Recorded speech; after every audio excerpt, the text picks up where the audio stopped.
What's up, dudes? How are y'all doing? Good morning. Uh,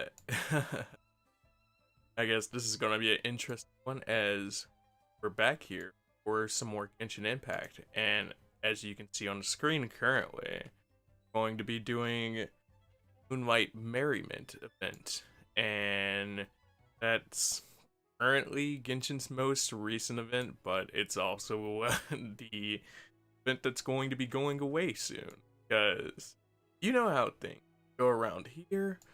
Um, tend to try to do them, but we also do them pretty late.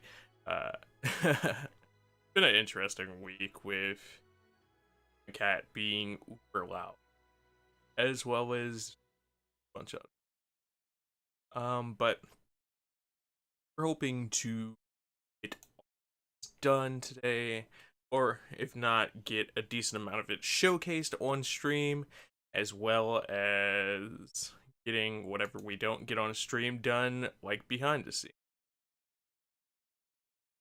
I don't truly know what this event is, so we're going into this uber extra blind on it, like more than usual, because sometimes we do get a few snippets here and there about what's going to happen, but now we're going into this uber extra blind on this one.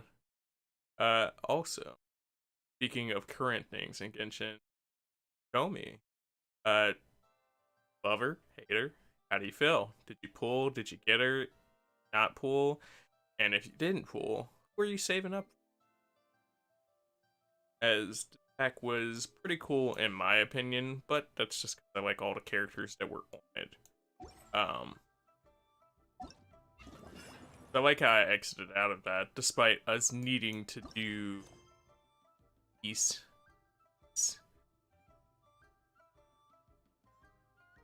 Okay. Or good. Actually, let me just click back in and read for it. 1 for the foodies, 2 for the show.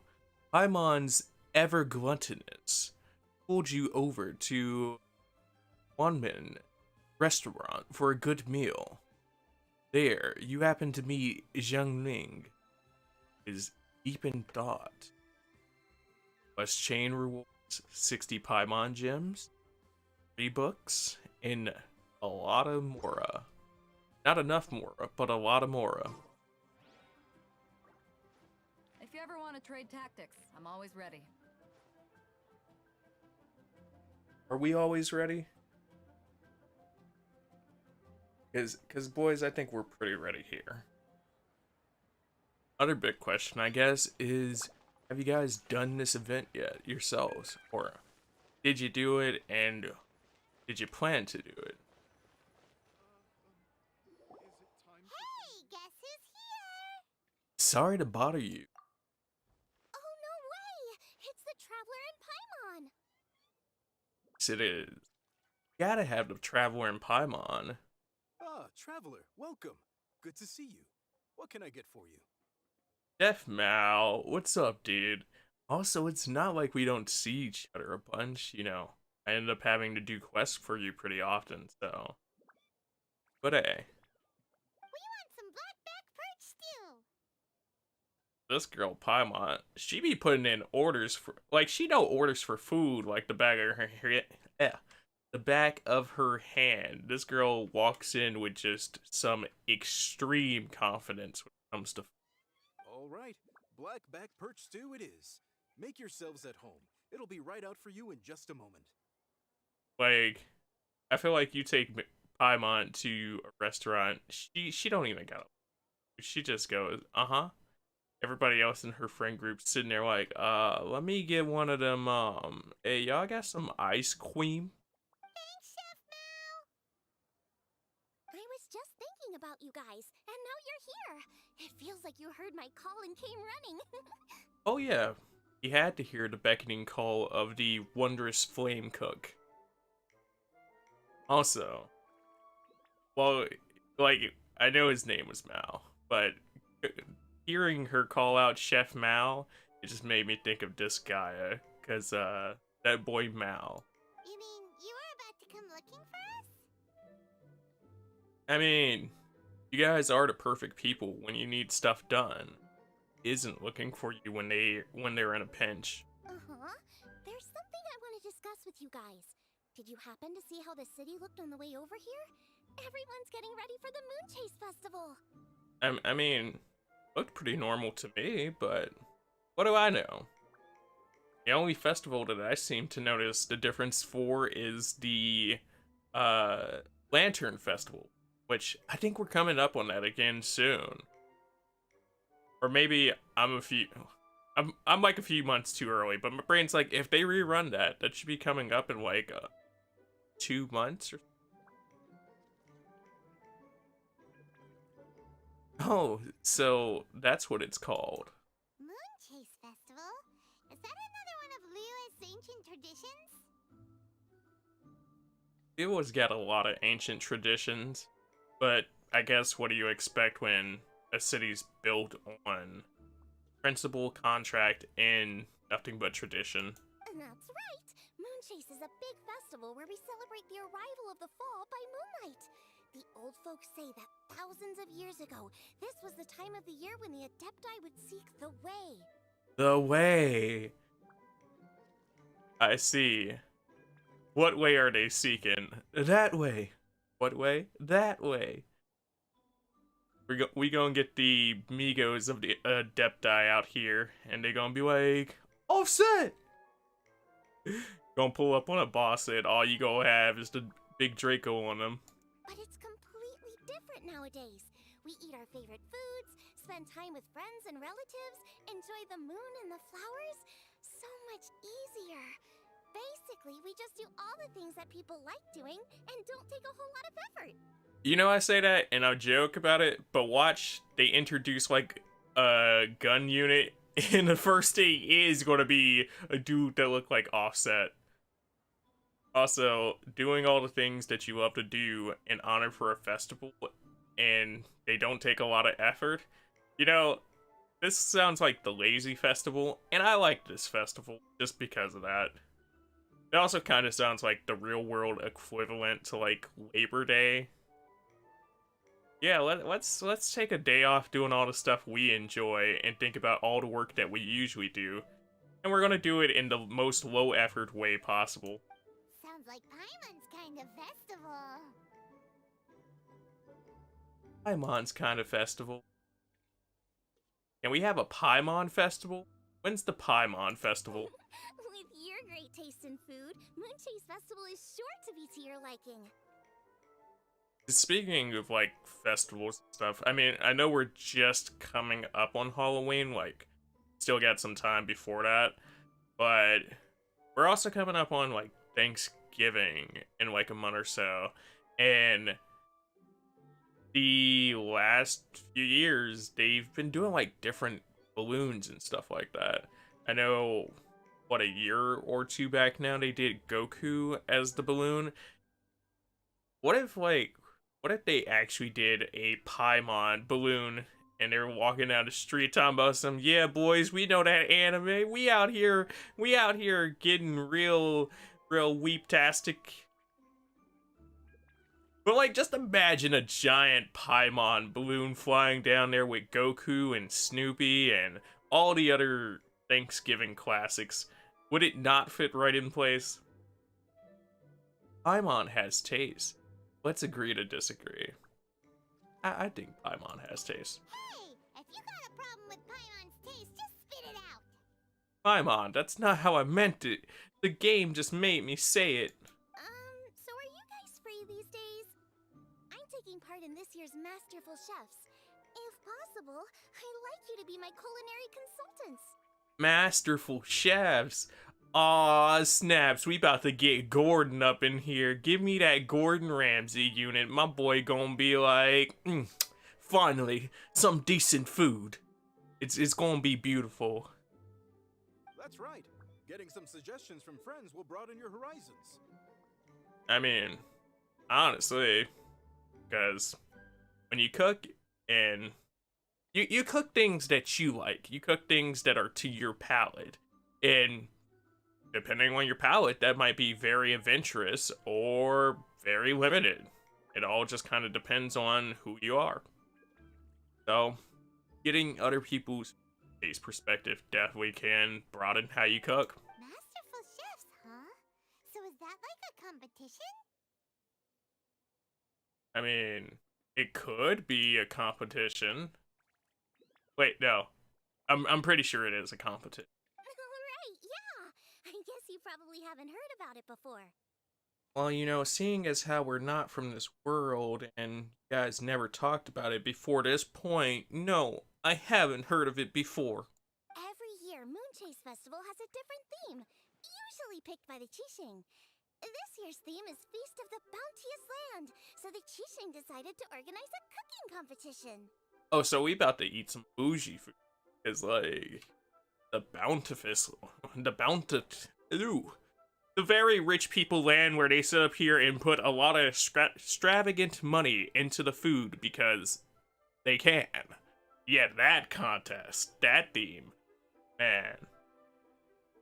It's a lot better than prom theme. Under the sea, because every prom inside of like a TV show, it's like under the sea or sky. Those are the themes you get. So I'm glad that Jingling's cooking competition has some real flair to it. Feast of the Bounteous Land. Pretty much sums up what Leo is all about. Great theme. Right? I mean, I do kind of want to hear what your other themes were before this, but like, you guys really hit the nail on the head this time. I totally agree. I heard it was Ningguang that came up with it. She's so amazing and so full of mystery. I mean, that ain't shocking right there. Ningguang looked like she do be getting bougie out here. She looked like she hit them big eats. She like, you gotta hit me with that escargot. You gotta hit me with like 20 lobsters. Ningguang looked like she could get down on a plate. But it looked like it gotta be the right plate for Ningguang. So what do you need us to do? Well, I want to take part in the competition, but coming up with new dishes is hard work. By the time you finally thought of something, cooked it, taste tested it, it can be hard to judge whether you're really into something or not. I mean, I get that. But also, you're a grandmaster chef with your own restaurant. Could you not test it on the general public? Pretty sure people would have an opinion on it.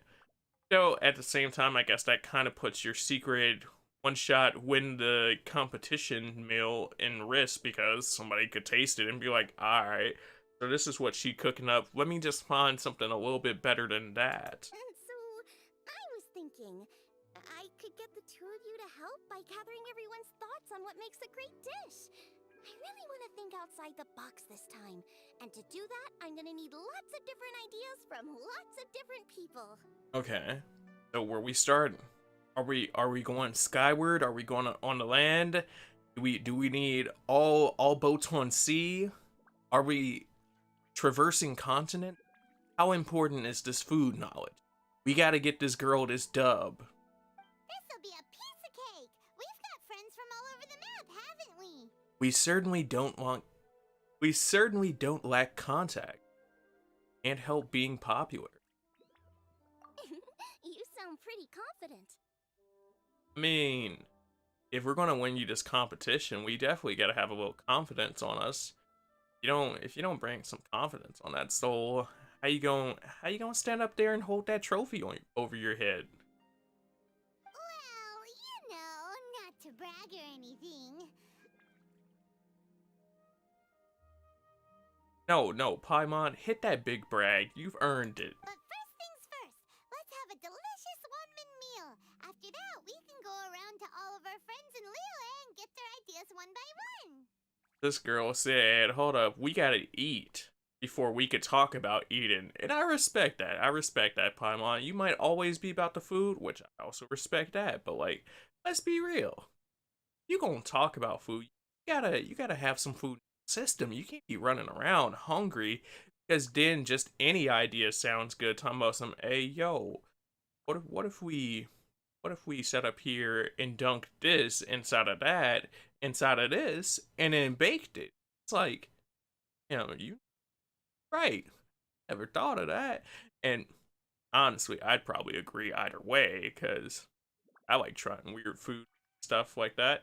But come on now. Come on. Hunger will have you doing some stuff with food that you never thought about before. What's up, Kinger? How are you doing today? Okay, great.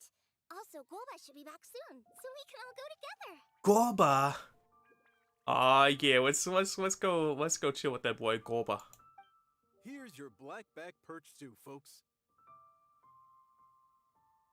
Oh no, that little bowl of soup. Paimon about to eat that by herself. Like, we ain't even gonna get to think about that soup. And you got all three of us looking at the soups extra stupid hungry like, come on now. You know you needed to put on like a gumbo pot of blackback perch soup. Ooh. It smells so good. It does smell good. Thank you, Chef Mao. It's my pleasure. Doing pretty good. How am I? Chilling. Enjoying myself. Just starting up the event and trying to see where we go for it. Just in the car on the ride back. We just left. Nice. Hopefully you have a pleasant ride back. Hopefully you had a good time on your adventure vacation. After having a delicious meal. That was so delicious. Theory confirmed. This is definitely chili pepper weather. Chili pepper weather. I'm not gonna lie to you, as many times as I've heard Paimon say that, because they made you listen to a reminder the whole time this event was going on, which I do appreciate them for doing that, because it's easy to forget. And if you log in every day and you do your dailies, or if you log in every few days and you do your dailies, and you hear Paimon go, "Hey yo, chili pepper weather," that's a lot more memorable and noticeable than talking to Caitlin once, or talking to Catherine once. My bad. Hey yo, Catherine, what's good? Oh well, I interrupted you from turning in your dailies to let you know we got special visitors here, and I got a special mission that only you could specially handle. And it's like that's almost indistinguishable from story. But Paimon constantly hitting you with, "Hey yo, something delicious, something better, something chili pepper. Gotta get it real better." That right there is like, ooh, what Paimon talking about? But also, Paimon, I'm just trying to do my dailies. So, I do like that system for reminding. Yeah, you had a good time. That's good to hear. You're about to head to this world's best donuts. Hold on. Take pictures of donuts. Categorize all the donuts for me. You gotta get donuts. I mean, I've been thinking about donuts all week. I was talking about donuts the other day. Look. If there are donuts around, I am there. So you gotta get this donut in. What's the name of the donut shop? Pretty cool. That's pretty cool. I wonder if they're world known, if they've set any records to earn the title of world's best donuts. Maybe they're just posing. You ever met a poser donut? I've never met a poser donut that I couldn't eat. Hopefully you get some good donuts. What kind of donuts are you looking to get? Legit, if they got some interesting ones, definitely take some pics of those. It's in the middle of nowhere. Oh wait, no, that's how you know it's good donuts. It's in the middle of nowhere. And it's still open. People driving far and wide, cross country. Dude, I'm about to drive for some of them donuts right there. Like, you don't mess with a donut shop that's in the middle of nowhere, because that is balls right there. I'm gonna put my shop in the middle of nowhere. If you want it, come get it. Courage, the cowardly dog. Xiangling can be a bit of a handful, so please look out for her while you're out and about. I mean, she could be a handful, but it's not like this is my first rodeo with Xiangling. And plus, you already know our exports, Mr. Mao. Alright, we are here. I'm a BRB. Alright, dude. Get good donuts. Come on. Dad, why would you say that? Oh. Because I know you all too well, my dear. That's why. You mustn't be quite so reckless when you're out in the wild, you understand? You do well to be a little more cautious, like our traveler friend. Yeah. Cautious. Like me. The totally cautious one. I'm very cautious. I'm a cautious man. That's what I am. Be it early morning, late afternoon, I'm a cautious man. That's what I am. Cautious, cautious, cautious. Cautious, cautious.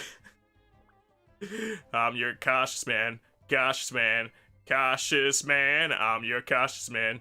Cautious man. Do what you can. Last minute farming. Look at this guy. Look at this TK. How are you doing, TK? Yeah, I'm last minute farming. What's new about that though? I need to do something Dokkan wise too, but you know. You know what they say.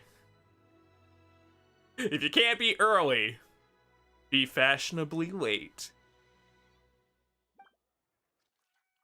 Don't worry, we're all friends here. Let's all look out for each other. Exactly. Friendship. Bonding. Looking after each other. The heart of the Paimon cards. Also, speaking of the heart of the Paimon cards, Dingling is the equivalent of I'm an anime protagonist, right? Because she got that anime protagonist syndrome, and her parents just out here, the background NPC characters, talking about some, you guys remember us? Oh, hello, good day, darling. Have a jolly good adventure. Like, we're never going to see these people again type situation. That's definitely the feel right there.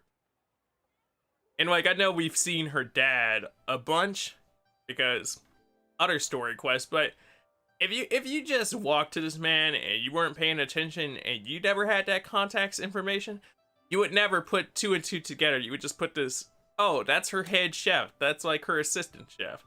It's like, and I really want to see what your mom looks like. Like, come on. Y'all plan. Where she get all this style and swag from? Like, we know where she got the cooking from, but like, come on now.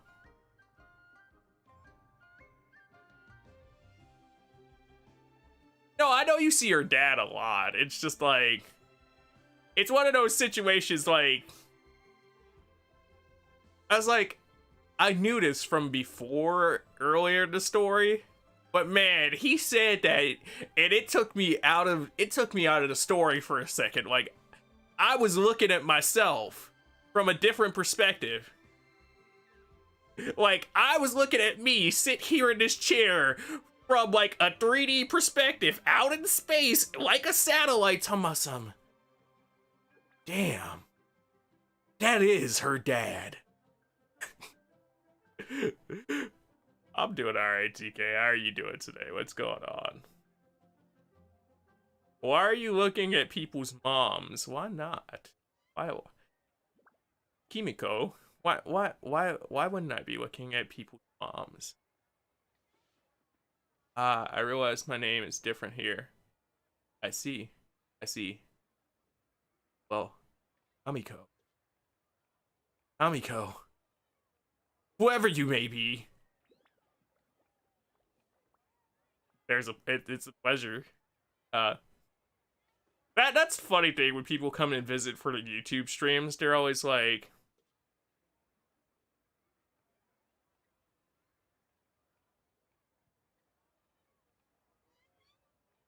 Jimmy, who? Look, look, look. You're on a second monitor, and I could see you really smallly. I'm like, I can see you really smallly. So I'm like, I misplaced that I. I misplaced the I. I see the A, and I was like, yeah, let's just swap those and say it real quick while I'm reading things, so you know I'm not ignoring you. And then you're like, look, 90% of a streamer's job is butchering. Yes, I butcher everything. I butcher the story, I butcher the gameplay, I butcher the names of the people who watch me, but so you guys still managed to come back, and I appreciate you guys, and I'm totally not twiddling my fingers because it means a lot to me, because ooh, right, or whatever people could be cute on the internet. I get that struggle. I'm gonna let your ass off. You ain't even tell me who you was. Come on now. You know YouTube lets you change your name, right?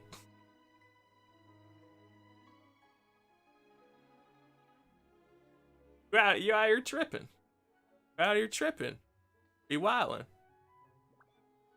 Whoever you are, mysterious person whose name hasn't changed.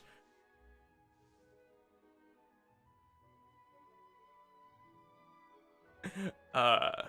And Gloma's back, roly-poling around as usual. Roly-polying? Ooh, I gotta see this. Please tell me they give my boy a new ability where he just rolls in and strikes people down like a bowling ball. A 300-pound bowling ball of cute destruction. Alright, let's pack up and head out.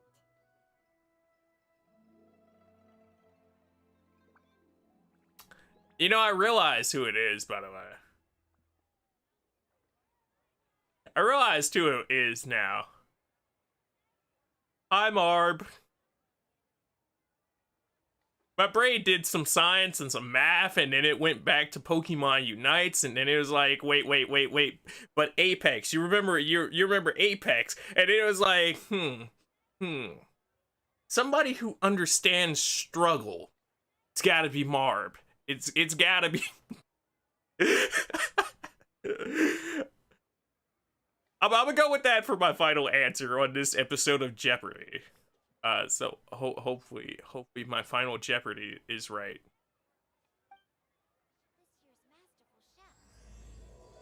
One for the foodies, two for the show. MoonLight Merriment, Season 1, Episode 23. Didn't we just finish Episode 1? Episode 23. Look for some people in the city to talk to. Okay. So, additionally, as your like random point in the stream reminder, if you're enjoying yourself, which I'd hope you are, because we're doing a quest with Jingling. Who doesn't enjoy Jingling? Like, and if you don't enjoy Jingling, I don't know how to feel about it. Hit that like button. It's outside the box thinking that we're looking for, right? Hutao always seems to have a unique perspective, so let's make this our first stop. Hutao. Hutao. You talking, boys? What? My ears are burning. Did somebody say my name? Nah, ain't nobody say your name, Bucket Hat. We were just sneaking up on you in order to find out your perspective on delicious, delectable foods. Yeah, come on now. Hutao.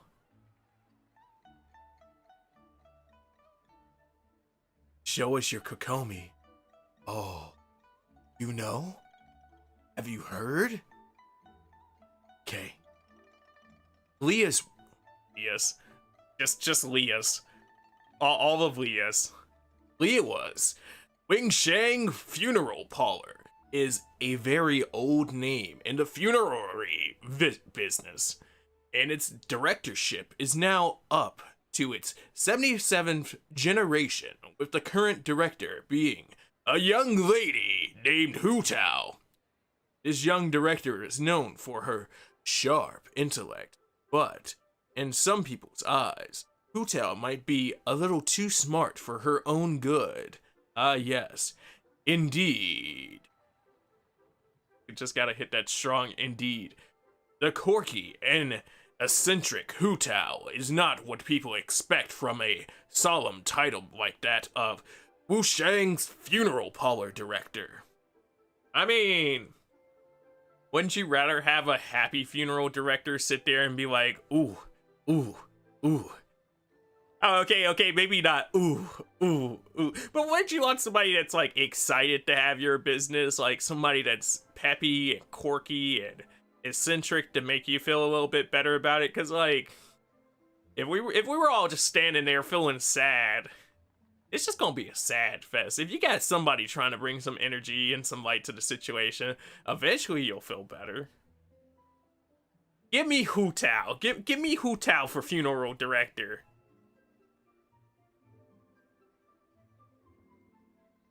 This mission had all the good waifus in it. Exactly from what you said before. But exactly. I'm a preemptively agree. Is this an event mission?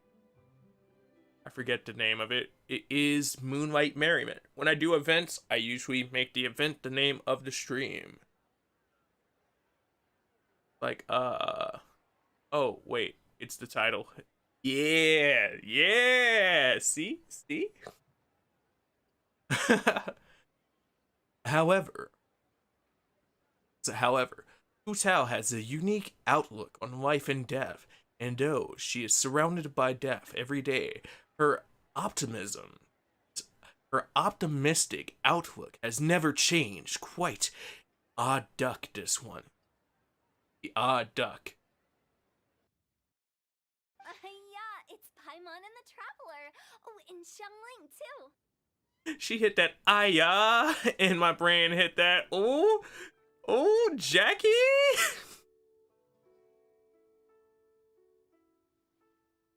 The Broji and all the fans danced to the lead singer's music in the field when he passed. See, like that's the type of party you gotta go out on. You definitely want a big high note if you're going out.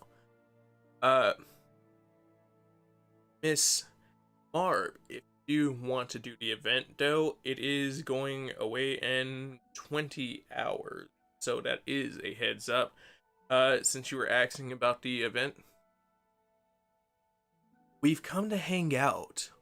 I mean, who wouldn't want to hang out with Hu Tao? Oh, of course, Hu Tao. Way outside the box. Back from donuts? Nice. What kind of donuts did you end up getting? I ain't gonna lie to you. I want Hu Tao's hat. I'd walk around with Hu Tao's hat on. Like, you just see some random dude jetting down the street. Hey, yo, we going for donuts. Rocking Hu Tao's hat. Oh, FFS.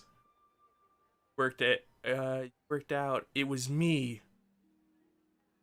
Yeah, I said that like a few lines ago. A few minutes ago. Also, thank you for the heads up, Rob Marp. Welcome back. Big welcome. Long John and Bavarian cream. Bavarian creams are really good. Long Johns are also definitely really good. I just don't do everybody's Long Johns because, you know, like, there are parts of it that are randomly good, and then there are parts that are like, oh, okay, yeah. But donuts are donuts, and they're all beautiful. In their own special way, unless they're not beautiful in their own special way. Meaning you're here for some other reason, right? How might I be of assistance? I mean, Hu Tao, your presence is assistance. We are fully being assisted by the great mighty Hu.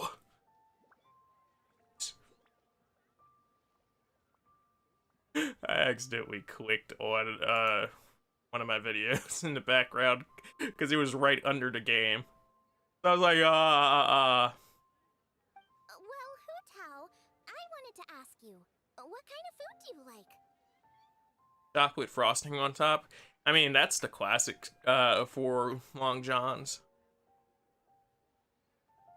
And then you got like maple Long Johns and the maple bacon Long Johns, which aren't new, but like they're new age in thought process of like donut design. I really love new age donut design because they get really quirky with things, and it's like, you want something on a donut? Yeah. Oh, yeah. Well, let me just go whip that up for you real quick. It's very much like this mission we're playing right now. So, I mean, this mission isn't about donuts, but it could be. What food I like? Off the top of my head, I don't really have an answer. I mean, so are we gonna have to take you out to go get some dinner or some stuff, Hu Tao? Like, are you going to have to go through all the foods and be like, these are the foods I like? Wow, so even Hu Tao gets lost for words sometimes. Paimon sure didn't see that coming. Especially with the personality Hu Tao has. Come on now. If she's lost for words, you know it's something special. Probably can only be on here for so long because reception is spotty. So if I do drop, have a wonderful stream. Thank you, Kinger. Appreciate that, man. Also, I hope the drive goes well either way. I'd like a chocolate chili donut topping one day. Yeah? Like a chocolate chili pepper, or like a chocolate chili dog type situation with the donut. Although that second one does sound pretty fire. So, Marp, you have your people call my people.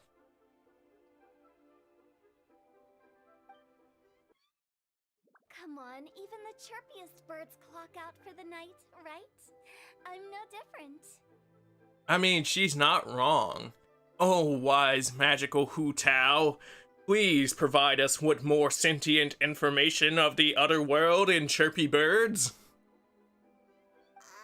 Pretty sure clocking out isn't something birds do, but okay.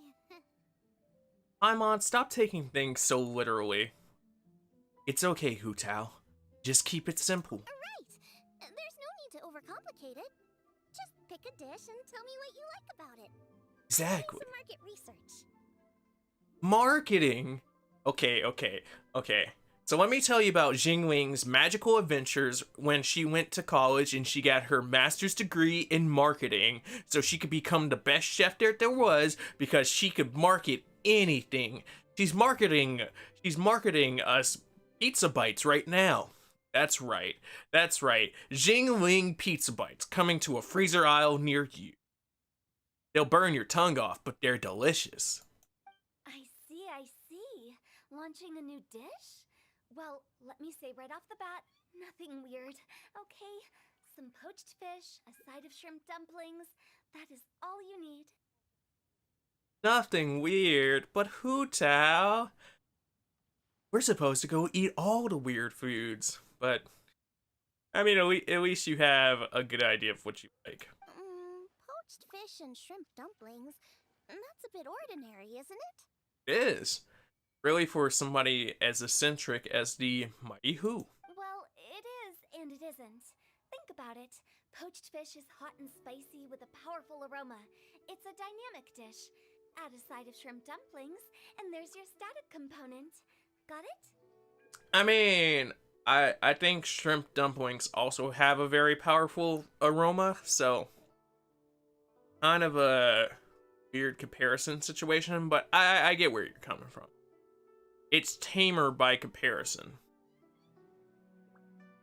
I'd like a wait, no.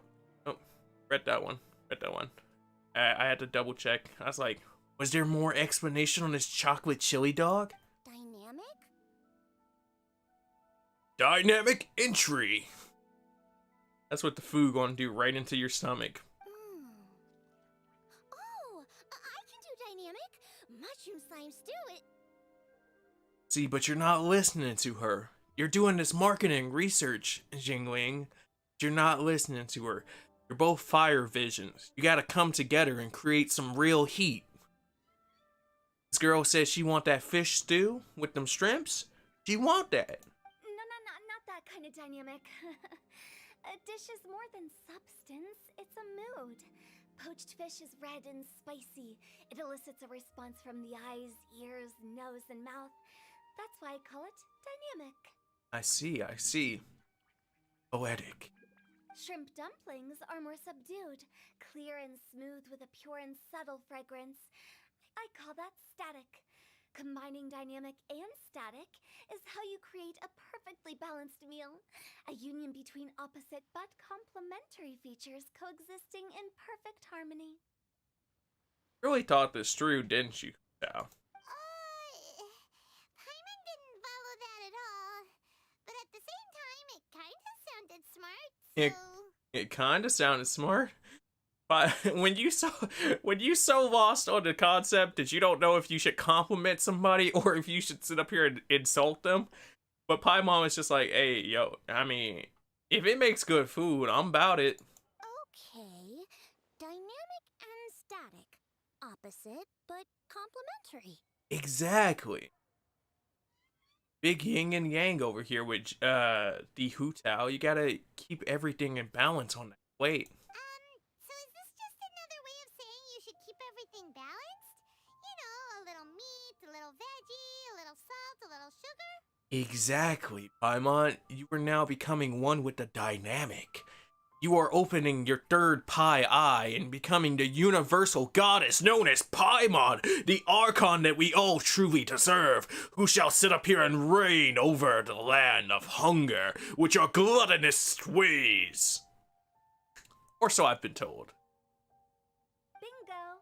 Except I don't think you need to have a sweet dish for it to be a complete meal. Personally, I always skip dessert. Always skip desserts. You are lucky that you are a little cinnamon roll yourself because, like, if you skip desserts, hello? Okay, I think I got it. At first I thought you were just goofing around, but actually you make a really good point. Alright, Hu Tao, I'll eat all the desserts you skip. How did I ever doubt you, Hu Tao? Thanks. People, never doubt the Hu Tao. When it comes to telling tales, the storytellers have got nothing on Hu Tao. Exactly. Sounds suspiciously like a compliment to me. I'll take it. Suspiciously like a compliment. Alright.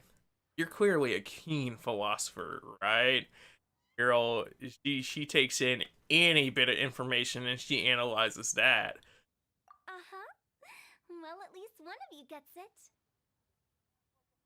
Coming together, we're getting it, we're understanding. Everything in this world runs on its own set of principles, be it the circle of life or sugar and spice. You either get it or you don't.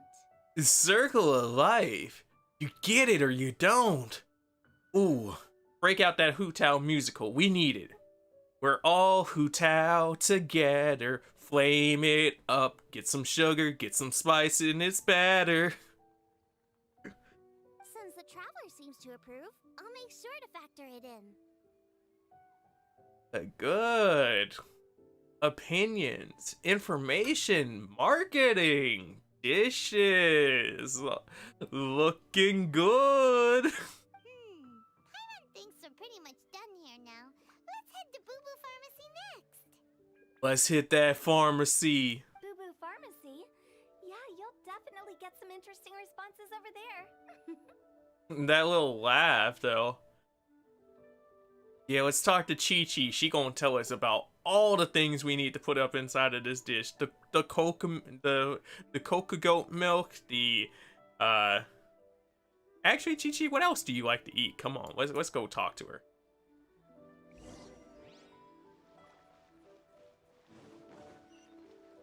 She's going to give us all the information that we need, unless the snake's the one that we have to talk to. Snake might be the one with the good taste buds. You ever think that a snake might be the person you ask for food advice? Snakes have tongues. They can taste over 1,000,000 things. With just one hiss of the tongue, they taste 1,000,000 flavors. Probably not true.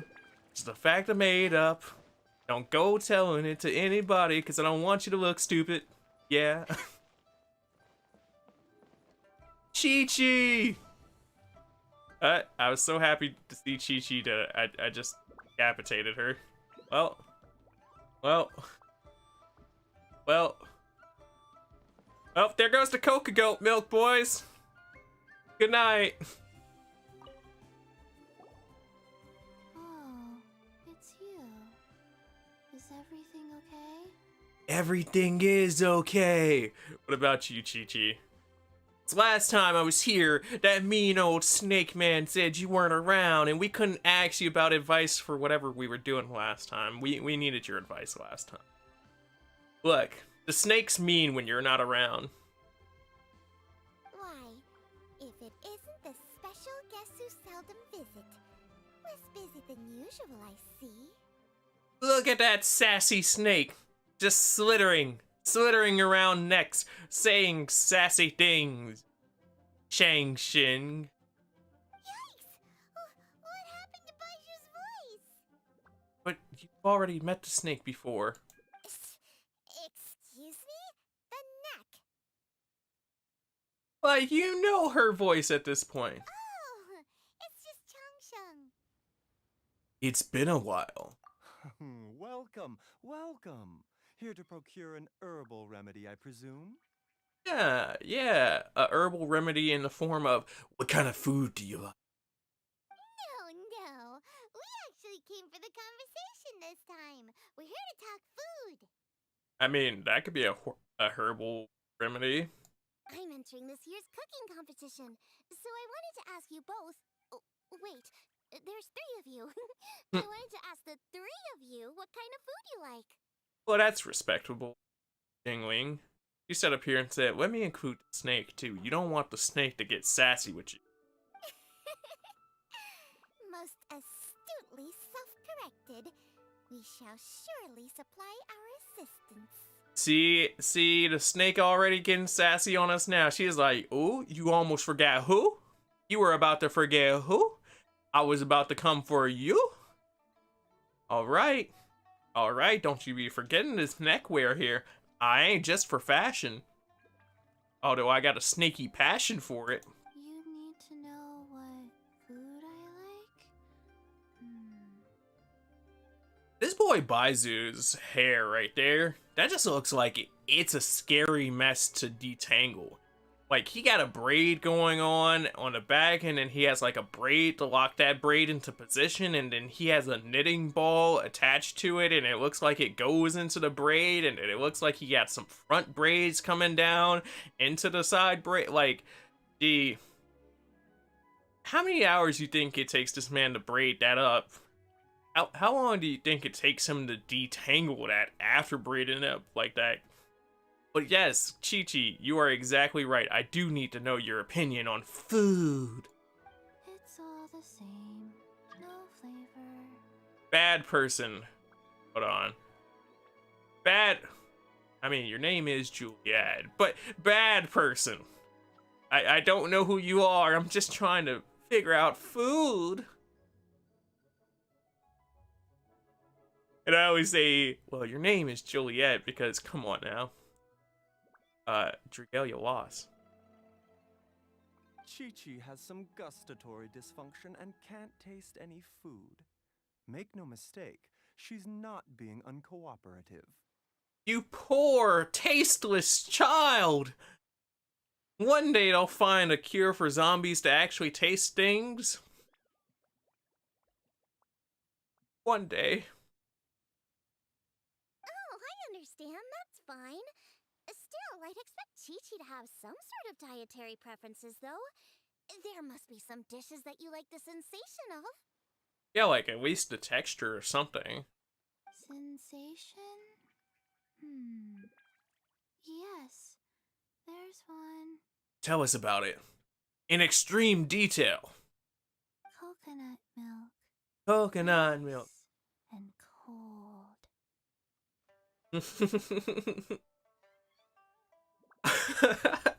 I was waiting for it, and I was hoping that that would be the answer.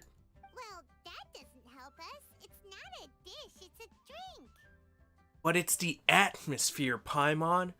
You don't always... It's not always the dish that makes the dish. Sometimes it's the accessories to the dish that makes it. If you sit up here and you go get a good sandwich, you want some fries with it. Fries aren't the sandwich, but they're the accessory to it. You got the good fries, you want a milkshake. A milkshake to sit up here and to change the temperature palettes, the culinary textures of sorts that are hitting your mouth. You want to feel the stark difference between the three mixtures that you have there in your hand. Are you just trying to say that you want a sandwich with fries and a milkshake? I mean, maybe. But trust me here. Trust me on this one. How about you two? Any thoughts? I mean, we just gonna brush off Chi-Chi's coconut milk suggestion? I like bite-sized morsels of meat. Of course you do. But like, any specific types of meat? I agree with Chung Chung. Are you out here just eating whatever the snake eats too? Are you two sharing plates? I mean, that makes sense, but come on. Many of our patients are the elderly and young children. They find large chunks of fowl or seafood difficult to swallow and digest. Dishes where the ingredients have been finely chopped, on the other hand, are far more suitable for them. Okay. We also see plenty of people with colds and sore throats who find it difficult to eat rich food. From a purely pharmaceutical perspective, I tend to recommend soups and stews. I mean, I guess your occupation would sit up here and change your perspective on foods to eat, really, if you're somebody working in the medical field. So, perspective does make sense. Got it. Would that be medicinal soups and stews? Or just like regular soups. So like, can I get the type of soup you like inside of a can? And can I just hit you with some big Campbell's chunky noodle soup? Can I hit you with the chunky soup? Medicinal soup. I don't like it. It all tastes the same, and I don't really have a preference besides coca goat milk. But medicinal soup, yeah, right. That stuff right there, that ain't it. That's not it. I must apologize for having such a one-track mind. It's a little difficult to think about food without worrying about the health implications these days. We've had quite the endless stream of patients recently. If you ask me, I think the changing weather is to blame. I mean, that's fair. Like that whole statement, I was gonna say, the changing weather part, maybe not, but like that whole statement, it's hard to not be worried about your health these days. And let that factor into some of your choices, like food. That's okay. Everyone's input counts. Keeping it seasonal and suitable for all ages sounds like a pretty good idea to Paimon. I mean, seasonable, suitable, and reasonable for all ages. That's how you increase your demographic. And like she said, we're doing some marketing. Important considerations for a chef. Medicinal dishes have higher demands in terms of nutritional balance than the kind of food I normally cook. I don't usually focus on medicinal properties, but since this is for a competition, maybe I can score more points by taking both flavor and function into account. I mean, now you're really thinking with your head. You gotta check off all the boxes. Those judges will be looking for anything to deduct you points for, so you check off all those boxes. Golden. Food with substance. Always better. Everyone will like it. See? And Chi-Chi agrees.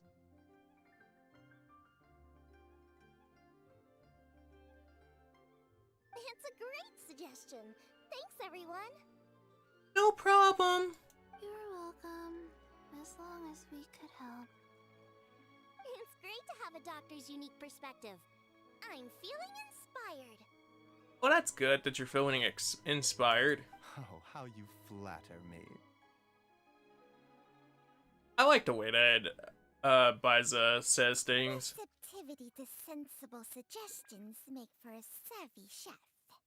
Like they gave Biza and Ching Ching really good voices. Oh, she is! Creating new dishes is Xiangling's favorite thing to do. You can be sure she'll put lots of care and attention into it.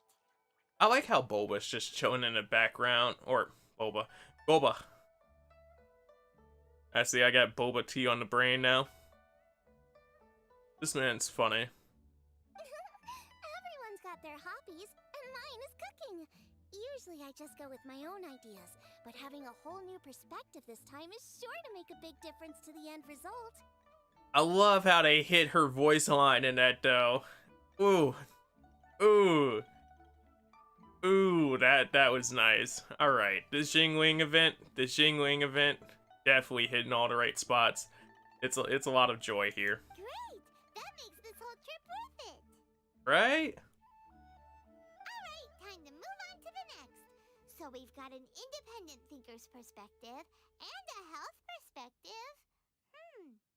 Next, Paimon thinks we should probably talk to some picky eaters. Picky eaters. Picky eaters. Uh-huh. Alright. Let's go talk to them. Boba made this event for me. No, like, this dude's making me laugh every time I see him pop up in the background. Like, every time I see him pop up in the background, I'm just like, oh yeah. That boy out here.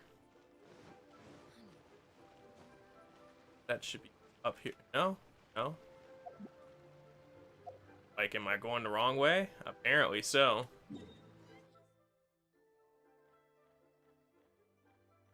So we gotta go right here. Right here. Right now. Oh, so we are going the right way, but the wrong way at the same time.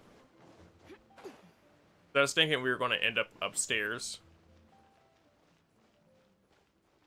He just runs around minding his own business, and it's great.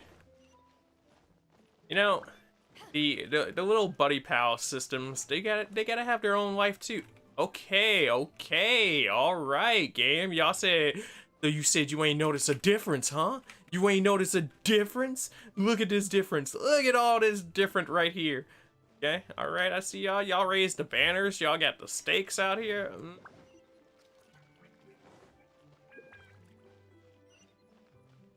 Aw, snaps. Look at this. Look at it. It's about to be good. It's the Traveler and Paimon. And Xiangling. And Jungling. That delay. Greetings, friends. It's been a while. Hello, Miss Ningguang. Hey, what brings you here? Hey.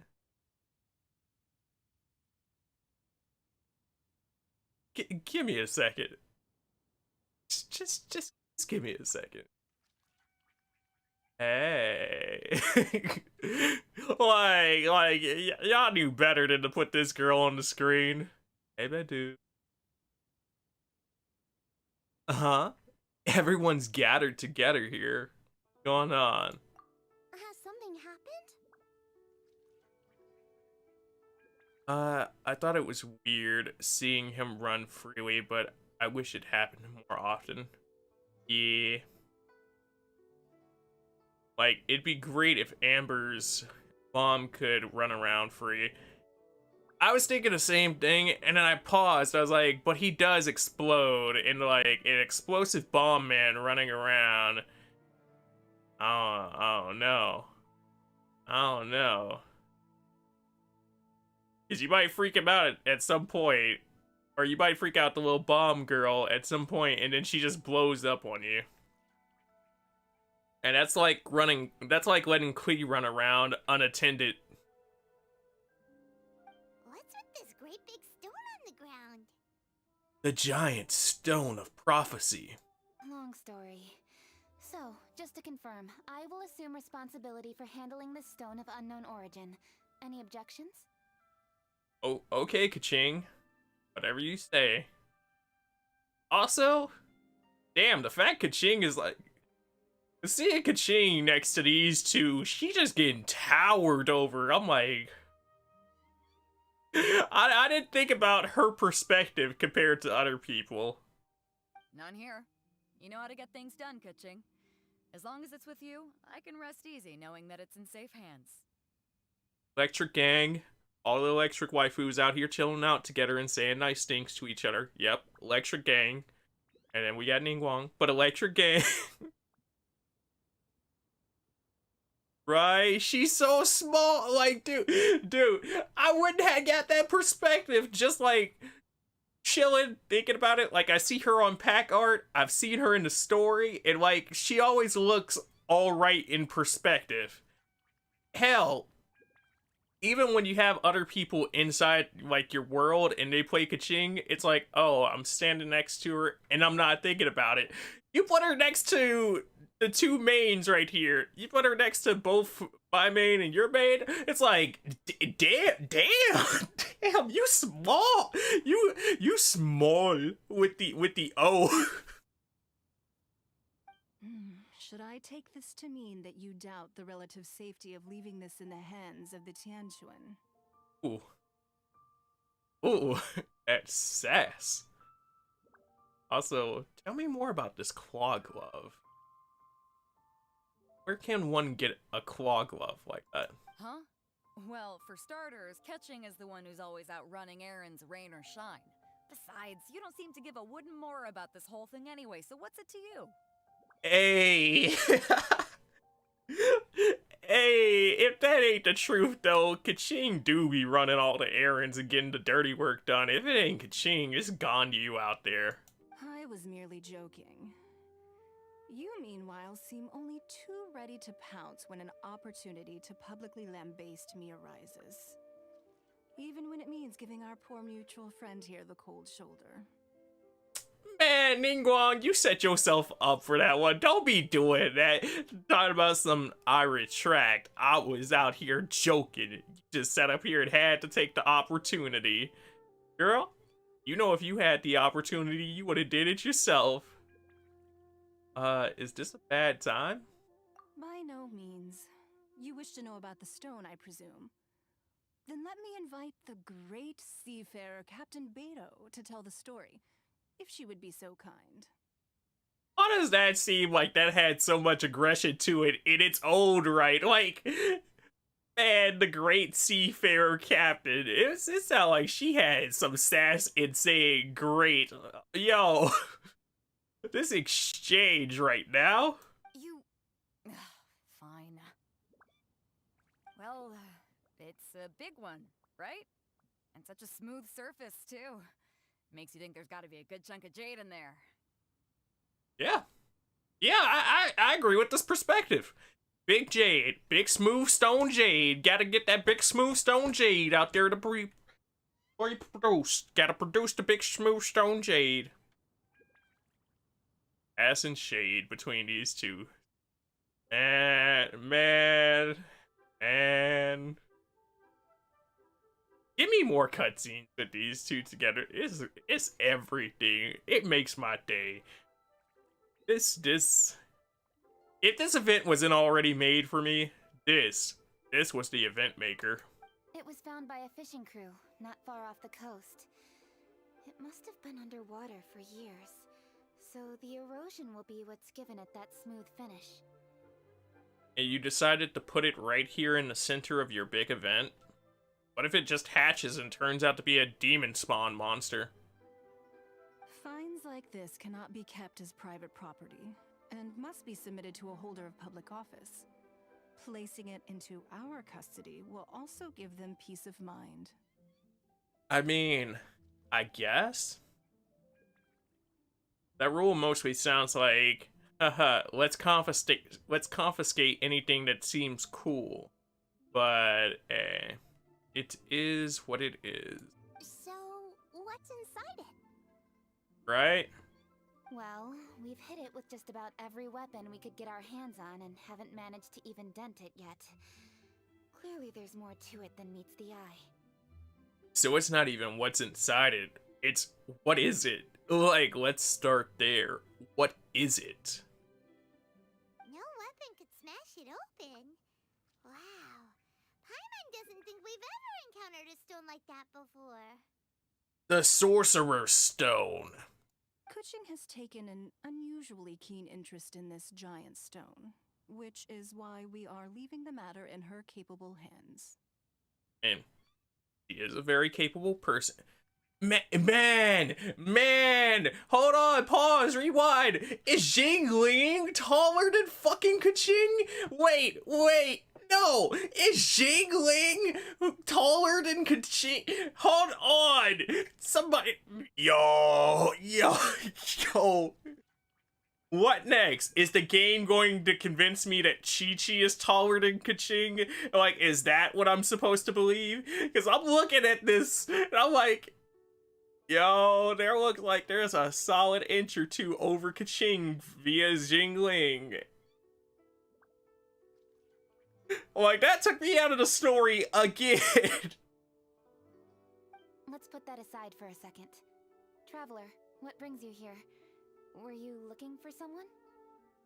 I was looking for someone. I was looking for some information. And then Goba started... Yo, is he doing a Goba shuffle back there? That man ran up and started doing a shoulder switch. He said, ooh, Goba, ooh, Goba, ooh, Goba. Do it again.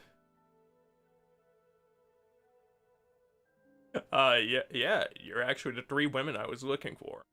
Exactly the three women I was looking for. Actually, we were looking for all of you. We need All all hands on deck here. hands on deck! Oh, hopefully not because there's been some sort of cataclysmic event. Nah, not at all. I like how Go was just standing behind Ningguang looking all traumatized like, oh no, not the cataclysmic event again. Not that, anything but the cataclysmic event. No, nothing like that. Paimon's just getting carried away. I just wanted to ask everyone about their food preferences. There's just something about hearing all these characters talk to each other. Like, they all have very beautiful voices, and like, hearing them showcase everybody's voice interact with each other, as lovely as it is, it's just music to my ear. Like, I think they did really nice work on the dubbing of this. Food preferences? That's a little unexpected. I feel like Kaching's is going to be the pickiest of the three. And I'm just waiting for this to hit me. I have rather simple tastes. Precise, pure, smart, and sophisticated. That is all I require. See, I already knew yours was going to be uppity. But I was ready for it. I don't know what to expect with Kaching's choice. So that's why I'm sitting here like, okay, that's going to be the one that hits me. But it's good to know that I was in the ballpark of what to expect for Ningguang. That's your idea of simple, huh? Ooh. The Badoo. The zoom in. The lips. The sass. The strength. The power. The questioning of simplicity. Yeah. Now we're talking. I summed up my culinary requirements in 4 words. Is that insufficiently simple for you?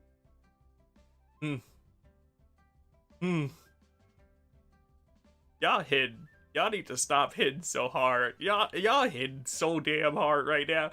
Why y'all batting for 800? I ain't never seen somebody knock the ball out of the park so hard, but the writing team that wrote this one tonight, they wrote this one tonight? to, hey yo, give everybody that wrote this scene a raise. A few weeks out on the open ocean would fix your flawed definition of simplicity, let me tell you that. Oh. Stance, the pose, the dominance that she brings into the battlefield, that she says, hey yo, I can fix you up with just a few weeks on the ocean. You learn what simplicity is.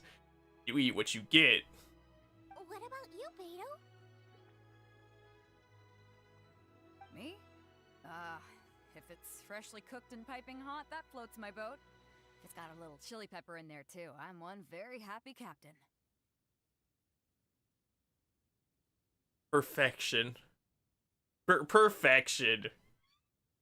Say, just make it fresh cooked, hot. Put a little spice on it. Ooh, ooh. Yo, why you just describe my eating habits? Hey, yo, make it fresh, make it hot. You know, put a little spice on it. I eat it. I eat it. Do you? What?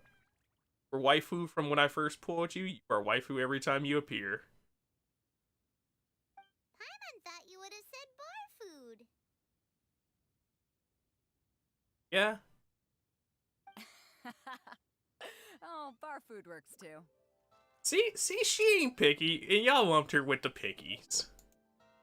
As for me, it's got to be seafood. It's got to be seafood.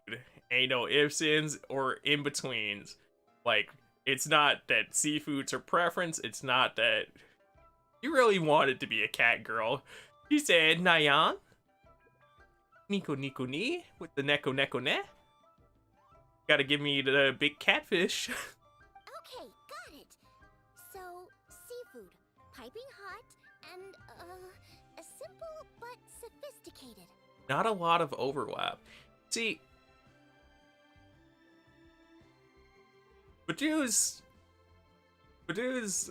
pick, like,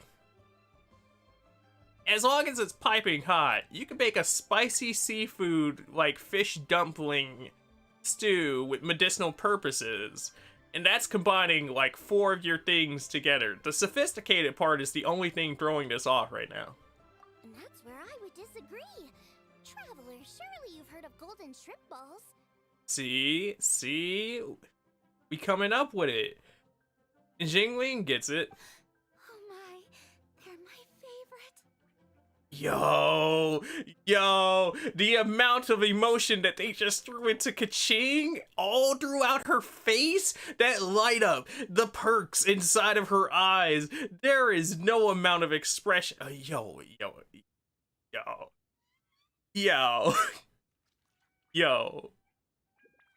I'm glad I'm recording this. I need to replay that later. Talk about some. Ooh. You need to wash and devein the shrimp, wrap it in finely sliced potato strips, then deep fry it to perfection. There's no room for cutting corners. This does definitely sound like a painful recipe. Because, like, let's just talk about deveining shrimp. Deveining shrimp without tearing them to all shreds is already a pain, depending on what level of cook you are. But, like, then you want finely cut potato strips so fine that you can wrap the shrimp in them. Like, this sounds like it'd be tasty. It sounds like once you have this recipe down, it'd be fun. But, like, the cleaning, like, the prep work for this would never be fun. Like, there's not a point where the prep work for this dish is ever going to be fun. They're very precisely put together. They taste pure, the presentation is smart, and the skill needed to cook them is highly sophisticated. It fits Ningguang's forward summary to the letter. Oh, well, I mean, as long as you got an idea, Jingling, because this is your tournament after all. Huh. So what you're saying is, for all the frills and trills, good food is all the same at the core? I mean, honestly, we might be different in nature, personality, heights, and all that other goodness. One thing that all comes down to it at the end of the day, we can all respect good food. Even if we don't agree on what good food. I heartily agree. golden shrimp balls are a prime example. Their essence lies in combining art and nutrition in a single package. It is a dish of true value. This girl went all out. She said, y'all talking my language. If I had a tail right now, it'd be wagging. Okay, got it. So Kuching loves golden shrimp balls. Ching does love golden shrimp balls. I didn't say that. Did I? Yes, you did. You said it's your favorite. It's okay. We here at Insaneapplejackz appreciate you and your enthusiasm. You're out? Alright, TK. Thanks for stopping by, dude. Catch you later. No, at least not outright. Oh, this girl here. Alrighty. Thanks for all your input. I'll be sure to take it all into consideration. Goba, stop killing me, dude. That run up, he said I was paying attention this whole time. I've been here. Traveler, Paimon, do you have anything planned after this? Alright, for sure, TK. Appreciate it. No immediate plans. Good. I'd like you to help me investigate something. It's about this stone. So we went from let's cook to let's investigate this stone. And I felt it coming, but it's also just one of those moments of, uh-huh. You picked the right people for the job. We investigate stuff all the time. You don't have to tell her that. She knows we investigate stuff all the time. She's the reason we investigate stuff all the time. My thoughts exactly. The Chising has a public duty to deliver our final verdict to the fishermen, but there are also some things I would like to investigate on a personal level.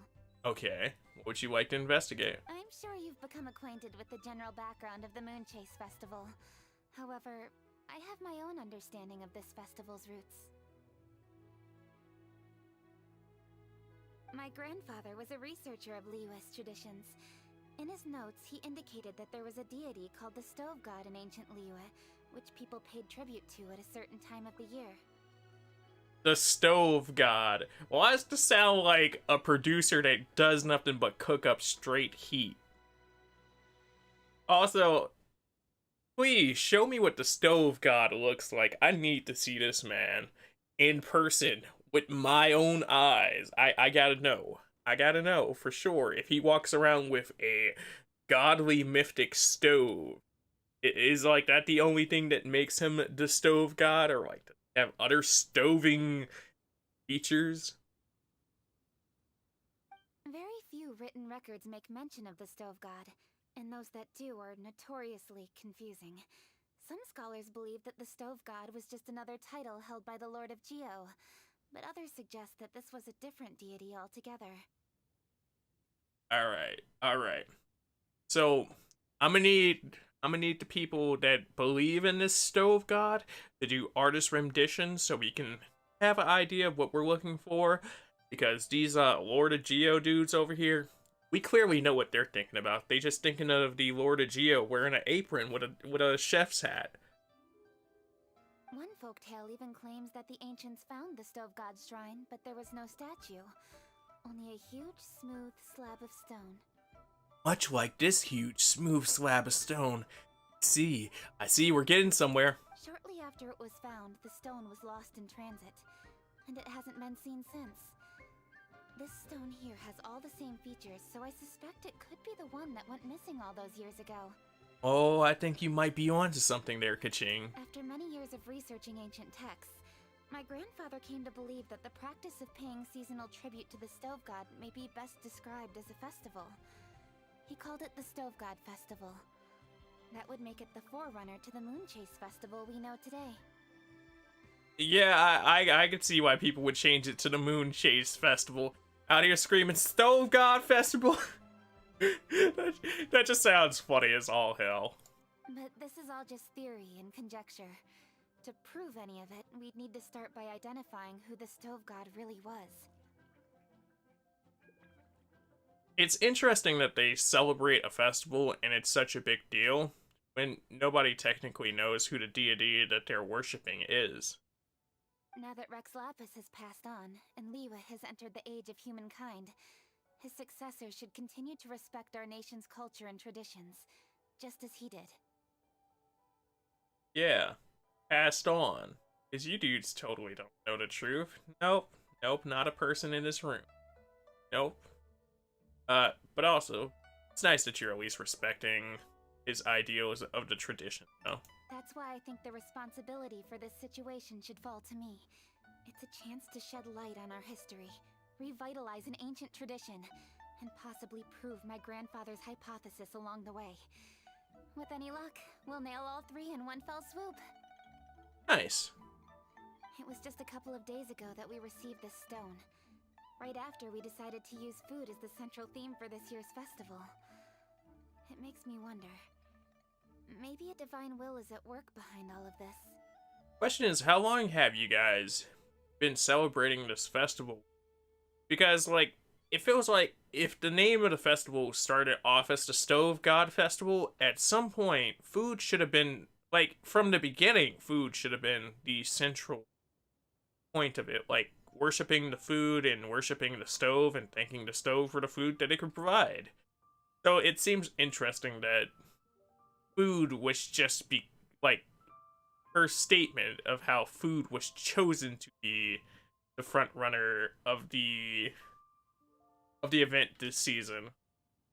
3 birds with 1 stone, huh? That's pretty efficient, even for cooking. You gotta stay super efficient. Stupid efficient. I'd love to help, but I'm in the middle of a commission for Jingling. Hey, don't worry about that. This sounds super important, so don't mind me. But Jingling, I'm out here helping you. It's important. Come on, chill out, you know. You be finished with this fishing marketing. Besides, we're only... Wait a second. I got it! What do you got? What? Why are you shouting? You gotta love how anxious Kaching gets. Like, she definitely embodies a cat. Like, she gets anxious really easily, she gets excited really easily, she's always on the prowl and moving stupid fast for her missions. Like, come on now. They might not have given her the real cat girl ears she deserves, but these little hair cat girl ears and her personality more than make up for it. Kaching, can I tag along for your investigation? Yeah, the 3 of us. The 4 of us out here investigating. Getting top-tier information at the speed of light. But... What? Since it's all about the stove god, I might get to learn something useful about cooking along the way. It'll be great inspiration for me in the competition. See, it all works out. Please, let me come along. I promise I'll help. If it means that much to you. Okay, I suppose you can come. Dope. Really? Yay! Thank you so much! You're the best! Also, like, why wouldn't she have been able to come before that? Because it's like, you need hands on deck to help you and look into this. So, what's wrong with a few extra hands? Especially a pair of extra hands that was sitting here listening to you explain the whole thing to begin with. Now that that's settled, time to get going. Jingsa Village is said to be home to a lot of historical texts, so I'd like to start by making some inquiries there. Ah, yes. The famous Chili Pepper Village itself. Let's go see what they got going on. Alright, then it's off to Jingsa we go! Yes.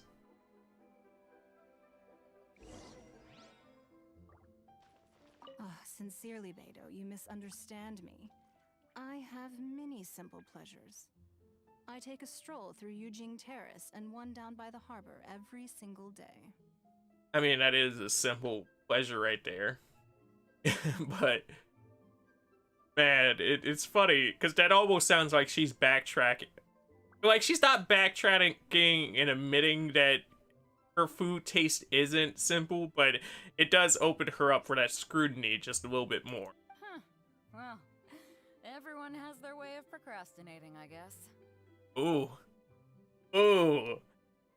Hey. Beto, you Beto, you just be knocking them out of the park with these hitters, don't you?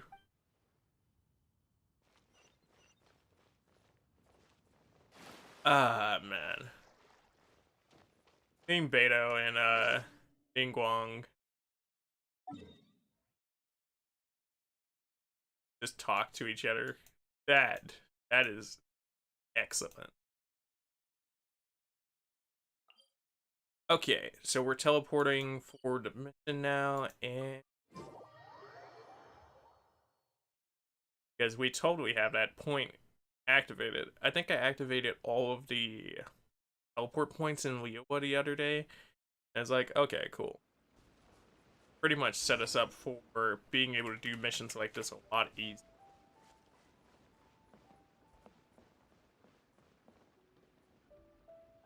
Granny, Roxen. Hi, Granny. We need your help with something. We haven't talked to this lady in quite some time. I think, like, the first time we came to this village, actually. Are there any old books around Qingce Village? You know, from a really long time ago? Which I guess they don't really give you purpose to need to. But it's still interesting that they chose her to be a part of the event now. Oh, looking for ancient texts, are we? Let me think. Also, I guess I get why though, because she's like Diet Madam Ping, so it makes sense. There is an old warehouse over there, property of the Feiyun Commerce Guild. Many books are stored inside, those that they have no room for at home. In fact, their youngest comes over this way to read sometimes. I see.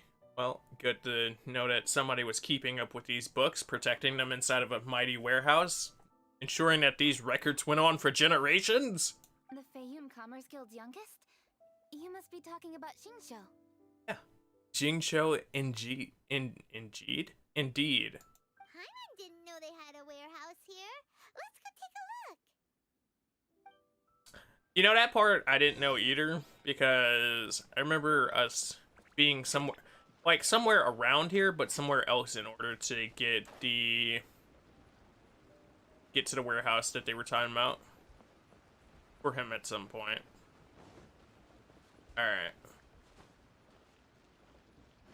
we gotta go to the lowers.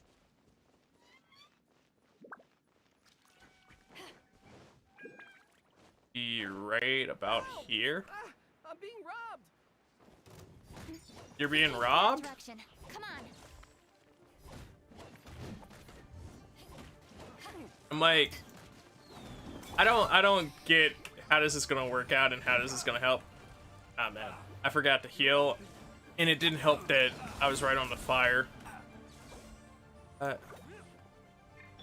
Oh no, that definitely doesn't help.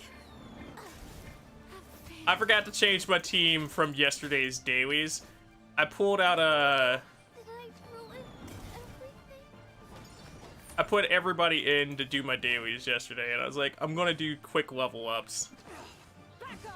And from there, I forgot to both heal up afterwards, so I don't have Barbara in the slot she's supposed to be. I had Jean instead, which just got Barbara which just got Jingling obliterated.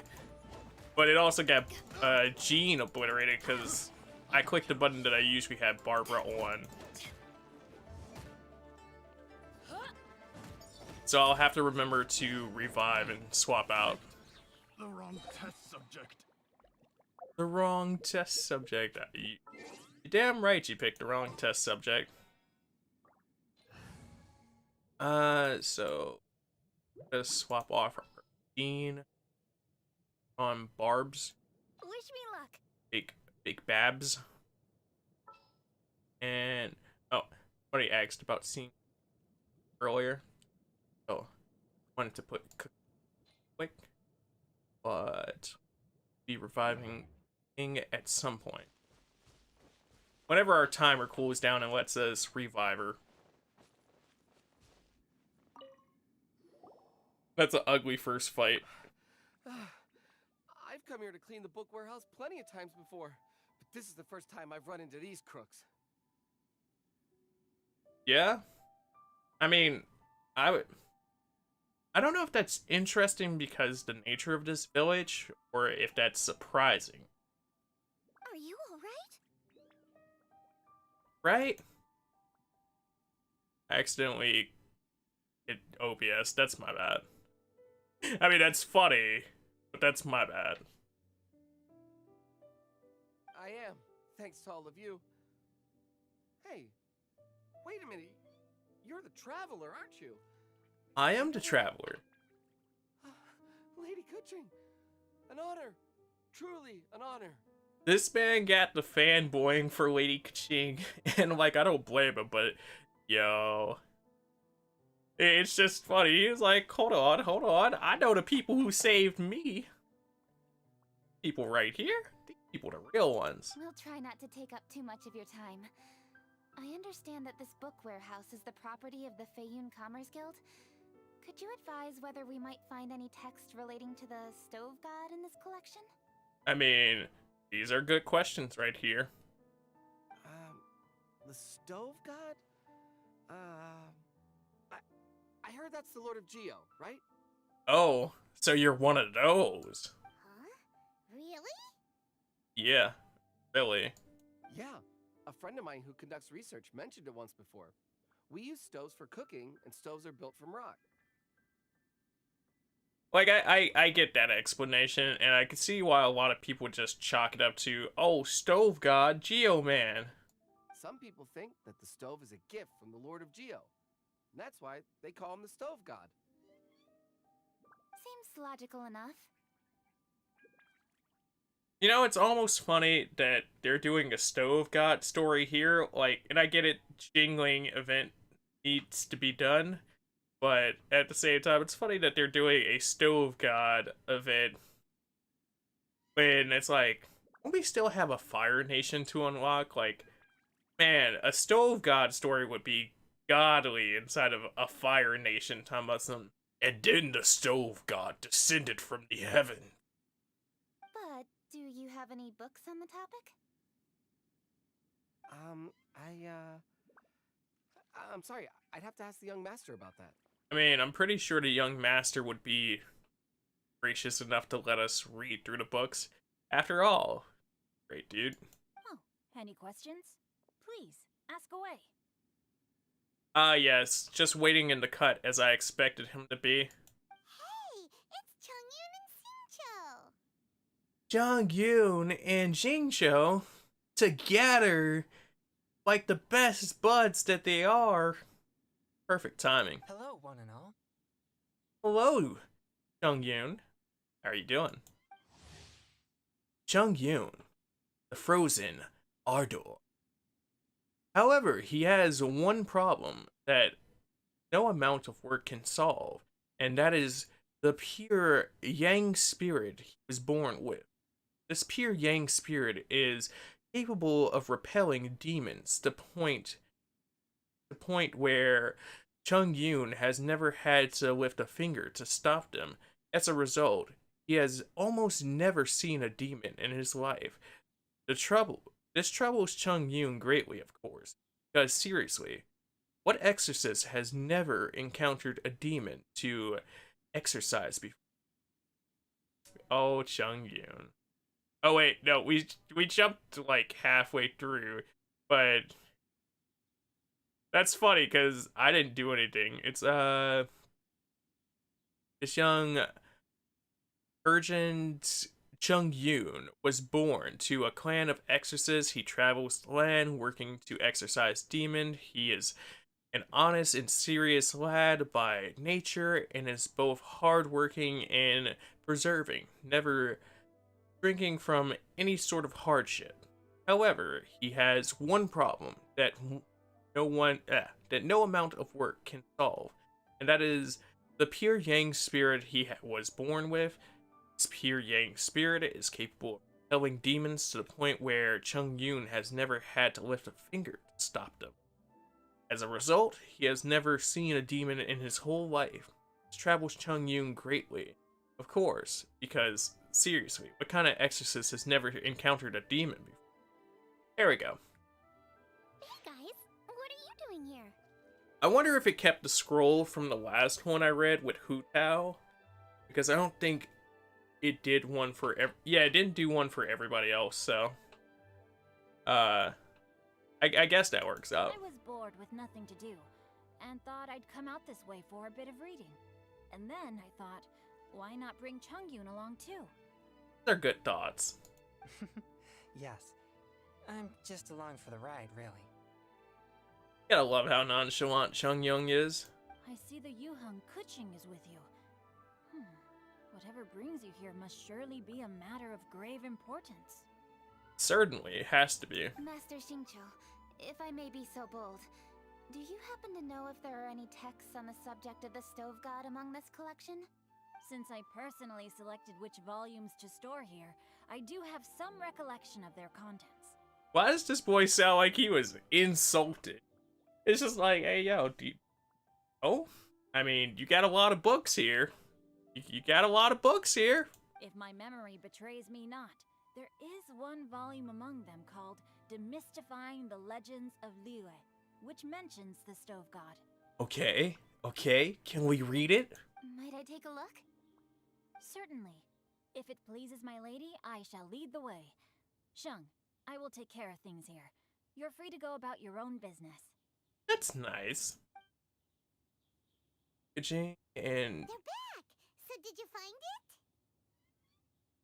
well, you know, we don't get to see the inside, but at least we'll get the information, right? Yes, Master Xingqiu has quite an exceptional memory. Demystifying the legends of Liyue does indeed mention the Stove God. However, I'm surprised that this man didn't just recite it out loud, talking about yes, I've read this book. I know every word in this piece of text here. Let me provide it to you via oral representation. it says the following. The body of the dragon wielded a tail that could eclipse the sun, and claws to command fire and teach the ways of wisdom. Receiving the gift bequeathed unto them, humankind cooked food with fire, and thus did they prosper. Man, that's some good text right there, but I also could see how it would be confused for being the Geo God as well, because dragon body, very prominent dragon body inside of Liyue, being Rex Lapis, of course. The body of a dragon? The stories about Rex Lapis say the same thing. See, right there, exactly that. That much is true. But this is the only passage in the whole book. If we want to find out more, we'll have to continue our investigation. I'm assuming she meant they're the only passage in the book that happens to mention the Stove God. There's nothing further to discover here. It seems we'll have to look at other options. Which, it's always good to keep other options in mind. Like, even if this book was the end-all, be-all and described everything you could think of, it still wouldn't hurt to have had your ears open for other options. I come from a long lineage of exorcists, and our family too has amassed a number of ancient texts.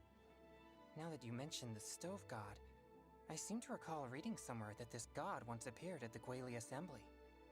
Of course, I can't say if it's true or not. I mean, just that little bit of information right there, though, was helpful as all day. So, I'm just saying, Chungyun, you out here making it work already.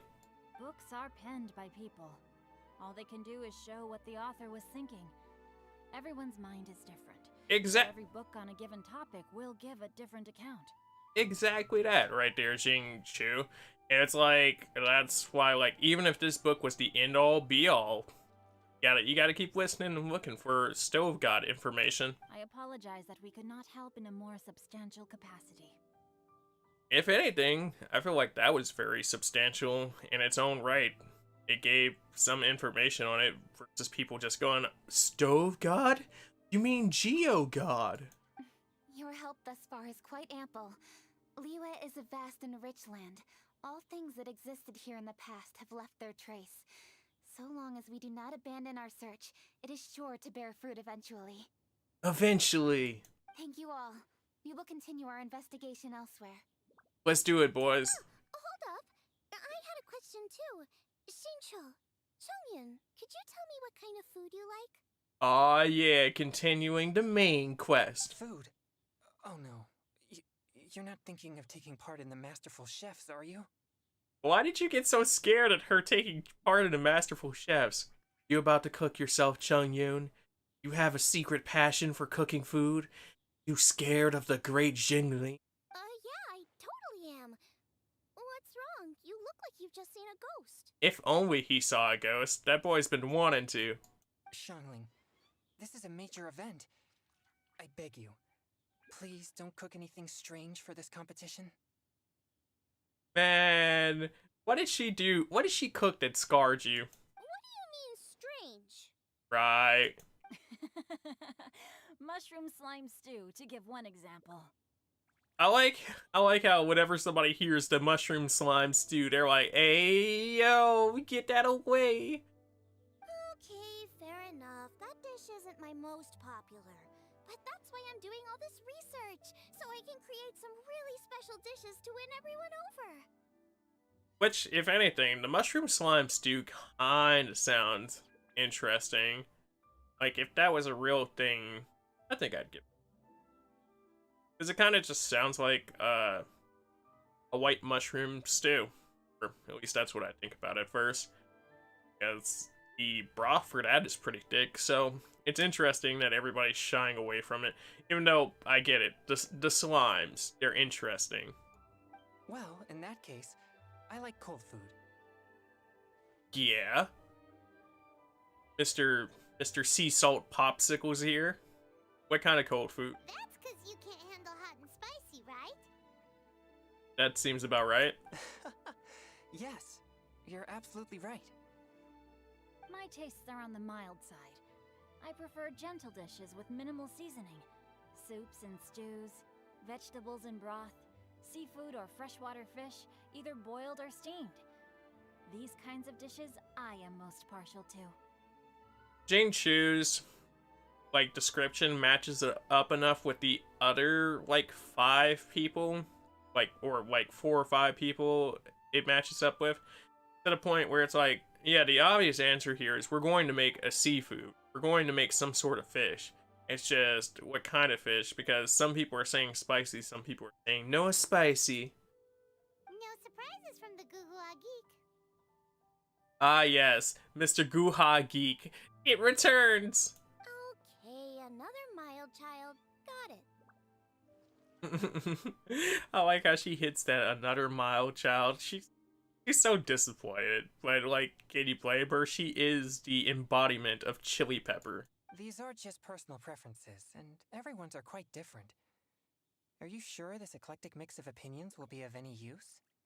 I mean, it'll give her an idea of what like general base materials that she should and shouldn't use based on, because like if more people like spicy things, she could use spice, and like she'll miss out on like 3 or 4 people, but she'll get like 7 people like her dish and vice versa. So I think it's a good strat, because like we've narrowed it down that she should do a seafood at the very least, because everybody's like, a seafood. Of course! You're my customers, and putting a smile on customers' faces is my calling as a chef. Exactly.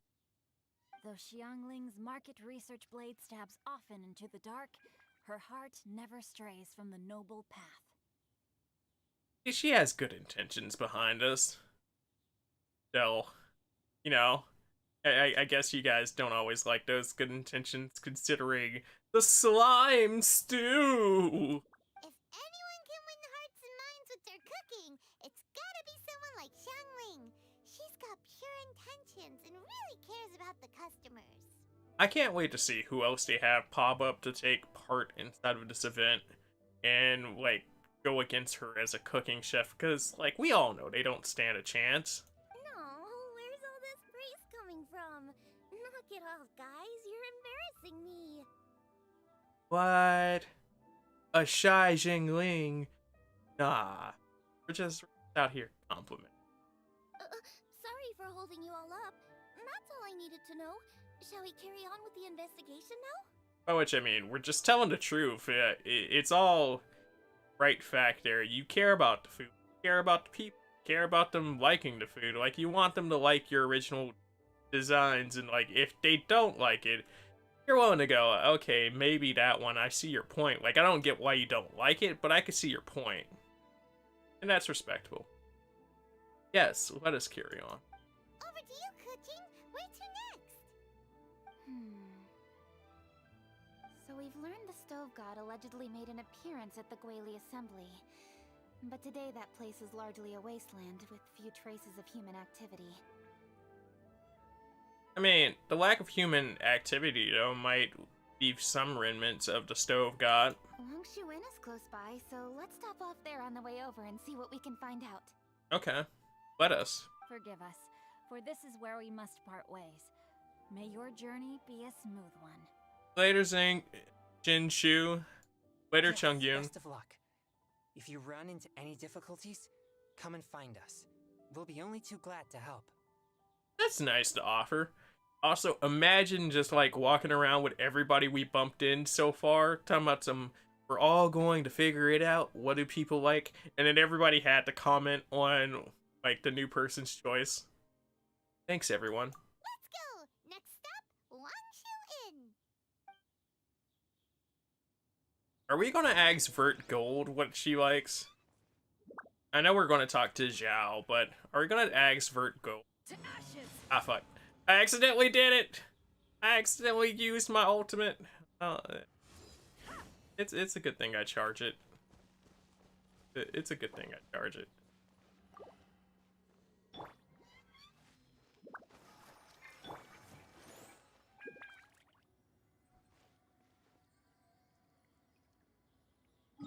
Map. M for map. Oh no. That's not where my brain jumped at first. It's like, dial M for monkey. Do do do do do do do do do do do.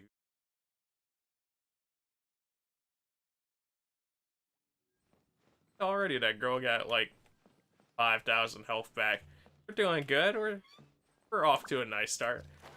I'm gonna ask the cook. Mr. Chef, give us your fine information, even though you're probably entering this contest yourself. Huh? Oh, traveler. Who are all these people? Who are all these people? Why have you brought them to my kitchen? Friends of ours! Allow Paimon to introduce Xiangling, Guoba, and Kuching. Aw, they gave Golba an introduction. Thank you for. We needed Golba introductions. Kuching? Of the Chishing? She's The intense zoom in on that man's face when they say ka-ching. Hi. I like how she's just like, you know, I'm used to this. No need to be so nervous, Jiazhen. Or Yen Zhao. It's not that. I'm just your typical commoner. I've never met someone as high up as the Yuheng before in my whole life. Now that's understandable and respectable. Look at that strong body, those powerful hands, and honest eyes. This guy must be a really great chef. This girl is Zhang Ling. So, is there something I can help you with? You've come a long way out to end up at Wangshu Inn. I guess those are good traits to have in a good chef. Let me fill you in. Because it is a lot of tedious work. Ah, okay. I see. Legends claim that the Stove God once appeared at the Guili Assembly. As Wangshu Inn is the oldest extant building in this area, any historical texts from around these parts are likely to have ended up here. I love how Goba was back there just trying to grab himself a snack. Also, yeah, it'll be interesting to see what text did survive. And it's a lot better than, let's just go search around the area and see if there's any context clues still there. Is there a room in this inn for storing books? And if there is, do any of them mention the Stove God? The stove god. Every time she says it, it just gets like a little giggle out of me. Well, now that you mention it, we do have a fair few ancient texts here. I remember looking through an old recipe book once. I just need to remember where they're all stored. I mean, that is the most important part of let's figure out situation. Where are the books stored? I wonder how old it was, and like also to what degree he had to change that up, because like one of the really interesting things with like looking at old ebooks, one, like some of them just don't use measurements at all, because that wasn't as heavily implied. It was like you do things until it tastes right. Which is still very much a method of cooking, but additionally, some of the stuff that they mention you just don't use in cooking anymore for either really good reasons or really bad reasons. If you're happy to wait here for a few minutes, I'll go have a look right away. Okay, go for it. Oh, Traveler, there's something I need to discuss with you. What would you like to discuss? What is it? We need to pay up or something? What? No, I wouldn't take your money. We're all friends here. I just wanted to ask if you had the time to make a satisfying salad for me. But do you really like my satisfying salad, huh? You're the head chef here, and I'm somehow making these satisfying salads. All right, I got you with a satisfying salad. Satisfying salad? What for? Could it be a certain person comes to mind? Oh yeah, Mr. Zhao. Yeah, guy who hangs out on the roof terrace, you know? Good-looking fella, not too tall. Good looking fella, not too tall. Prince? You keep Prince on top of your restaurant? Man, those concerts must be wild. Shh! Don't you think he can hear you? No, he can hear you. Oh, right. Yeah, maybe. Anyway, you know who I mean. The boss told me to take care of him, but this guy, let me tell you, he is one tough nut to crack. He usually turns his nose up at everything that isn't almond tofu. But you guys make that quality, satisfying salad that you like. But the boss tells me you once made him a satisfying salad, and it all went down so well. So I was thinking, could you teach me how to make it too? That way, I'll have something else in my arsenal. He said, I'm getting sick of making almond tofu. It takes too long. Oh, so this is for show! You guys really look after him, huh? Gotta look after him. Well, that's life, right? You gotta look out for your own people. Sure, I can help. Thanks for agreeing to dig out that book. All right then. Wait right here. I'll be just 1 minute. Cool. Catch you in a second, dude. Clock is ticking! 59, 58. Really, Paimon? Alright, girl. Sorry for the trouble, Traveler.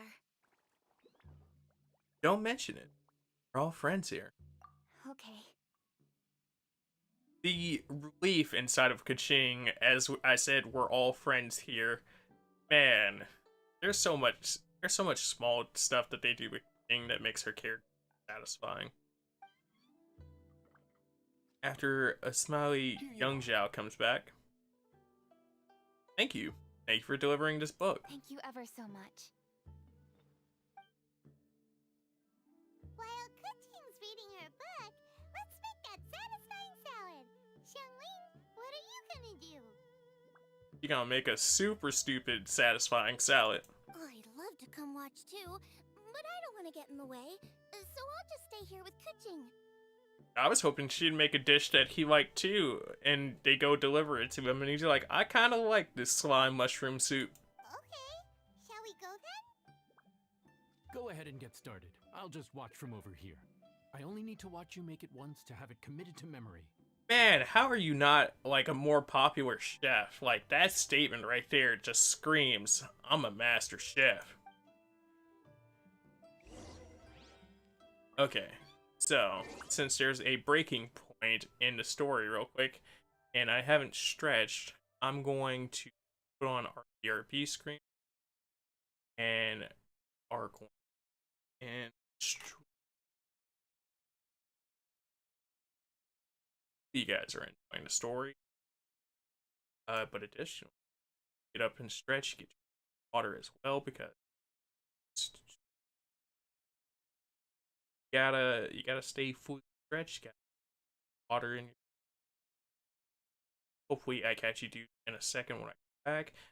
Also, additionally, links that are currently going to put into chat if you about anything outside of stream. So, I'll catch you. That happens. But till then, here's.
And we're back.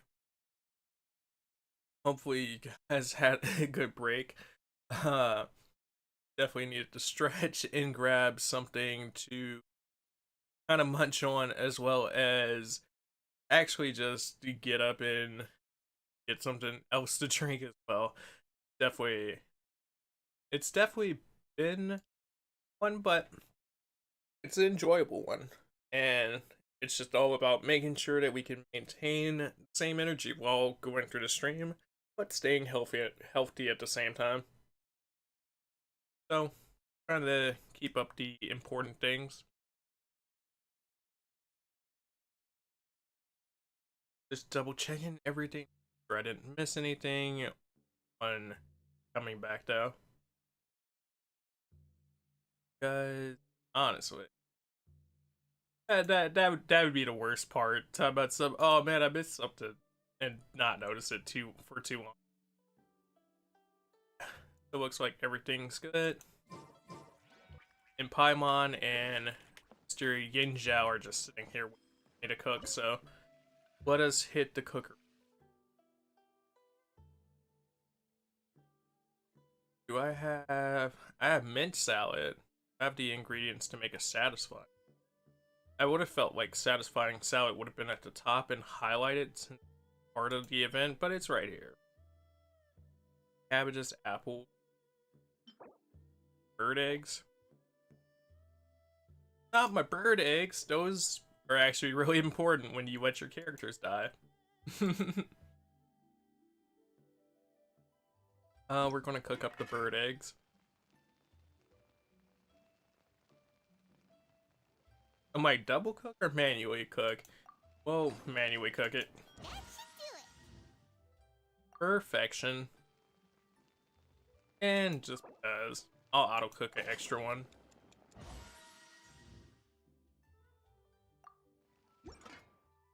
Wait, we are both truly satisfied with our salads. Although I guess this kind of kills his "I only needed to see it once" moment. All right, thanks for that. I think I've got it now. I'm glad I could be of help. You got all the steps down, right? Step 1, make salad. Step 2, be satisfied. Of course. Don't forget, I am the best chef around these parts. Or I guess reverse that. Step 1, be satisfied. Step 2, make a salad. Let's go see what Kuching and Xiangling are up to.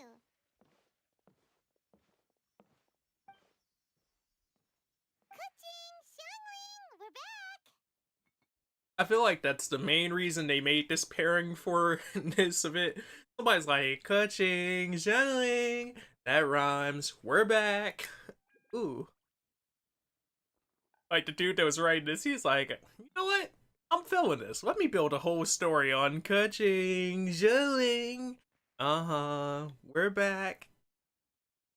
You finished cooking? Good timing. We finished our reading too.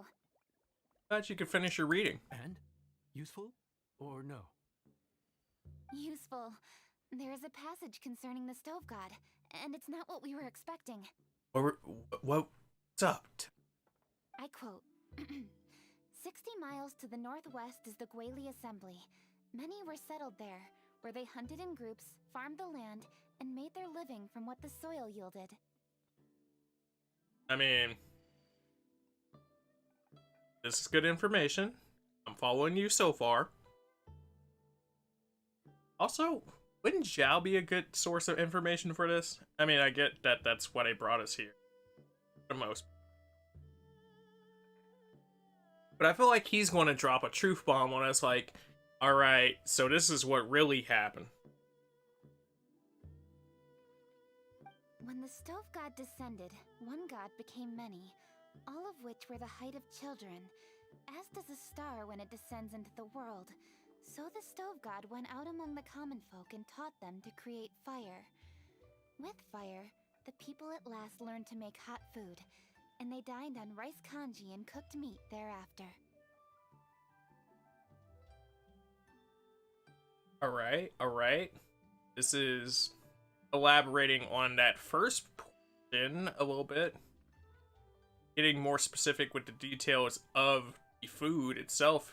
And I think like that should have been really important to the festival's background, but still, I'm following you guys. This is a radically different account from the one given in Demystifying the Legends of Liyue, and also a conflicting one. I mean, but the conflicting nature of it seems to have been following this event around the whole time it's existed, so not too crazy to believe. One god became many. Does that mean there was more than one stove god? I could believe that much, like a collaboration effort, or something like splitting of the same power that created the stove god to begin with.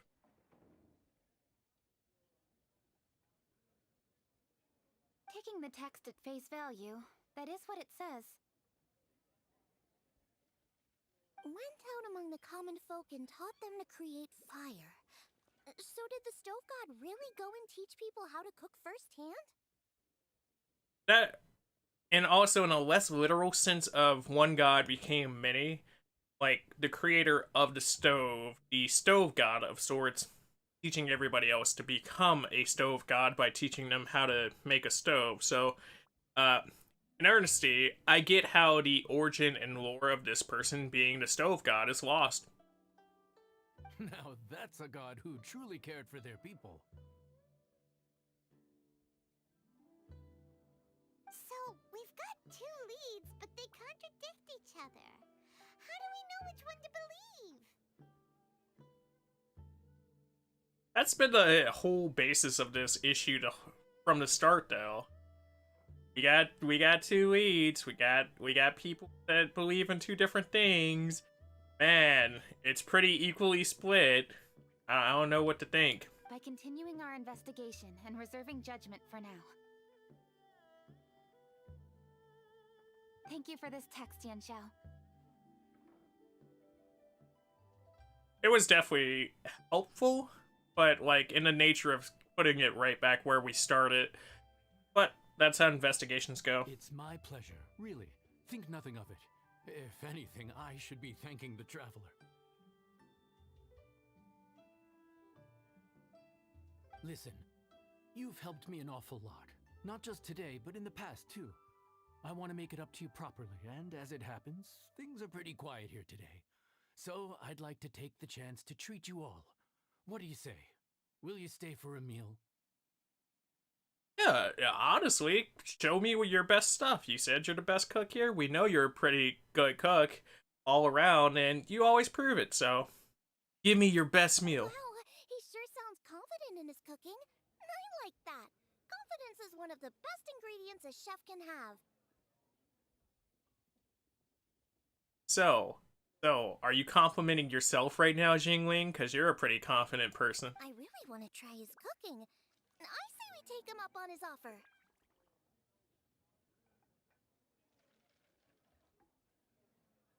Jing, can you spare the time? It's hard to refuse a generous offer like that. Yes, I think we can fit this in. Good. I'm glad that the Great Kaching was able to open something up in her time for her friends and stuff.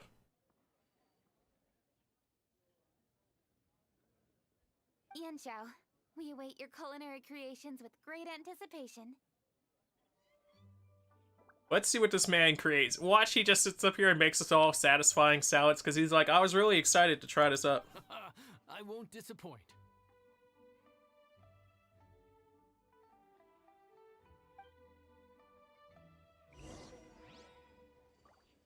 Let's see. Go take a seat downstairs. Aren't we already downstairs? Oh wait, no, they mean all the way downstairs. Alright, so let's go down there. I always forget that they have the downstairs area right here because the kitchen's so far up that you would imagine nobody would ever want to go all the way down here to deliver food.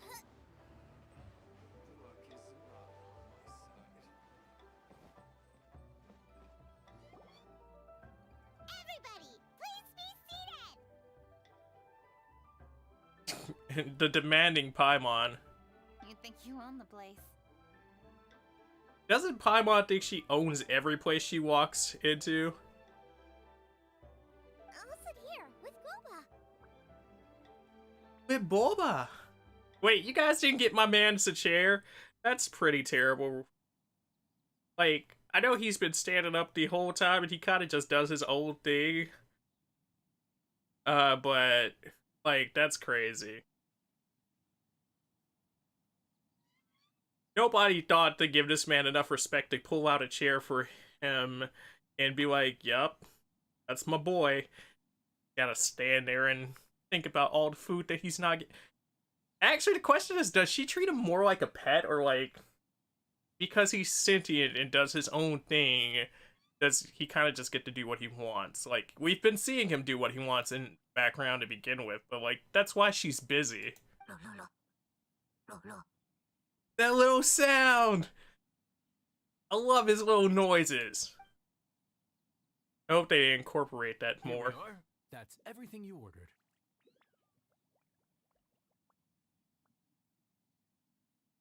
Oh, so it's not just him showing off the satisfying salad. It's him actually giving us a plethora of different foods. And they all look really good. The ones right here, they kind of look like the potato shrimp that they were talking about earlier. They look really dope. But this giant chicken, not gonna lie to you, it might just be because I'm hungry. I feel like I could eat the whole... I mean, I always feel like I could eat a whole chicken by myself, but... Man, give me this whole platter right here. I need this whole table. It all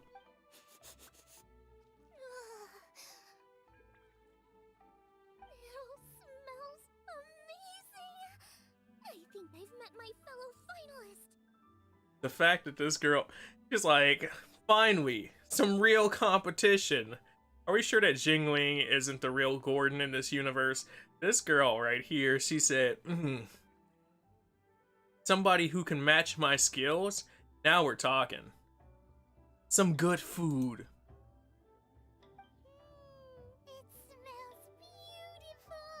Alright, shoutouts to whoever, like, the chicken looks good, but it looks like my dude said, I got chicken shape down. That's it, that's all, we're done. I don't need to worry about this too much. People get this as chicken. But them shrimp tails, this dude, whoever did the detailing on the shrimp, they were perfection. Like, you could tell that that's wrapped around it. You can tell the shrimp detail.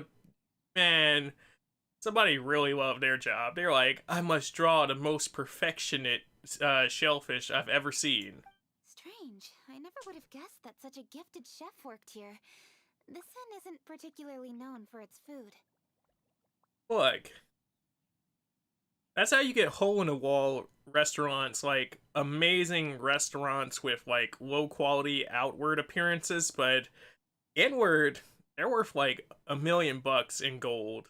They're just all-around all-stars. Everyone likes a good meal, whether they're staying the night or just stopping by for a bite. We call it an inn, but the fact is it's much more than that. We have to cater to all aspects of daily life to make this a true home away from home. I mean, that's a good thought process there. But it's also funny that, like, you have so much respect for it, and you have so much talent for the craft, and yet nobody talks about it. Nobody's out here like, man, you gotta go to the inn. They have, like, the greatest food around, dude. Because word gets around. Please enjoy your meal at your leisure. I should get back to work now. Please get back to work and enjoy yourself, because you truly enjoy yourself, sir. I could see the passion in what you do. Yan Xiao, are you taking part in this year's Masterful Chefs? Huh? He turned like, how did you know? You too? Oh. A real rivalry has been formed here today, boys. You're seeing it firsthand for the first time ever. Ying Zhou is now a pullable character, as he is the most extravagant buff chef out there. Yup, I've signed up already, and I've got my eyes on the prize. Your cooking's delicious. wishes, Yanxiao. I'm really looking forward to seeing you in the final. Because I know you gonna make it there. Huh. Interesting. All right, I'll see you there. I like how he turned his back on her before he said that. The disrespect! What was that? Some kind of power move? Oh? No, it seemed more sportsmanlike than that. At heart, it was sportsmanlike. On the surface, it was the ultimate power move, which makes it even more of a power move. Yep, he's a really talented chef. His food was excellent, and it showed he has a level-headed personality. That's the kind of chef that could be a match for me. I don't know if this demonstrates you being level-headed, though, Jingling, because, man, the criteria that you just demonstrated, right, like, you laid out right there, plus, like, the... Man, the bar you set is so high because you're a world-renowned master chef, and you're going out here to random other people's places, and you're like, I could tell the type of chef he is just by the way he presents himself, right? You taste their food, and you're like, you're going to be in the finals? You are ego boosting through the roof, first off. But secondly, you have just set the bar of expectation so high. I'm like, yo, if there's anybody else in this cook-off that we know, dude, this is about to be a battle to the end. It's going to be a real food wars out here. I haven't had any competitive cooking experience since my cook-off with Brooke in Springvale. Man, that's quite some time ago.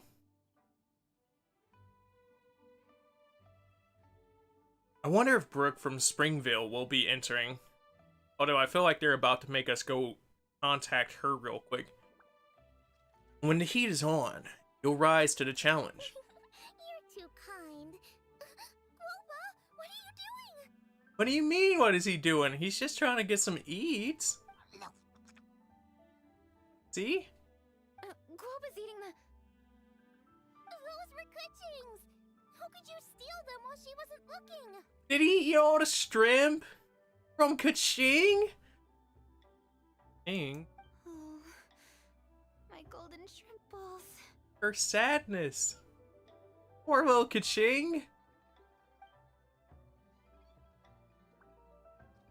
Bad.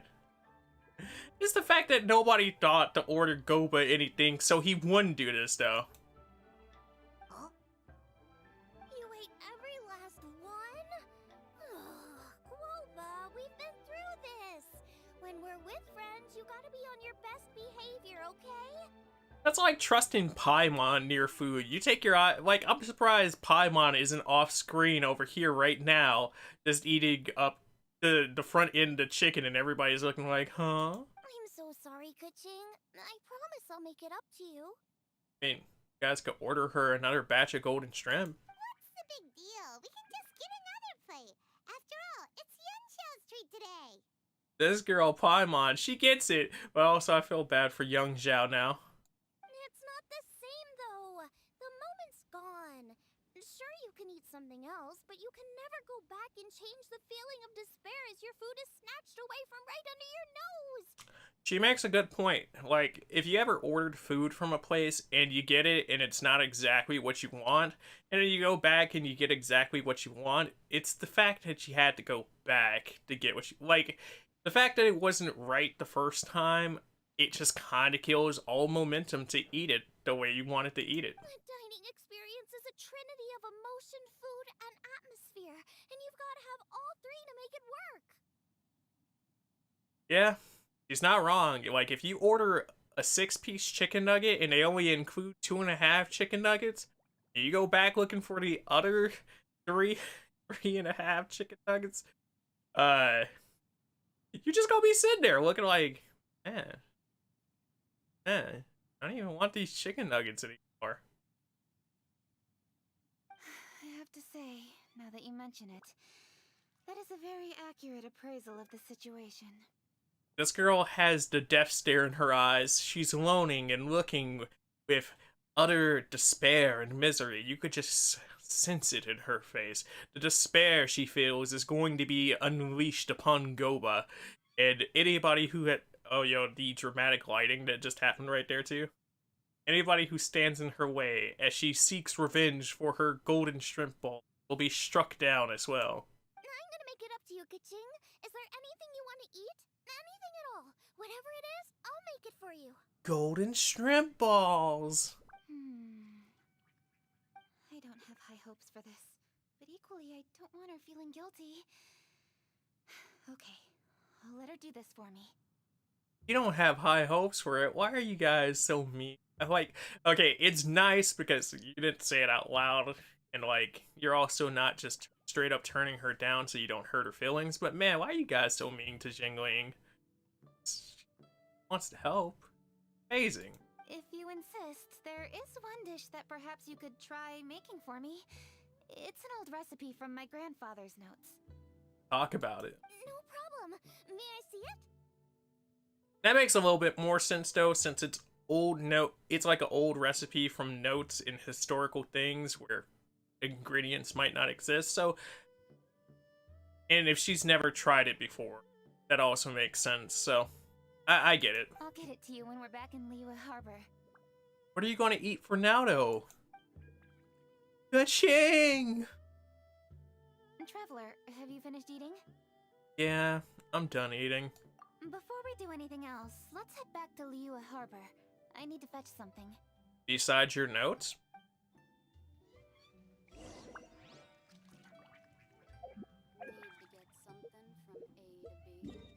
Need to get something from A to B? Sometimes just hearing the random NPCs talk in the background, it's just delightful.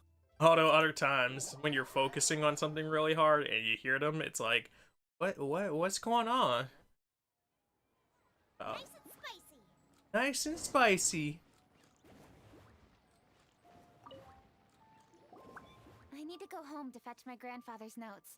Let's meet at Wanman Restaurant later.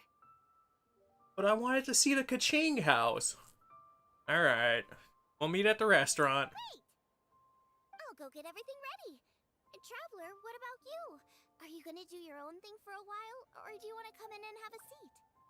Come in and have a seat as I watch the great Jingling? I actually have something to discuss with her. You go ahead. We'll join you later. Okay. But only because it's Ka-ching asking for my attention away from Jingling. Okay, gotcha. She is shorter than her! Traveler, come here for a moment. Yo, what's up, Ka-ching? I need your advice on something. What do I need to do to get along with Xiangling? What do you mean? Seriously? That's what's stressing you out? I could get it. She's very awkward in nature to begin with, so I understand why she's confused one situation. What's so strange about it? Why are you looking at me like that? She's not, like, very good at being personable. She's very good at objective-oriented goals. You know, like, that makes sense. That's usually how that works out. You're super smart, and you're always so sure of yourself. Paimon thought you'd never need advice from anyone about anything. Yeah, that. But also those are the people who will need situational advice the most, because it's just like, you're very smart at things, and when you're unsure about the things that you're very smart about, it comes back and it's like, well, damn, where do I start? If you're unsure of it, then have no reference. Used to having a lot of things just right there in easy thought process on it. Well, that's just ridiculous. Xiangling's always so warm and friendly with me. This time especially. And now she's desperate to do me a favor. So, is that supposed to mean... we're friends already? I believe it means you are the friends already. And, like, if you aren't, this is the greatest step to being friends. I'm just not used to dealing with people who are so warm right from the get-go. How exactly am I supposed to respond to that? Just smile back once in a while. Just grin and bear it. You seem to be getting along fine already. I think that's a good answer. And, like, it makes sense, because they're in the same city, but they're not really in the same social circles, and with Ching always running and doing errands to make sure Ningguang is happy, uh, she would be in and out, and Jingling running around on adventures for her ingredients. So it makes sense that they would know of each other, but not like know each other extensively. So her being this warm to her could be very much an offset and a confusion, because everybody else that sees Kaching, they might have admiration for her, but like the starting admiration is because Kaching, Lady Kaching of, like, they know who she is, and having a status and being known for that status doesn't always equal genuine warmth. Sometimes it's warmth just because of your status. Oh, okay. Noted. Thank you, Traveler. I'll see you again shortly. I should have just told her smile once in a while, because I do want to see Kaching smile more, but at the same time, I do think she's handling it right so far. Like, she approaching the situation, she genuinely trying to figure out how to be a better friend with this person. She doesn't want to hurt her feelings. Like, she's checking off all the notes to say that she's already good friends with Jingling. So she might not realize it, but she's equally being warm in some ways. Kuching's so self-conscious. Paimon thought nobody would be able to get under her skin. I like to hear what Jin.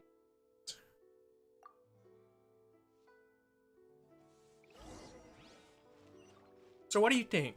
I think that Kaching is a very cool person. Oh, cool. That's good to know. Dude. Hey,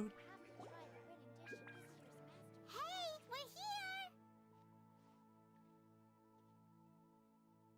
here! Goba.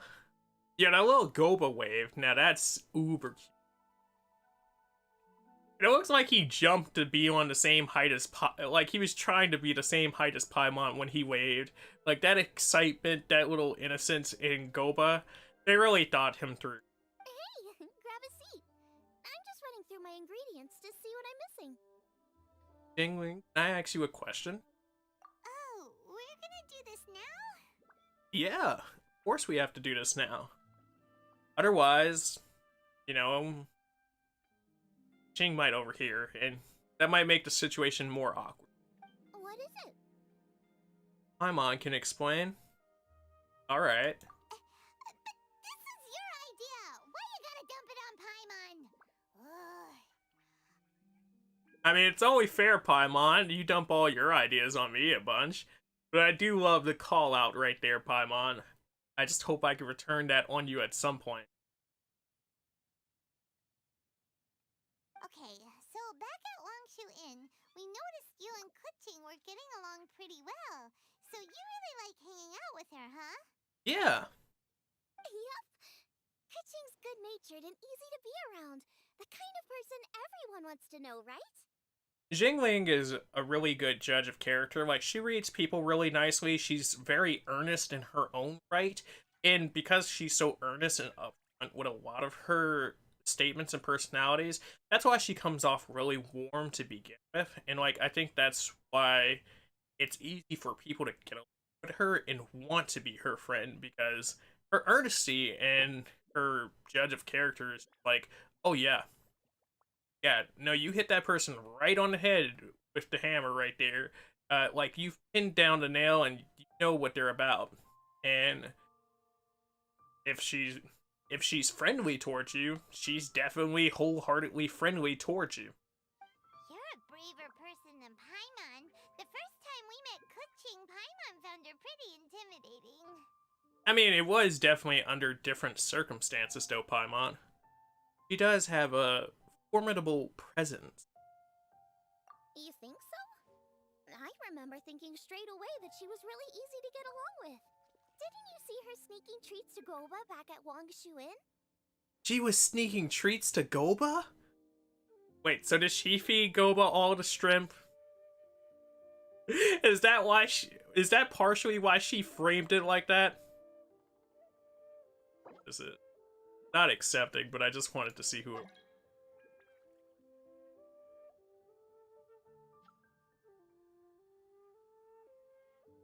But that's pretty cute, that she was doing that. You saw it, and you didn't, even then you didn't say anything. Yeah, she's great. We know that now. We're just talking about first impressions. I mean, maybe her first impression would have been different if Kaching met her in different circumstances as well, because Kaching being around a bunch of people that she knows and likes to begin with, as well as being on a job where she has to be objectively aware, that changes Kaching's personality. So, her standing there, she's present, like, her presence was very off-thrown to begin with because she was near people she was comfortable with.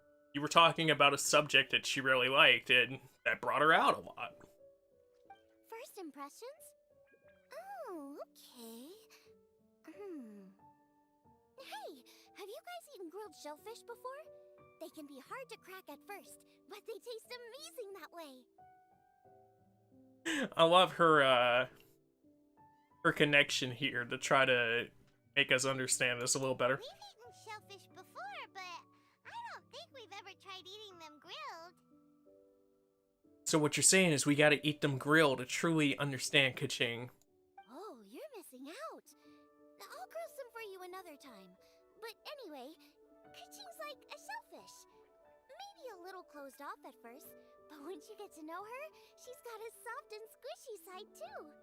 A soft and squishy side, you say. But yeah. That's definitely Kaching, and I really love how they accent that throughout this whole story bit here by making her very emotionally driven. Not to mention that even after her favorite food was stolen away, she was still happy looking after Guoba. I'm really grateful for that. Yeah.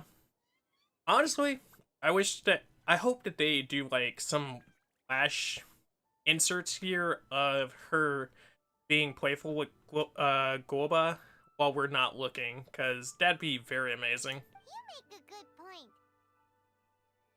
You know, Xiangling's intuition for people seems really spot on. Is that why she took a liking to Kuching so quickly? I think so. Alright, let's see. We're okay for carrots and crab, and we still got some ham and mushrooms. I wonder what Kuching's recipe is gonna be. I like how she says, some ham. Look at all this ham they got in the store. Look at all the ham. There's tons of ham. Huh? What was that noise? Rather or not it's enough ham, that's the question, but there is ham. What's going on? That sounded like somebody just pulled up in a car. Like, I didn't know Genshin had cars. What the? That bird is huge! A very huge bird. Ah, it's The the ladybird! ladybird! I just imagine Hank going, oh, ladybird! Excuse me, one shall not be addressed in such a manner. But ladybird! One shall be known as Adeptus, whose name, should you care to mention it, is Cloud Retainer. Can we call you Ladybird Retainer? Can we be pals, Miss Adeptus? Like, make friendly jokes towards each other? Like, you've stepped down a little bit. Your position's supposed to lighten up just a touch. Come on now. You've gone through enough for us to be friends and have nicknames. Also, I love how this one dude right here, he was cheering a second ago. Like, he's been waiting to look for a giant bird his whole life. Cloud Retainer. That does sound like an Adeptus name. It very much is. Well spoken. One shall let this young lady's enlightened words atone for the ignorant ones of her friend. Hey, yo, hold up. See, this is why Cloud Retainer be catching that smoke, because Cloud Retainer, she's stuffy. Like, the Adepti are stuffy in general, but Cloud Retainer, she be saying some stuff to just be like, aye, bird. Don't forget, you still a bird. It's been a while. A while it has indeed been, traveler. Does one surmise correctly that you hasten hither to partake in the Moon Chase Festival? Yes, I am here to take part in the Moon Fest. The Moon... the Moon Fest. Come on down to Moon Fest. We got moons and things. Gonna put you boys onto the real moon hours. Big moony out here.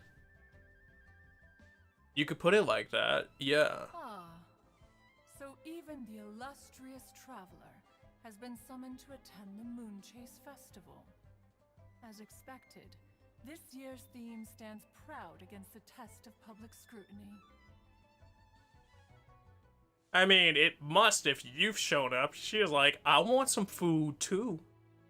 I mean, I'm a god bird, but I'm still a bird. The theme? You mean Feast of the Bounteous Land? I like how she turns towards us to say that versus talking to the giant bird woman who just said it. The very same. Moon Chase Festival falls during the season when many cooking ingredients are ripe. Hence, it is a fitting time to enjoy the finest of foods. One noticed the relative pomp and ceremony with which this year's affairs are being conducted, and could not abide to stand idly by.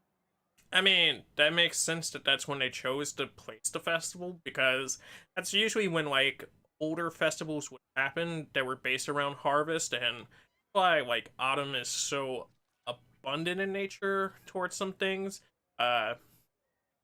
But it's also really funny that, like, oh yeah, I couldn't stand idly by. You guys are putting some real work in this season. But it's just really cool that to hear about the evolution of this event. It might not fully make sense that they were celebrating without truly knowing who the Stove God was before, or like them not having a pure record of it. But it's cool altogether to see how it evolved. And it's also kind of cool to listen to it and think about like how it relates to real life interaction with the development of agriculture and overall just like the evolution of technology there to make cooking more sustainable and reasonable to do it faster, because cooking used to be like an all-day process. If you want, like, it still is an all-day process for certain dishes, but it used to be an all-day process for any dish. Now it's like, you want to cook something in like a few minutes if you want to. Like, I can imagine how long it would take to make a grilled cheese back in ye old day, where you have to go and harvest wheat of bread yourself. You have to go find cheese of cow and produce the actual ingredients yourself. Let it be known that one's culinary proficiency and ingenuity is uncontested in all the world. Thus does one now appear in this realm, that those who inhabit it might witness one's latest creation, a supreme cuisine machine. A supreme cuisine machine. Why do I feel like that's the latest advert for kid cuisine? Like, can you just imagine the little penguin man running up? A supreme cuisine machine. Kid cuisine.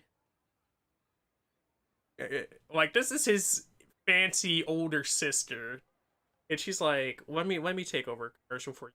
Like, I got you. We're gonna add some style and grace to this kid cuisine stuff.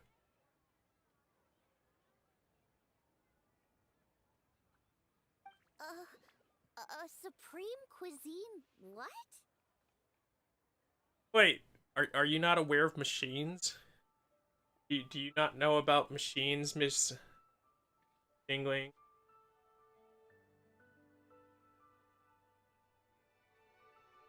Because I don't know. I find that one a little hard. Well, I guess I don't find that to be most hard to believe, because most of her point of reference is based in food. So, I guess if it didn't have anything to do with food, she wouldn't be like, oh yeah. Let's Is it a new invention? Patience. One's purpose here today is to meet and to greet. Nothing further. All shall be revealed before your very eyes when the time arrives. See, but how are you gonna get mad at them about patience when you just say some vague statement like that without any explanation? You just pop up and you decide to be all cryptic, and then you're like, it'll reveal itself to you when it's time. I'm just here for the meet and greet. Don't be bugging me. You're the one that decided to come in bugging. Traveler, you are one who has witnessed much of the culinary world. When the day comes, one would be most pleased to see you in attendance, offering your most vociferous ovations. I mean, I'm glad that there's that respect there, giant bird lady. You know, that you'd be happy to see my presence. Oh, so we're officially invited? Right, Paimon? That which is implicitly understood needs not be made explicit, let alone official. This girl, Hey. You're over here talking in rhyme and reason, and you're being overly poetic with some of your wording. I'm just saying, if you choose to invite us, we had to clarify it. I shall say no more and dwell here no longer. Await my word. Be there or beware. Why is that like a god's version of be there or be square? Be there or beware? This bird always disappears just as quickly as she shows up. Oh, wait, not bird, Adeptus. Hey, wait, isn't she technically an illuminated bird, though? Yes, she is, which makes that even funnier that she doesn't like to be called bird. Just like certain little cat people don't want to be called cats. Even though the character is clearly a little cat. But I'll let you do that math yourself. Also, imagine her hearing Paimon call her a bird, and she just swoops back over, I'll show you who's a bird, and picks Paimon up by the collar. She seemed like someone very prestigious and very talented at cooking. Yes. She definitely loves her food. Yep, that's how we became associates with her to begin with. What are you all huddled together over here for? The Adeptus left already. So you telling me you were just standing there listening to this? Yay, Kaching's back! Also, it's not like she left that long ago. We had to discuss it, but we had to discuss it in a way where she couldn't hear it. Sorry I kept you waiting, Xiangling. This is the recipe from my grandfather's notes. They're not in the best condition, so rather than bring them out of the house, I just transcribed the recipe. Well, that was smart right there. You wouldn't want to get the precious one-of-a-kind recipe damaged. Unfortunately, the texts my grandfather worked with were very old. Usually faded, damaged, or both. Some parts are missing from this recipe, too. Do you think you'll still be able to work with it? I mean, it's all reasonable for the type of work he did, but honest. Oh, okay. Let me take a look.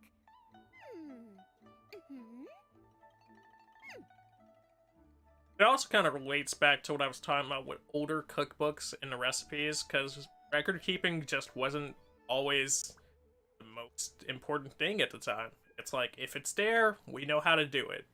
If it's not there, it's not important. Give me some time. I need to look into it.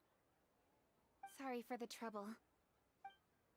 Oh, you're all here? Yeah. We're all here. I see them shoes. I see that capey cape. How you doing? That voice sounds familiar. It does. Sorry to interrupt your conversation. I was in the area buying a few things, and I heard the disturbance, so I felt compelled to come take a look. Ganyu, Kaching, and Jingling all here just chilling? Now this is an event. I love how she walks in. She was just minding her own business. She's like, oh, dang, my bad. I didn't mean to interrupt. You mean Cloud Retainer? I saw her too. She just suddenly showed up right in the middle of the street. Whatever adeptal power that was, she certainly knows how to make an entrance. In the adeptal power of, I flew in, like, I was going to drink the water to sound a little bit more clean, and then she said that stuff. I was like, no, I gotta finish this. I gotta sit here and make a comment about it, because we clearly heard that girl land in. It sounded like she came screeching from the sky as she was landing. Lady Kaching, you saw her too? Do you, have a moment? I need to discuss something with you. Ganyu, you're a little peach too. What is it, Ganyu? Has something urgent come up while I've been out? No, it's nothing work-related. I wanted to ask about, something personal. Is that okay? I love how personal this whole quest is getting. Everybody's like, let's just take a break from work. We're not even going to talk about work today. A personal matter? Involving me? Surely I haven't done anything improper recently, have I? This girl got to analyzing everything. She's like, man, it's funny how well put together Kaching is on the outside, but internally, she's just a wreck. Please, Lady Kaching. This is really important to me. Really with someone like Ganyu, because Ganyu, inside, outside, she's just a peach. So, and she's someone she interacts with on a regular basis, so it's just like, uh-huh. Oh, okay. It'll be interesting to see if we hear this. I noticed Cloud Retainer was here for quite a while. Did she say anything about... me? When I was young? Oh, do you mean quite a while in general? Because she was just here for a second ago. About your childhood? No, nothing at all. What? Really? Thank goodness. Nope. Nope. Nope. Nope. You can't do that to me, Ganyu. Nope. I need this deep dive right now. I was getting really worried. Once she gets talking to people, she tends to go off on all sorts of tangents. So I was worried she might have bored you with some stories about me.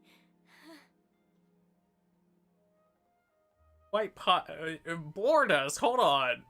Rewind yourself real quick, Ganyu. How could a story about Ganyu be bored? Your name didn't even come up, so you've nothing to worry about. I get the worry there because the close association with Ganyu and the Adeptus, but it's funny that she saw them and her first thought was, hey, yo, is she talking about me? Kaching, how are you not asking a bunch of questions right now? There's obviously some juicy gossip here. Aren't you curious to find out what it is? Exactly, Paimon. We gotta get to the bottom of this. Please, no, don't do that to me. Alright. Because you're a little... Not to you, Ganyu. Of course not. Whatever it is, I'm not curious and I'm not going to ask. Sure. If Ganyu has a secret and she wishes to keep it that way, nobody should make it their business to try and get it out of her. That's just basic decency, is it not? It is. Also, I imagine, like, Jane doing the little Sakura thing that they did in the original Naruto.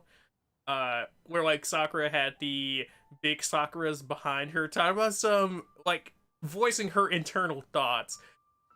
And, like, I imagine Kaching being really nosy on the inside, but because she's this dignified personality on the outside and she's well put together, she's just like, you know, common decency. But in the inside, she's like, I really want to know. Yes, ma'am. Paimon will never bring it up again. Never. Kaching, I thank you. You're so kind and considerate. I've always seen that in you. It's one of her best traits. What's that got to do with... Honestly. Go on, you should be getting back now. So when she said go on, I thought she was like, no. Continue. Oh my, you're right. I should. Okay, everyone. Please excuse me. I should get back to work now. take good care of Kaching for me. We will. Take care of yourself, Ganyu. Although, if you wanted to hang out, you totally could. Hey, what are you trying to say? Protect the precious Kaching, clearly. Don't worry, Ganyu. We will. Thanks. Hope to see you again soon. Hope to see you soon. At the end there, you sounded like your big sister. A little bit. Just ignore her. Hey, everyone. I just had an idea. What's your idea? It only occurred to me when that Adeptus showed up. Do you think the Stove God could be an Adeptus too? I've been thinking that for some time. Like, yeah. But who? Ooh, could be. Oh, yo, imagine Ganyu was the Stove God. Like, I can't have people know that I used to play with fire. I'm the ice. I'm the ice. I need people to believe I'm chill. I don't want to assert either way, but it seems highly likely. In that case, we should go ask the Adepti about it. I think my master might be able to help. Okay. Go. Master? You mean your teacher is an Adeptus? She's over at Yujing Terrace. Come on, I'll introduce you. Master Ping. Also known as Madam Ping. I know where that girl hang out. Race you.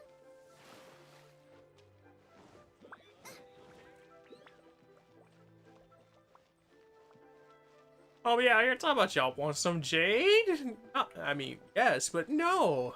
I'm out here trying to get to the Master Adeptus.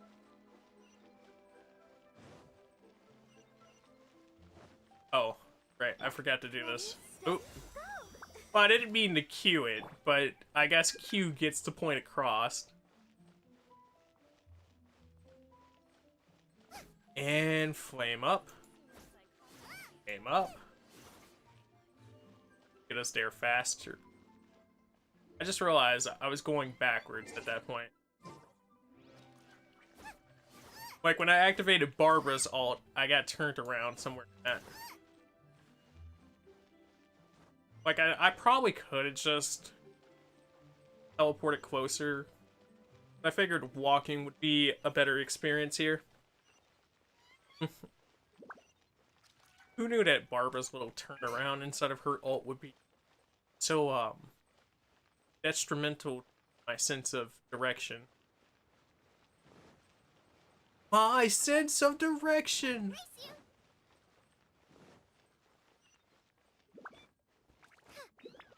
Watch it not be ping, and it's just like some random monolith guard talking about some, ah yes, now that's my master. Master Ping!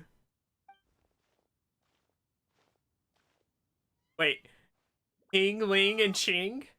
All chillin'? Now we're talking. Hello, Xiangling. Also, I like how she just kind of resides over all the Pyro Vision people right now so far. She's just like, yeah, kind of cool. Oh, I mean, minus Mr. Geo dude. But seeing Yinfei and Zhenling both interact with Madam Ping, it's just like, yeah, the Ping Meister. Madam Ping is Xiangling's master? Madam Ping is everybody's master. I did not expect that. Y'all don't know about the grand teachings of Ping. Sleeping. Master, how are you keeping these days? Are you well? Oh, very well, thank you. What a surprise it is that you all had the time to come and visit me today. Hi, Madam Ping. Hello. Master, we came here because we have a question for you. Do you know about the Stove God? Ooh, she about to break down.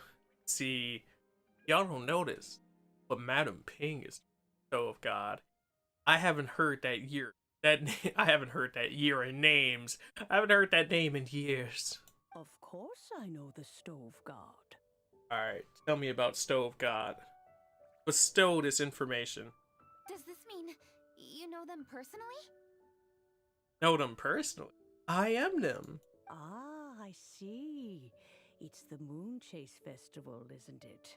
Yes, yes it is. How interesting. So you came to hear some stories about the Stove God.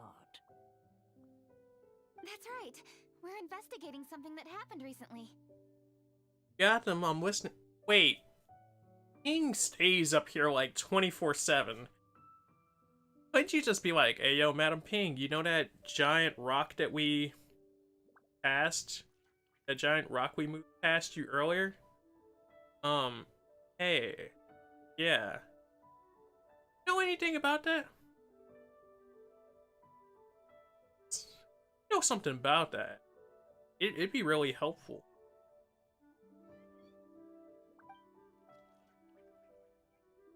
I see. The great stone surfaces. And so you open an investigation. I must commend your guesswork this far.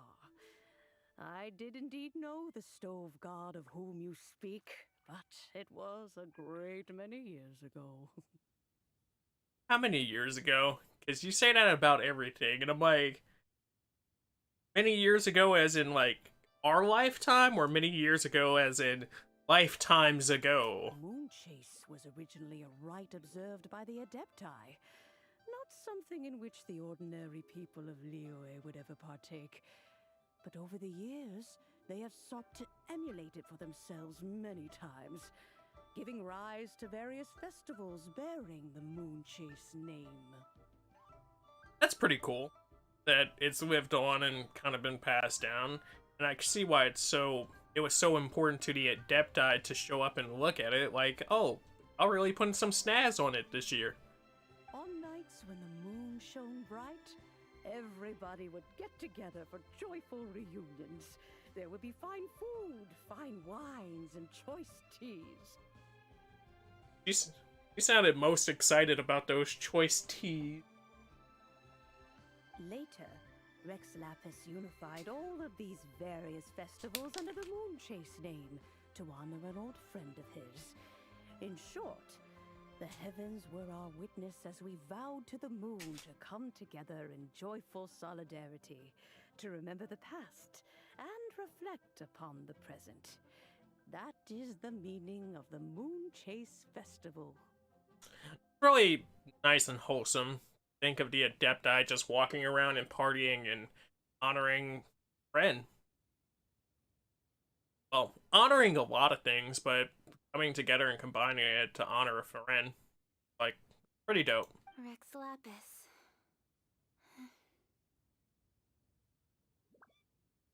It's like, everywhere I go, all I see is Rex.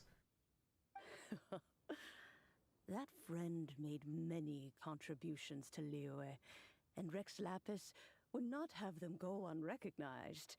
Turning this season into a commemoration of his old friend was also a way to honor that friendship. That's a good way to honor your... You know what? Let's just make a season for... I mean, I know the rest of his friends had to be looking like, but what about us? But, like, still, that's pretty cool. I can only presume that the Stove God Festival was one of the many subsumed into the Moon Chase Festival. I mean, you presume right. In the hands of Rex Lapis, our nation's traditions were faithfully upheld. It is to their detriment that we must now be the ones to inherit this duty. Once again, still nice that... Because the whole big thing is, you all had your disagreement about how this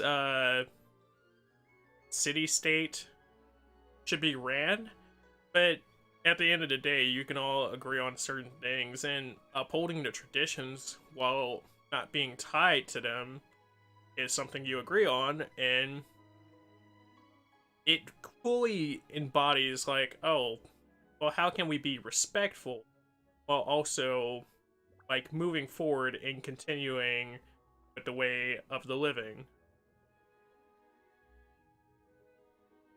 So, it's really cool. Ah, Kuching, I simply won't allow you to be so down on yourself. Nothing would delight Rex Lapis more than to know that those who follow in his footsteps continue to value these traditions and are working tirelessly to do them justice. Justice. Something about hearing Madame Ping say justice is just right. Thank you. Lady Kuching. Hello, Monolith Guard. Huh? Lady Kuching, Lady Ningguang wishes to speak with you. Let's go see what the big Ningguang would like to speak about. Ningguang's looking for me? Must be important. Please excuse me, everyone. If I'm not back soon, you'll find me at Ningguang's office. I'm sure that it has something to do with the big rock, and something probably had to happen. Like, we've been gone long enough on our exploration. There she goes.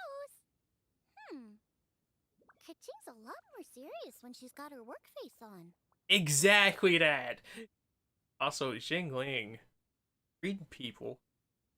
So good. Do you want to know who Rex Lapis's friend was? Yes, tell me. Hi, my guys! Stove God is friend, right? Yes, precisely. There are few genuine coincidences in the world. The story of the Lost Festival and the old friend are indeed one and the same. It's funny, too, because they talk about Stove God earlier in the story, so it's cool to see this come to fruition. The Stove God was a good friend of mine, too.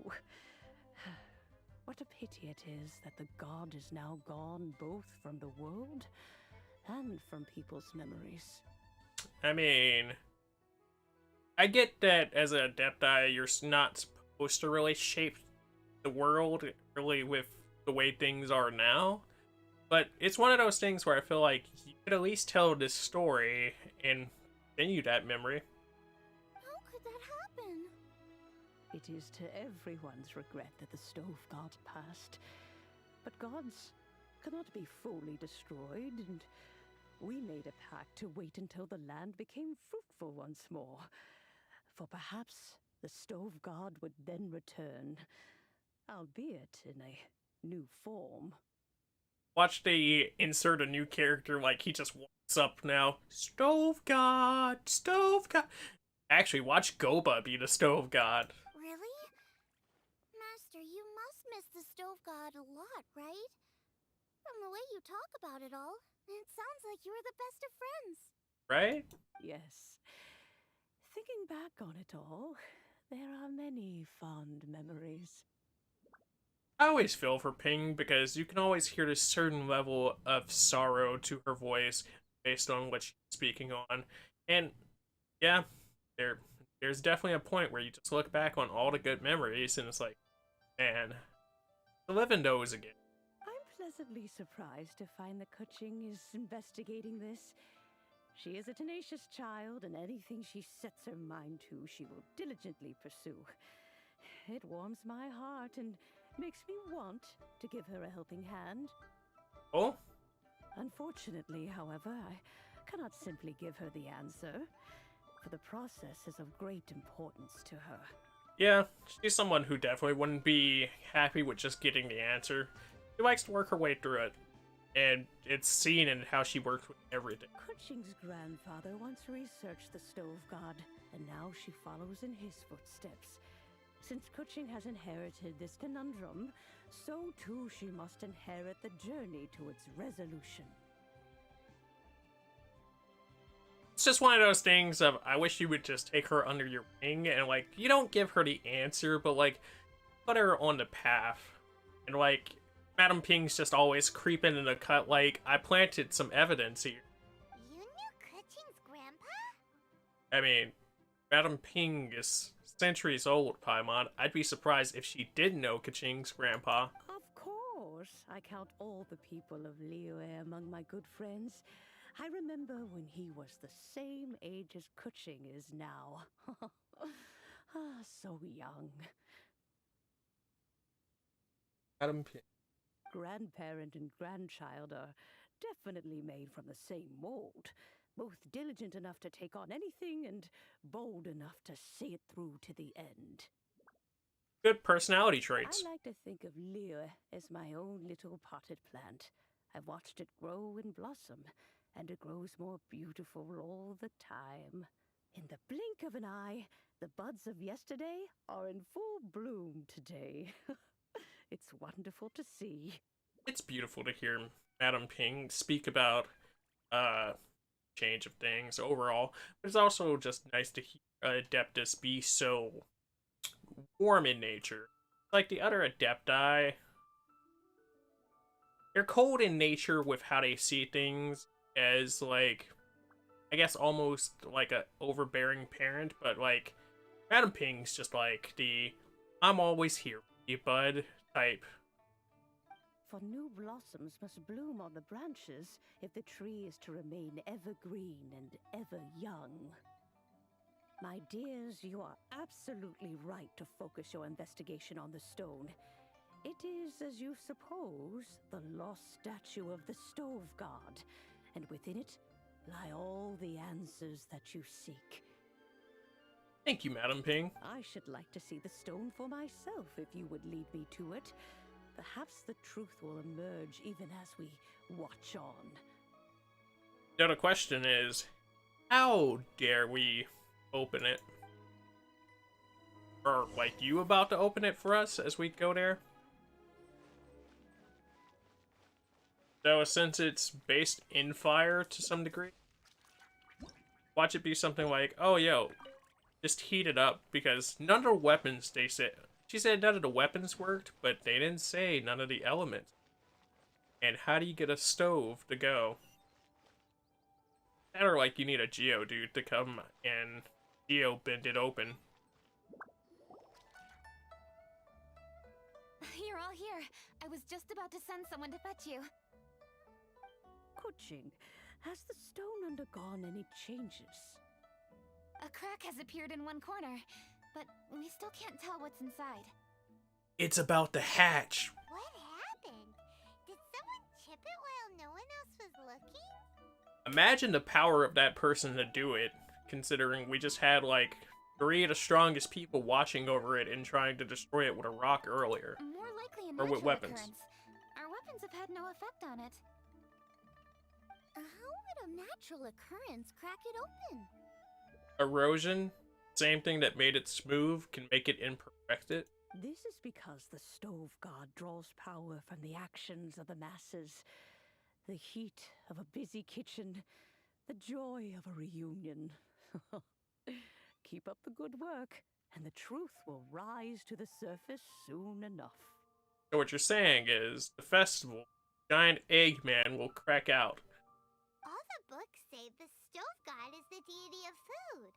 So is the stone opening up because everyone's cooking for the festival? Exactly that. Statues draw power from their people. So, if the Stove God has dominion over cooking, could it be that the passion people put into their cooking gives power to the Stove God? Boy, was the Stove God brought to the right city. Jingling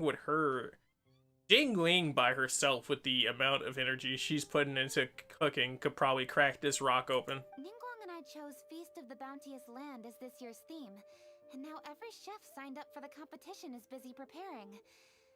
Paimon's theory is not an unreasonable one.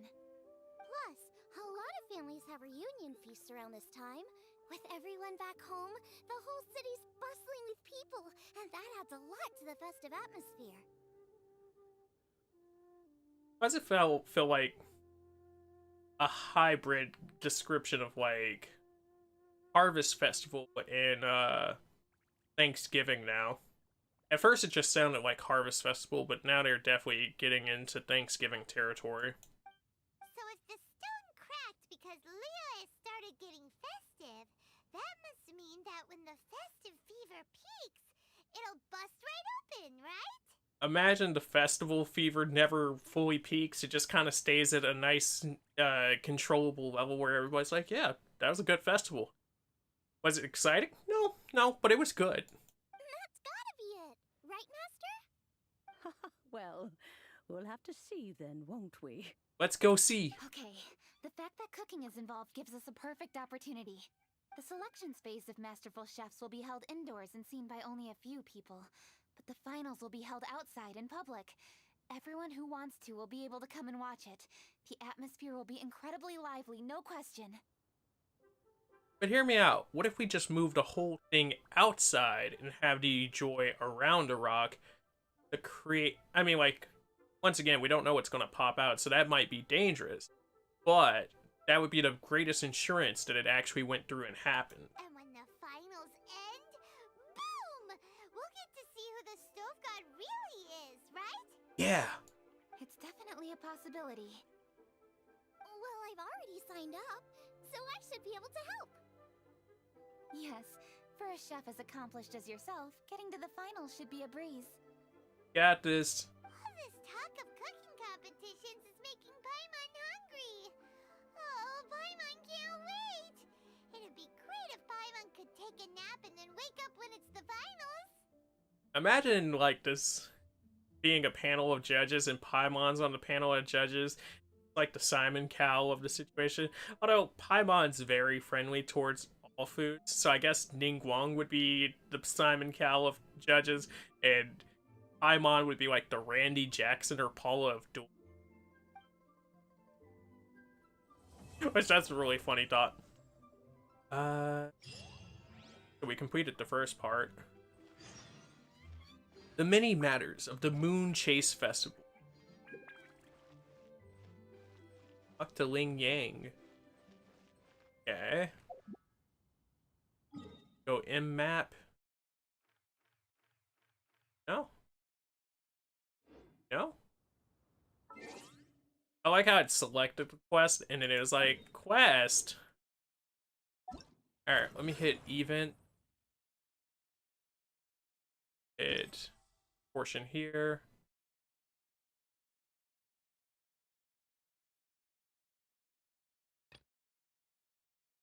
Cloud Retainer seems to have invited a new cooking, or invented a new device.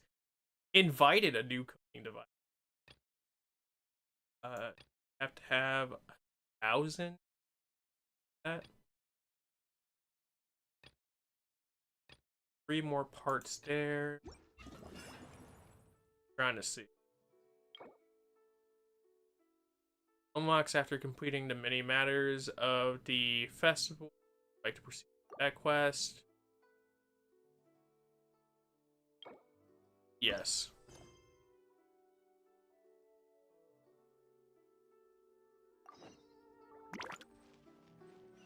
That seems like a good go to next.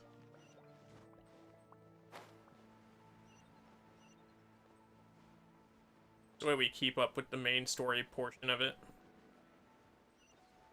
Also, that's what it clicked over to us for first, so I'd rather do that than randomly jump onto Cloud Retainer.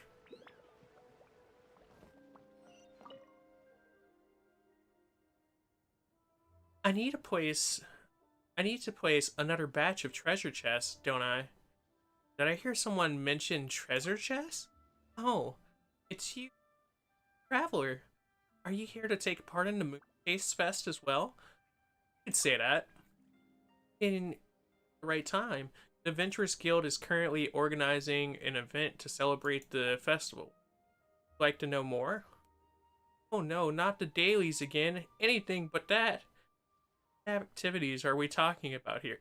I'm going with not the dailies. Oh no, this activity is super adventurous, like during the Moon Chase Festival, the guild has placed Moon Chase charms in various places. Those who find these charms can bring them back to us in exchange for various rewards. Also dispatched a group of adventurers to place a large batch of treasure chests out in the wild. Special treasure chests will come filled with a manner of goodies which we've prepared just for the occasion. Other than these two activities, we've also got some tough challenges lined up for the elite adventurer. As for details, it's, well, involves invading a series of monster camps. Who did you send out here to go invade these monster camps just to plant it? And like, who are you trying to get hurt? Because what if an average person wants to do this? What does that have to do with the festival? It got nothing to do with the Moon Chase Festival at all. I mean, you don't have to put it like that. There's prizes to be had for beating up monsters. That's not all the difference from normal commissions on. Please, just help us out. Most of our adventurers have left to go enjoy the festival. Many of our commissions are just sitting with no one to pick them up. Just lend us a just lend us a hand with your skills. It'll be a breeze, won't it? Fine. Better have that payment ready. Of course. You'll be compensated fairly. Traveler, don't worry. I'll be here throughout the Moon Chase Festival. If you have any questions, just ask me directly. Counting on you, Traveler. Well then, enjoy the festival.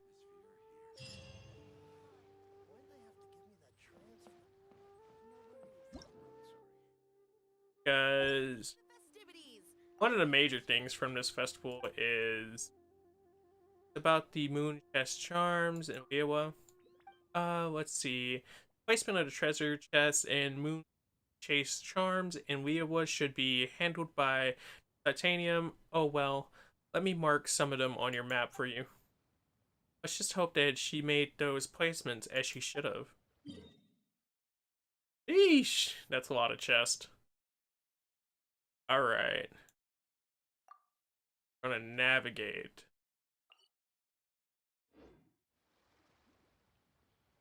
Let's see what else she has to offer as far as information. So about the Moon Chase Charms and treasure chests. Yeah, she can mark some. So I think I'll handle the. Yeah.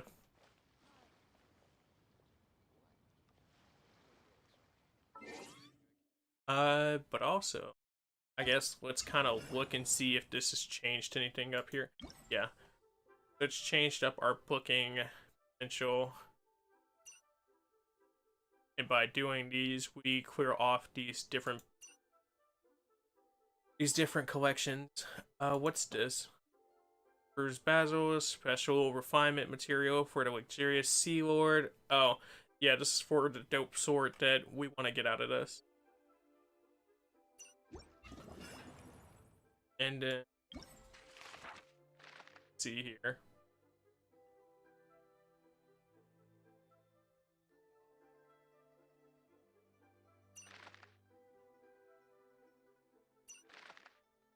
These are challenge maps.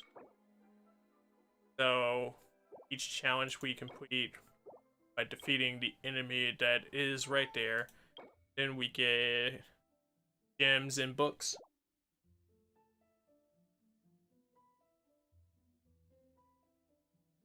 Okay, so I guess let's get started.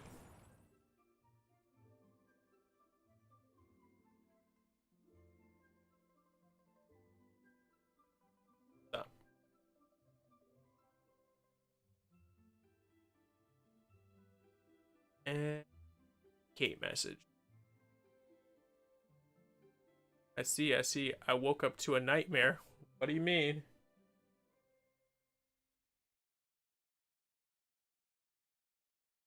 How are you doing? How was the nap? I completed the first part of story. Now I just gotta do all the festival to get the second portion. Right? I do kind of wish I broke this up a little bit better, but...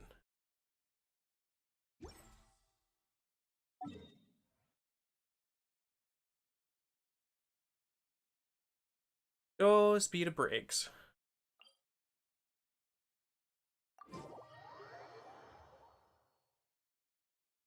What I said, part of this might not happen on, but yeah,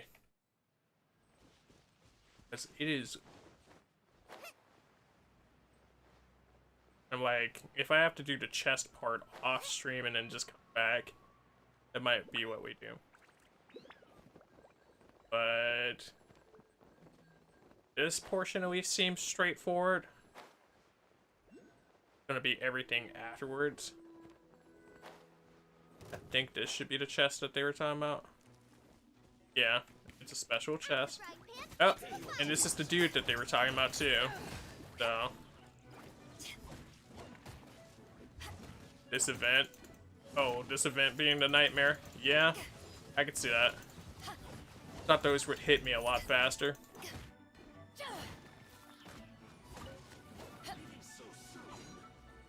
Like, already this seems like it's going to be an interesting set of events. But, at the very least, at least they mark out a lot of the stuff.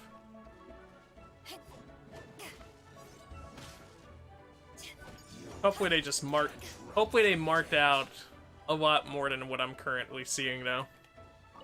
This way it's not too much of a tedium. 5 gems. Did you give me the board points? Hunter's bow. And this is another one right here in the water, right? Okay. So if that's 2 chests, like if that's 2 chests in, see what that does to our thing. So we get to claim one of these, right? For beating the dude.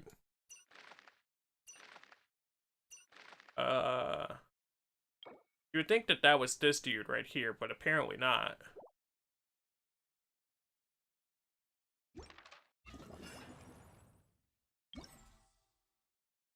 %2 of chests collected. Get 100% so I can get my fish rod. My lightning fish.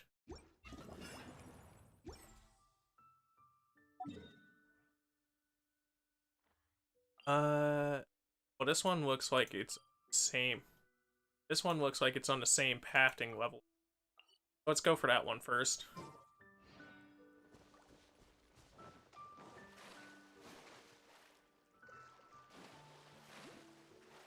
They marked a 3rd.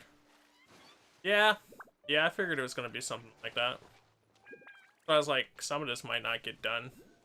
One stream.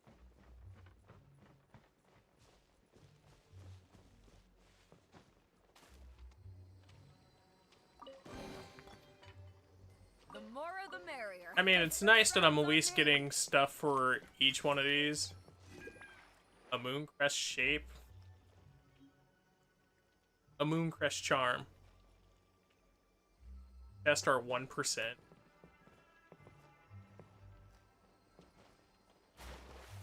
I'm guessing, what, tons of these crests as well.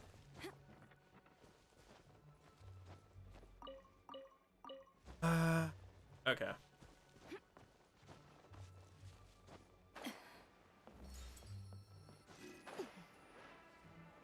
Luckily, this will give me a chance to get some exploration done. It's 2 separate events.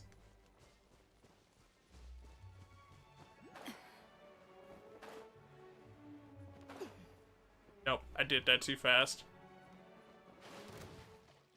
But I could technically go get this at any point, but I know myself, and having to jump back down for it.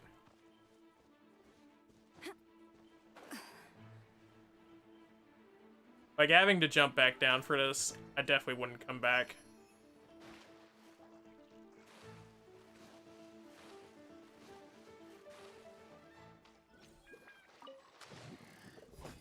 Oh look, it's the little bird flies.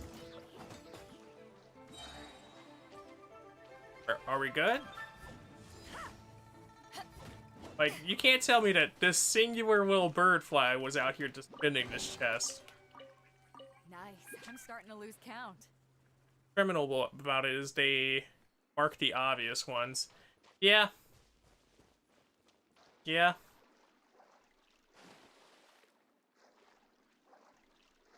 Chests are the largest % of the area. So this is going to be fun, is what you're telling me. Which means this ain't going to be fun, is what you're telling me. Huh. Where have you been hiding? At least it's good stones. I'll say that much. 5 stones per.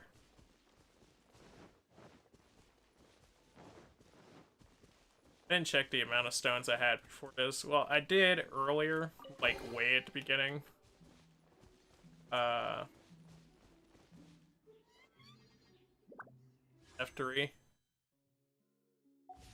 I think I was at like 7 something.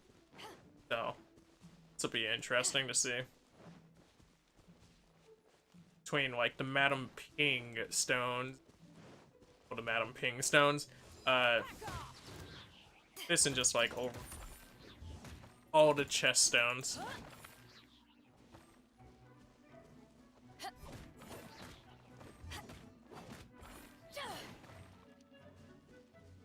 Come here, buddy.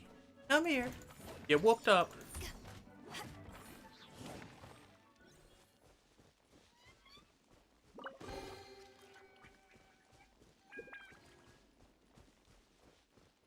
I wonder how long they think this is actually supposed to take for collecting all the chests. Like, their guesstimation of it.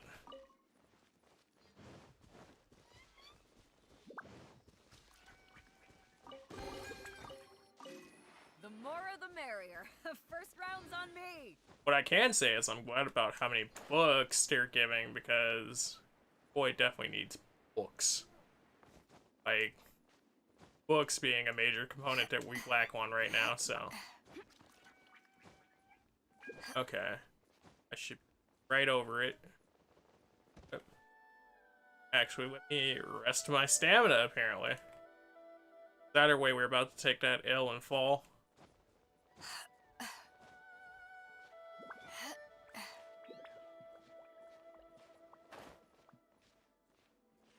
So X. Ah, fuck. Because I can't see it, it's hard to... Yeah. But apparently that's high enough.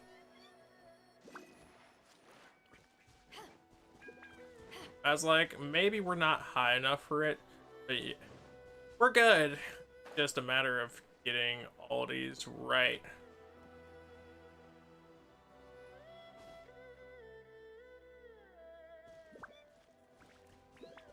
Okay. I think this chest is back up, so go back up. Oh look, we could double chest right here.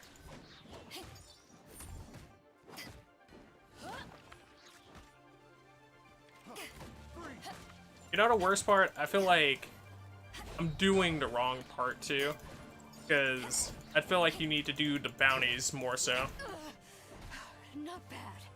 What's up, Mr. Phil? How are you doing today? What are you getting into?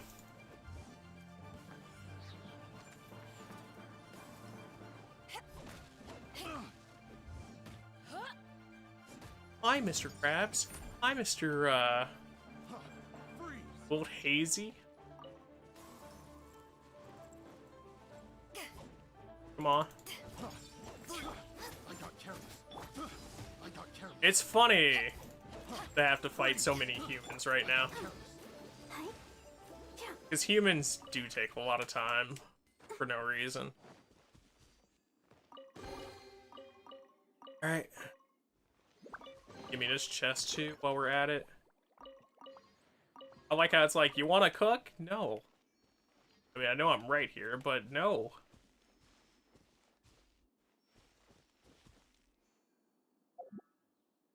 Let me map it out real quick. Map up.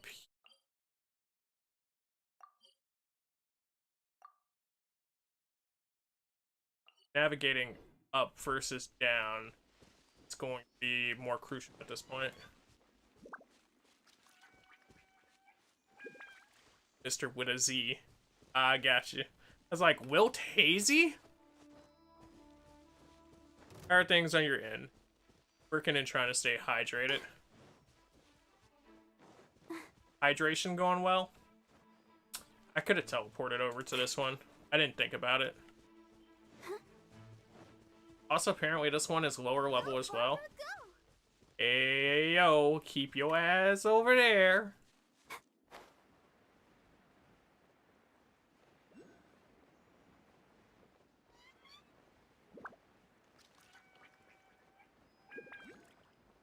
Are we right on top of it?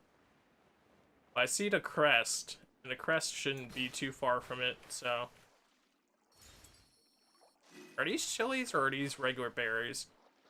These are chilies. Hold on. Let me mark these on my map. Future reference.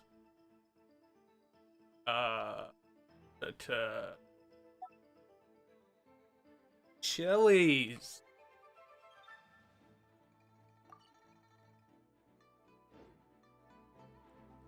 Okay. This boy's pulling up, but I really don't want to fight him.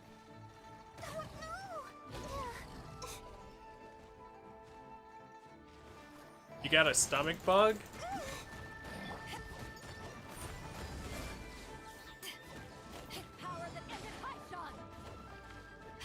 How'd you get a stomach bug? Yeah, something took my fluids this week. Oh. That's what I get for only reading half the statement. This guy. Well, congrats, Mr. Stomach Bug.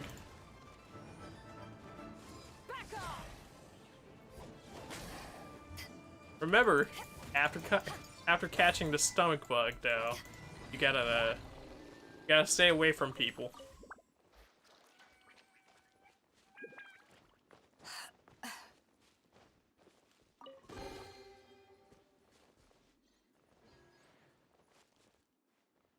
Okay.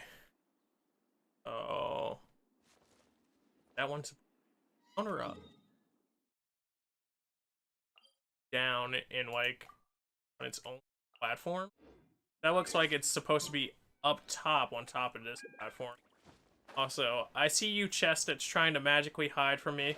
You're not sneaky.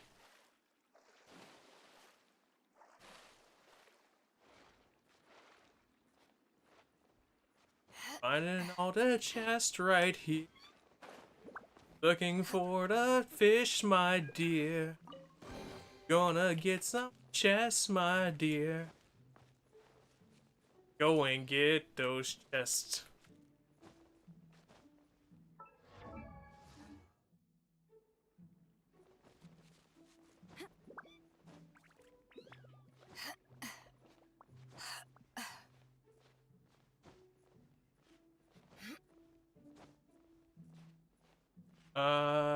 Can I make it up this any faster? Cause that's $1 million question.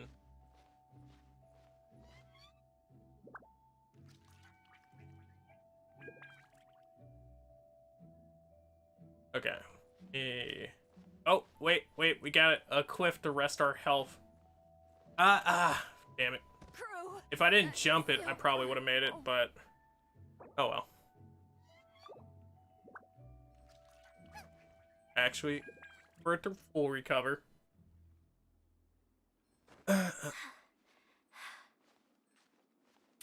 There are certain points in climbing that look like ledges that you should be able to rest on, and then the game just goes, no. So we'll see in a second. Rather not, I should be mad.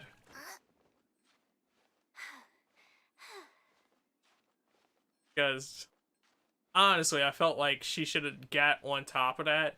But like, yeah, no, that's cool.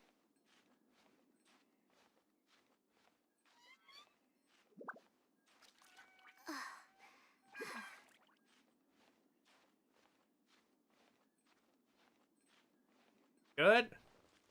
Yeah. So it's good, but you gotta get to a specific point, even though all of this is standable.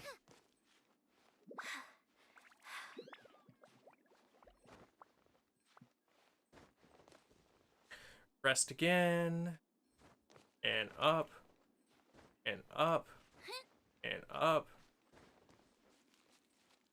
How far up did you guys put this? Like, I know the answer, but like...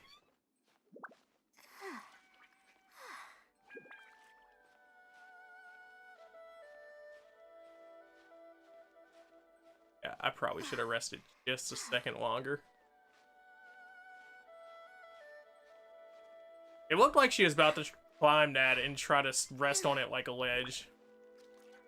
But luckily, we bumped into another ledge, so works out.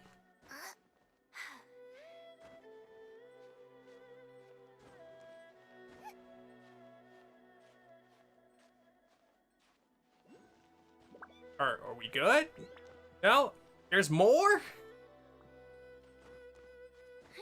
There are certain things you just don't climb inside this game.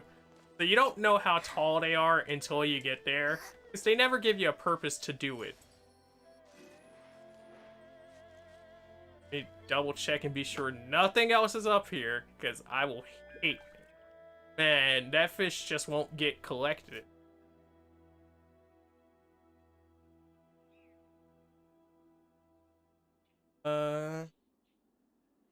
Can't decide whether pyro slimes taste better with salt and pepper. Let's click real quick. See how it's looking so far. 24%. Yeah, we're so close to the first reward. If I sound dead on the inside from that, it's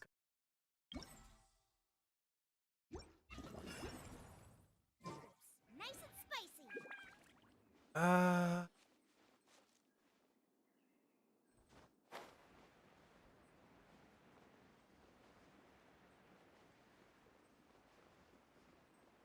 Okay, yeah. So this is like all the way up to, and this is going to be 10 times more fun to get to. I see like another shiny shrine piece too down there. So good luck. At least that's on like a lower level where you can get to it.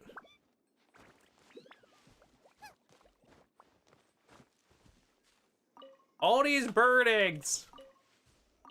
Like, I'm not mad because, like I said, I do need them. Is there a chest right here? Like, right here? It feels like it should be.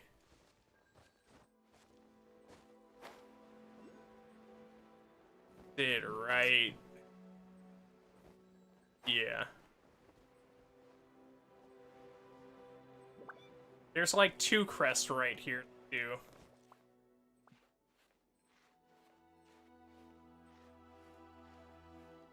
I feel like finding this one chest is going to be what drives me insane.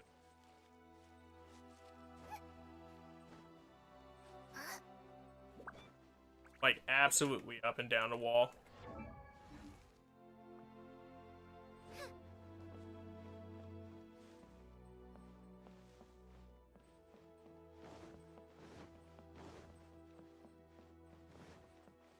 Okay, so you were what I thought you were. Are they telling me to go even lower?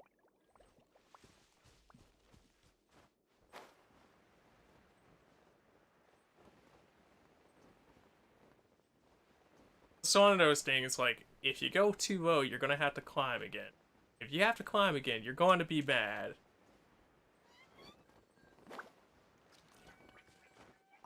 Okay, Moon Crest chest. One of them.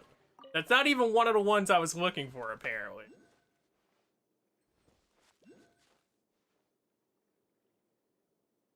Not even one of the ones I was looking for, apparently.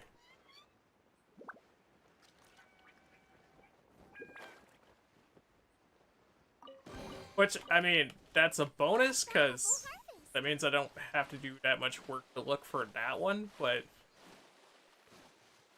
Lord. Lord have mercy.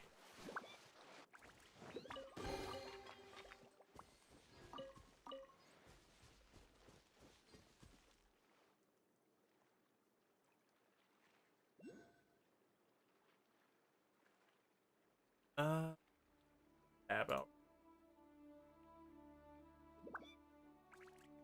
Imagine dying to fall damage. Teleport up there. Look, look. These are the questions we ask after I've done it, apparently. These are also the things we think about after I've done it, because it's like, I don't know, maybe I encounter another chest. And maybe it'll be a good chest.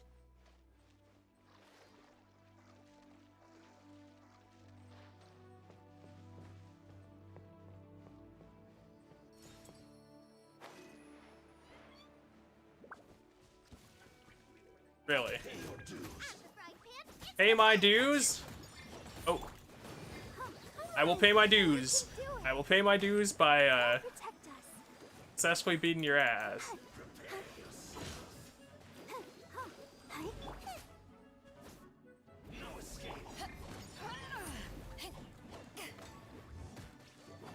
Come on. Got this.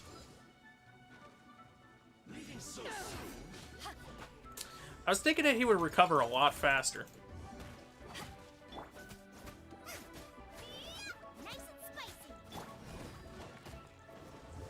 Alright. Cool. Drop anything? Why did they never drop anything cool? Nice. I'm starting to lose count. You having fun yet? Yeah. Fun. F is for fuck's sake. Who do stuff together.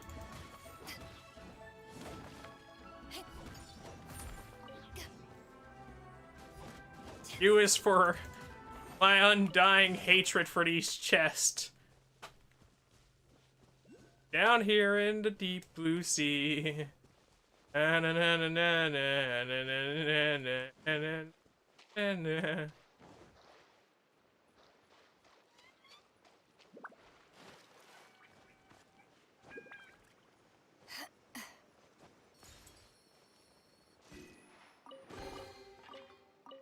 Huh. Where have you been hiding? Okay.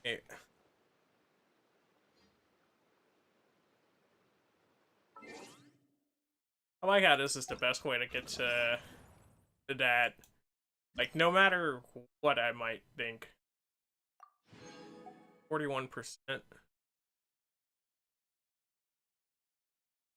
It is!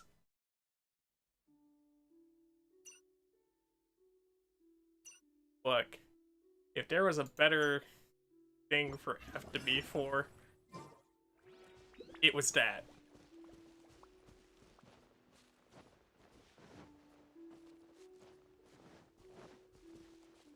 Okay. Now, this one of those events they need to rerun like every week, though. How about some, hey, yo, we got chest. Yeah, we got chest. That's a chest! That is a chest over there. I see that chest. I see you. You're not sneaky or discreet. You are big and red and out in the open. Also, give me this lotus head.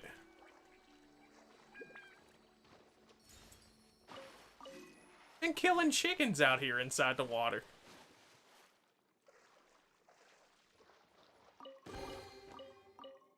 Huh. Where have you been hiding? Just the fact that you've used your hint for the day, so you gotta find them. It's the fact that you get a hint per day. Yeah, yeah, yeah, yeah. Water chickens. Chicken or is it fish? Chicken of the sea.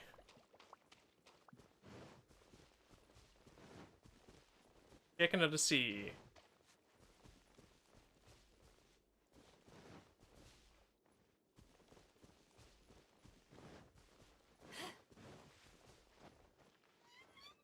Okay, let me use my map to find still one. I'm gonna get for today. 1, 5.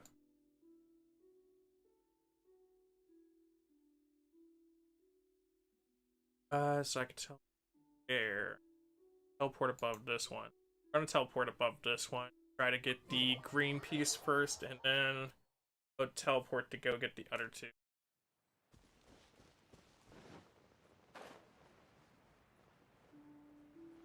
Wherever the screen piece may be. Where the screen.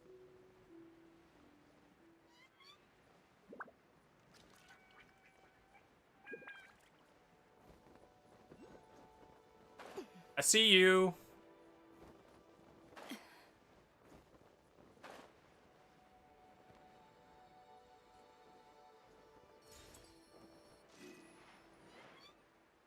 Okay.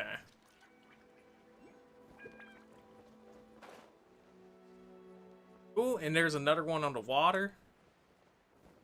Rest on the water.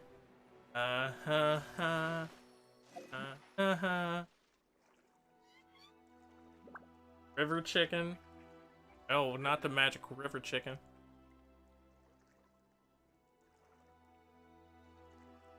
So you have magical dead water chickens? Yeah, apparently. Stop going to my inventory. Stop going to my inventory. Brian was like, B. B is the answer. Like, yeah, that should be 50%. Now it's just getting to that 100% range. Chad, I did this a day early. This would have been fine. Getting 50% that easy. Like, cool. It's gonna be the getting 100% one.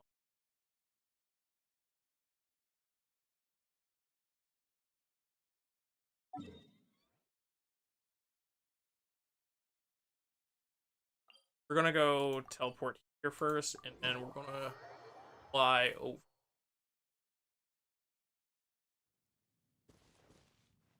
Buy me a chest so I can open it and get a fish soul. Smack people up with my carp, cause it's kind of fishy of them. In other words, I'm gonna smack you with a big fish. In other words, I'm smacking you bit. Fill my inventory with upgrade materials for my fish. Getting lots of chests and Paimon gems, they're the best. In other words, I found another chest. In other words, teleport me back up. Why is there not a beam me up Scotty button?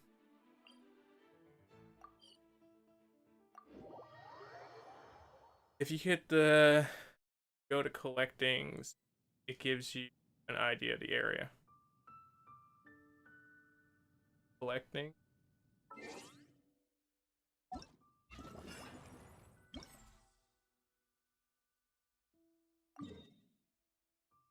Ah! Ah! Ah! Ah! I see what they did there. Ah!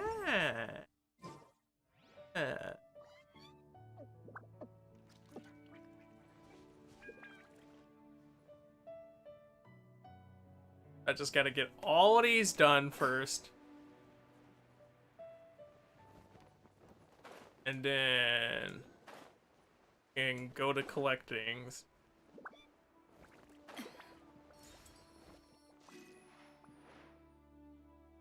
Thank you. Thank you for this helpful hint.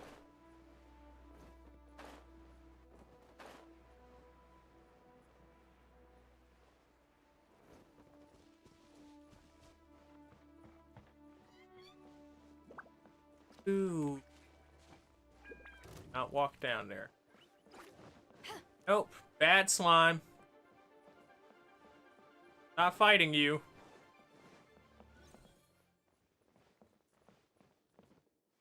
It is not slime time. Look, it's easy. Oh, it's right there. It's right there on the bridge.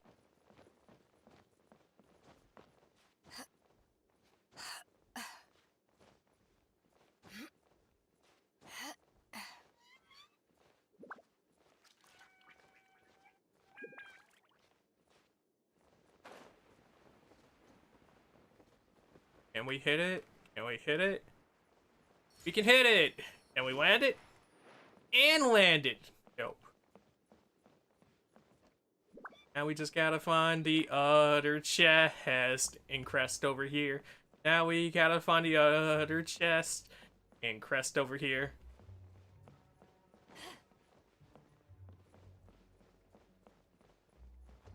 There's supposed to be a chest and a crest up here somewhere.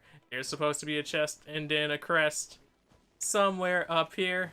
Gotta go and find the chest. Hit the crest, gotta go and...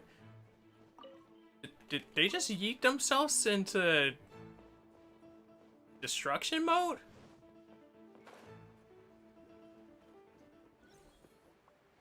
And I scroll down, floating down, I see a crest in the sky. There's one on the ground, maybe it's not hot, maybe that's a tree in disguise. But then I see the crest I'm after, going back up again, doobie-doobie-doo.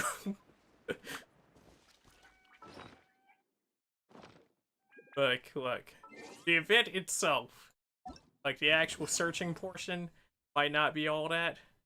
Let's be real. I'm making my own fun out of it.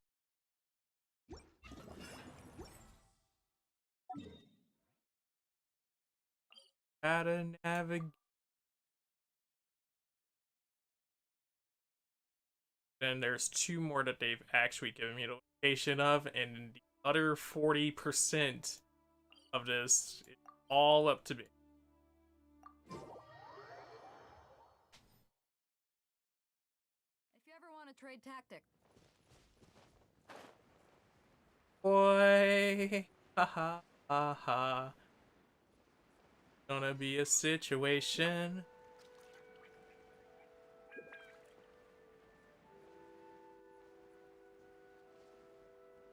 And I'm just trying to figure out where on this is this.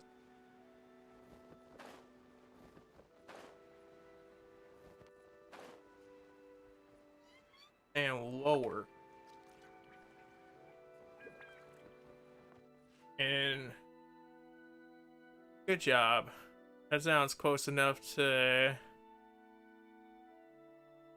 Aquabat, the chemical bomb stuck in my head again. You're welcome. I'm glad that I could get songs randomly stuck in people.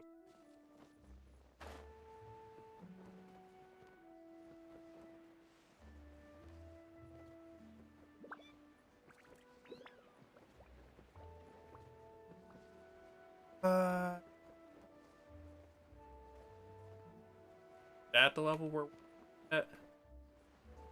That's it. It's lower. Found it.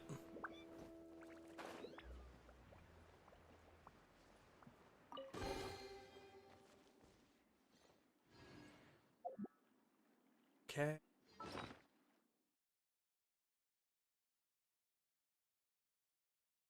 We're doing this last minute. Oh. 4. Last minute. Yeah. I guess you poor is a good way to describe this. Look, at least I started early enough for this all to make sense.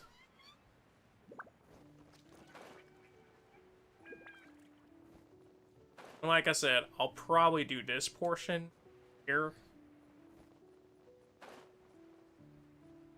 to get the fish at the very least, or get as close to the fish as possible.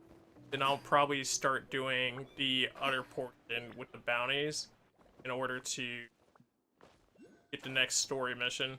We can do that real quick.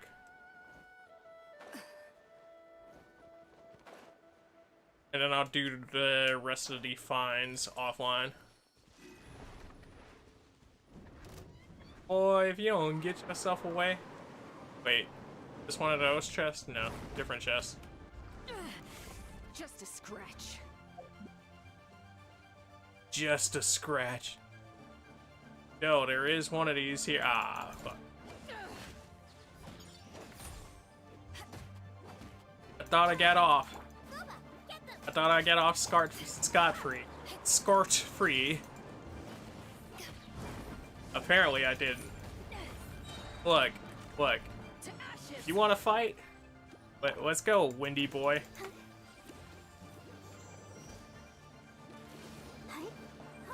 Right. Come on. Let the show begin. Ready, steady, go! You are just outside of my range of being visible, but also now this thing wants to be the main target.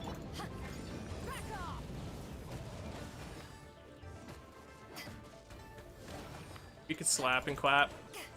Alright, come on. Give me that. First and foremost. Where'd you come from? Nobody asked your opinion. You haven't won yet. Look. Yeah, y'all be dealt with as y'all dealt with. I'm just looking for the test. Thank you. We appreciate your kind contribution. Good day.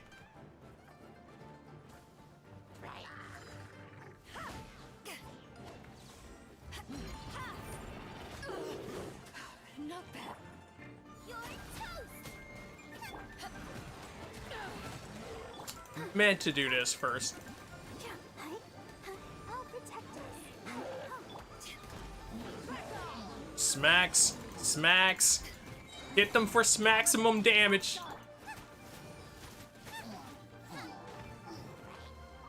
Anybody else want to fight? Like, anybody else want to fight? You knew you were screwed.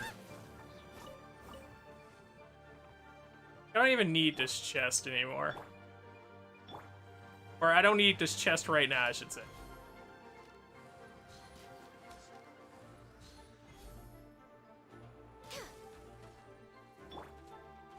Well.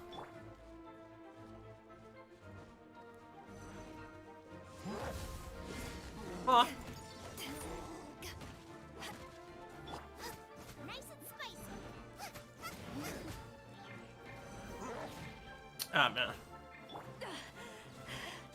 Let's dance. It's. Ouchie. 4. Smack that 4 button real hard for me.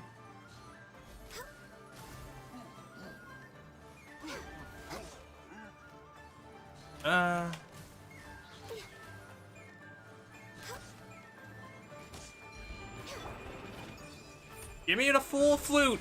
I need the full flute. Yeah.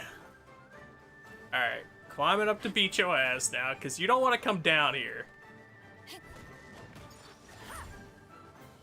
Ooh. And you. Let's have this long drawn out arrow battle.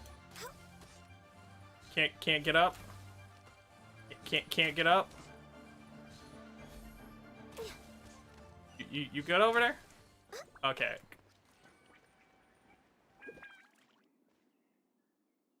They make the song sound so happy, and it makes me like, yeah, let's do it. Chemical bombs. Explosion eyes. Perhaps whoever left these behind was also fulfilling a contract. Fulfilling a contract?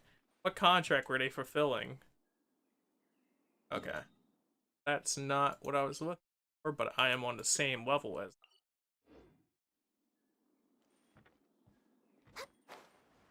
And it should be somewhere around here. Roughly.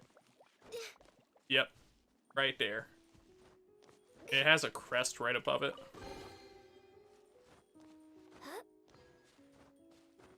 Or next to it. There's a crest somewhere right here. Oh, right on top of that.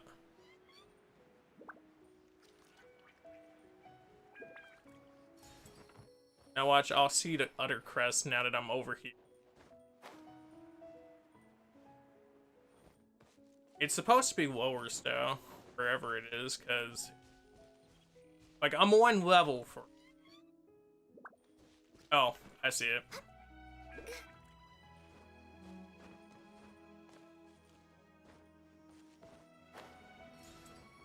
There we go. Dude. Have to do the bounties to get the next part, if you can do them. Yeah. I figured as much, because those are related to the actual count. Everything else. Oh. Oh. It's all still there.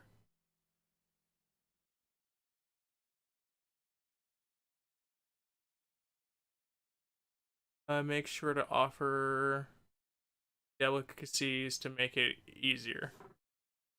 Offer delicacies? Like how I clicked over for that.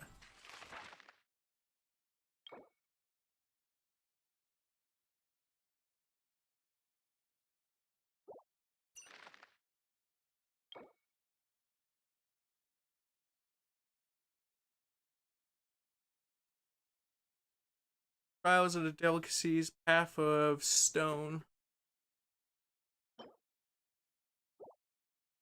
Each of these are only worth 50. Oh no. Oh no. A high enough point for me to glide over.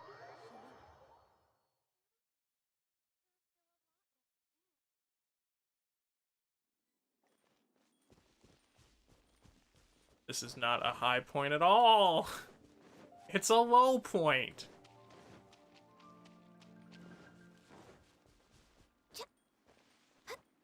We're way behind schedule. We are definitely way behind schedule. Next on the agenda. Don't run through that yet.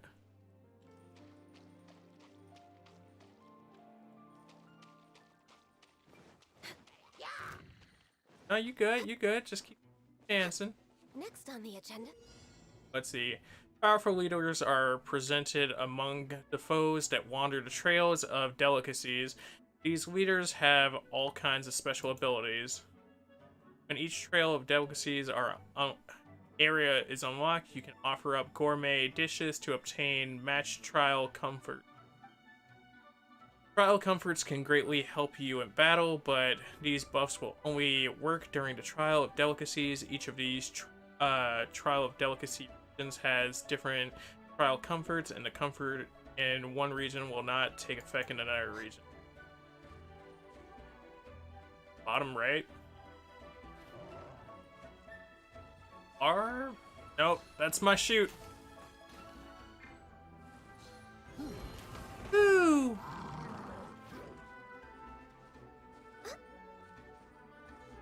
Oh, bottom right of the page?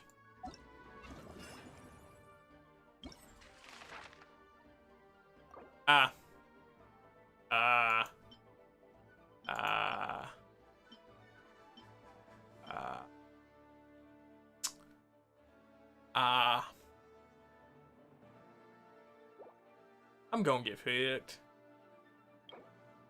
Especially there. That's worth 100.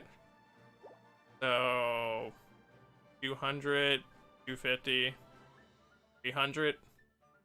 So you have to do at least 2.5 of these. That's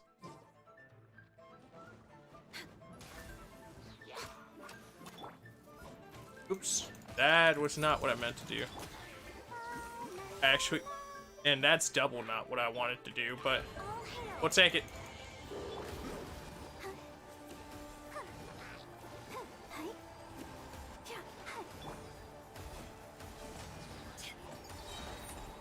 Come on, it's smacked up.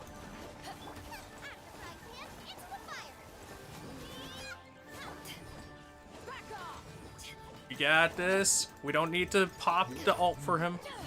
All right. No, that not the guys we were supposed to be. Oh, or the guys we're.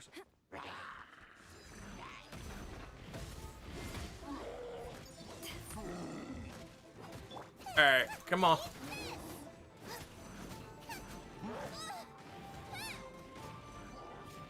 Just not having food. Look. Look. I blame the food system. There are reinforcements coming?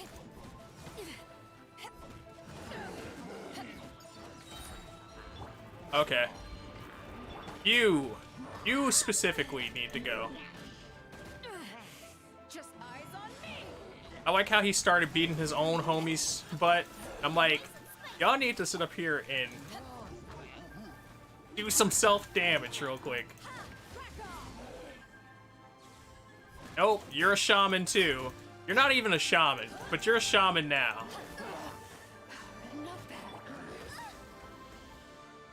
You playing with fire, y'all gonna get some fire too. Meanwhile, I'ma run up here. Ow! I'll protect us. Come on, we can do it. Screw it.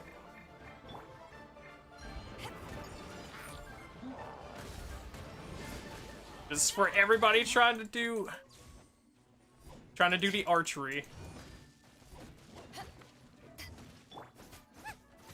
Nice and spicy. I could technically just bang my head against a wall with this, but having the offerings would definitely make this better.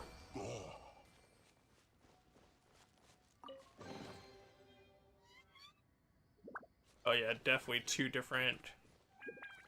The wind challenge area. Are they really on a slope together like this?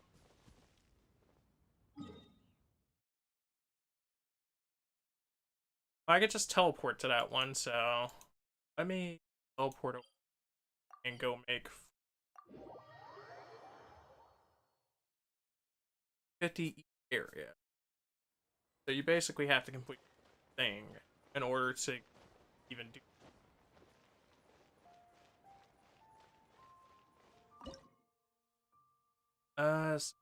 Wanted shrimp balls. They wanted tofu and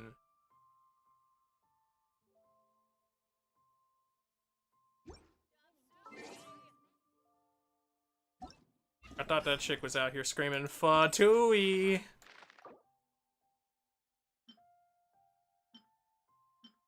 Grilled tigerfish, or meat.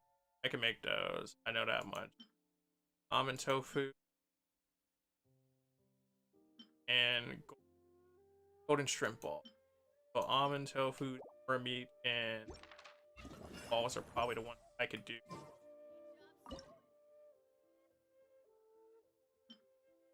Wait, no, because they're on stats. There we go. We do have some tigerfish, so we can cook one of those.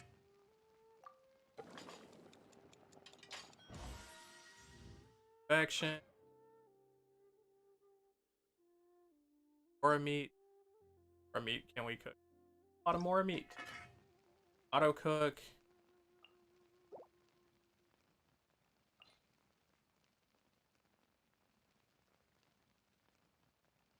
We're gonna have Babs do it. Babs do it, and up 10.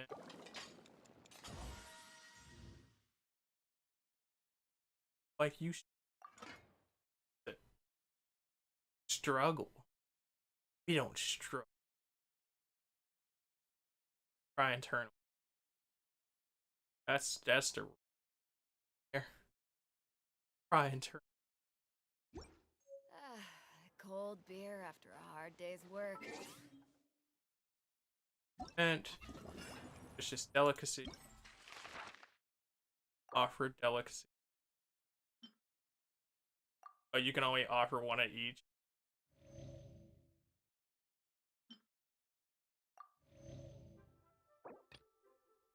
Offer 2 delicacy.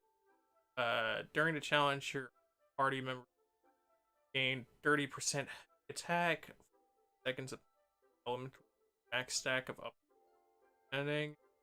During the challenge, your rank will be up by offer 6 delicacy.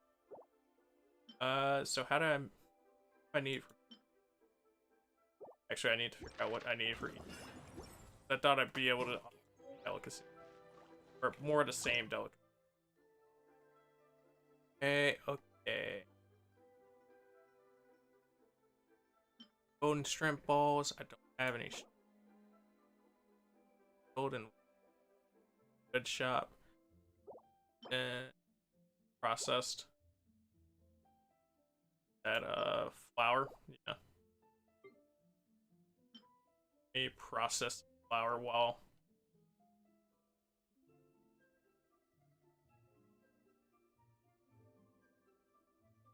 Really only need to process the amount that I process. Yeah.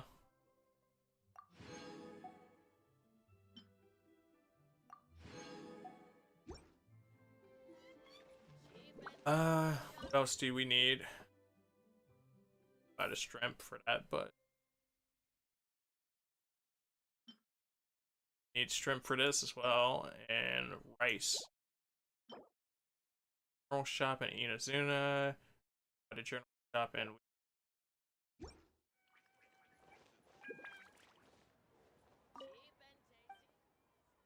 Not gonna sell it.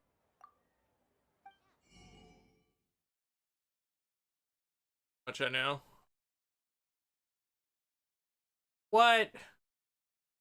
5 chilies. I forgot that you could buy chilies from this dude.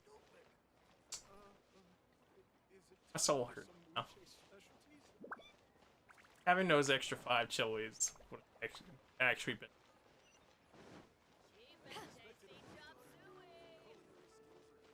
Okay. Map real quick. For blacksmith, alchemy, station, restaurant. It's supposed to be in this area. I just forget which one.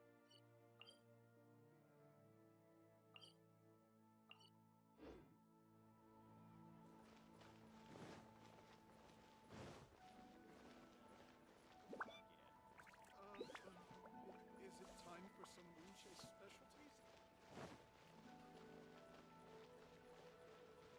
Fun situations is run through and look for Shrimp Man. I didn't know we was turning this into a cooking stream. Yeah. Definitely a cooking stream. Gotta cooking by the book. Make something real tasty. Doobie doobie doop. That's the scent lady of her character. I don't sell her. About toys. Got toys for if you'd like. That's sorry, I should have adult supervision. Like kites for example. This girl. Some war in famine for or to peace and prosperity. You know, today happiness always thriving. Alright, old lady. I'm watching you. What should I try this time? I think she okay. I'm just thinking. Yeah, this that's the tea house lady. It's been so long since I've done the general store. I think like I did it once when I was first here, and that was it.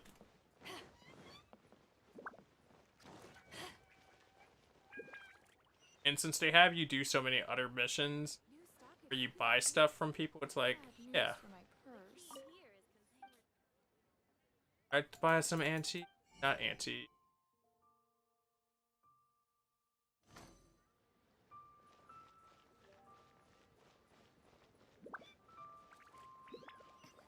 And that's the jewelry store. Join the Adventurers Guild.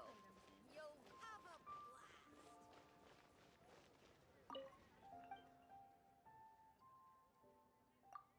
The key here No, is not you. consumer psychology. New stock at Sigu Antiques. Selling. Sell the shrimp. sell the crystal mint. I'm like, do I really need the full extent of the offering here? Maybe. Maybe not.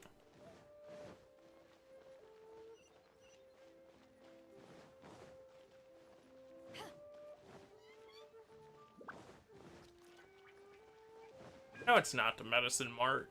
Like, why would the shrimp be at the medicine mart?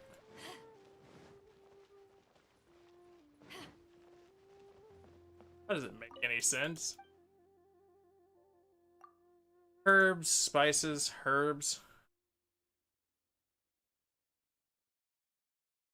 Stamina. Grass. I'm actually surprised he doesn't sell the wolf hooks here.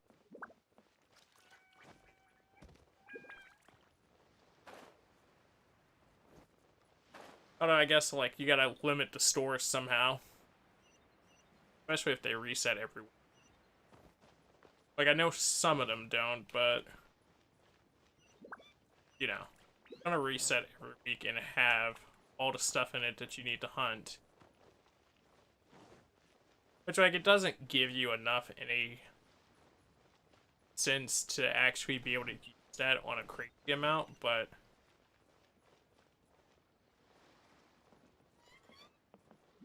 Sell food. Why you no sell? Why you no have? Look, alright, I give. We don't have the shrimp for it. We don't have... Actually, how the fuck did I click the thing? That probably would have just told me.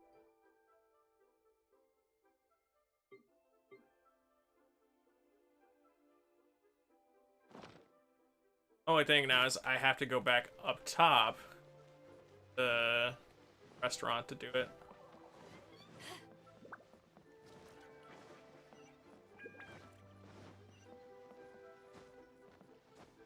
The worst part, I feel like I've passed it like many a time. HP. Wares. Give me your wares. How much for these? Give me your wares. No, wares.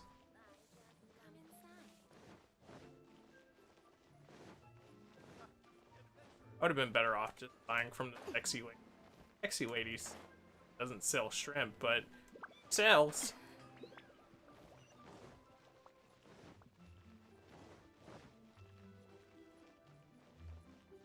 Alright. Dude.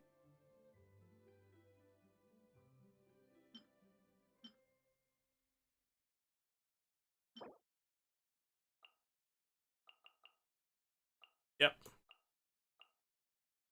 Not going to show.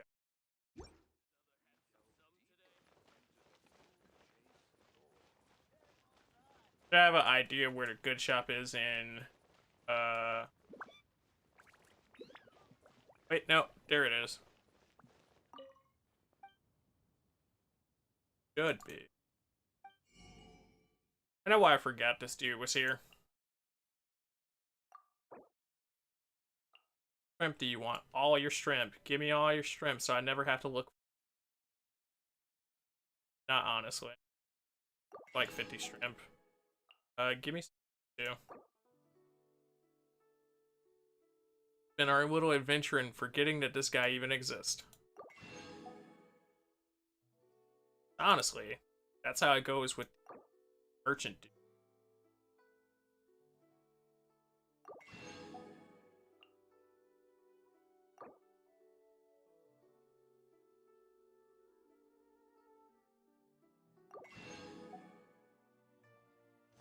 Way off. I mean, you could have just told me where it was.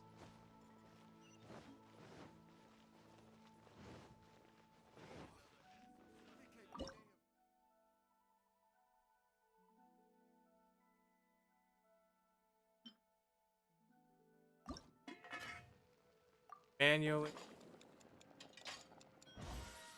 It's always funny who they pick to be the person cook manually. Like, if you leave it on somebody, then He'll randomly pick it and be like, okay, now go do thing. Thanks, I guess. Not felt like I did the tofu to actually have that down, but apparently not. Now we need golden shrimp ball. And then we should have the full effect here.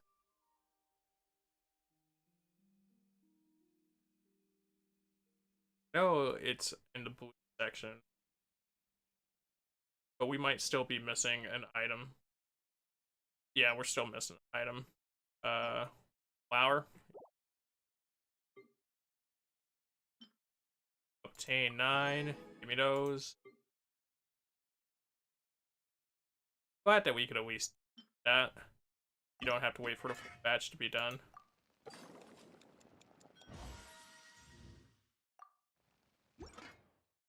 We good? Can we give the offering now?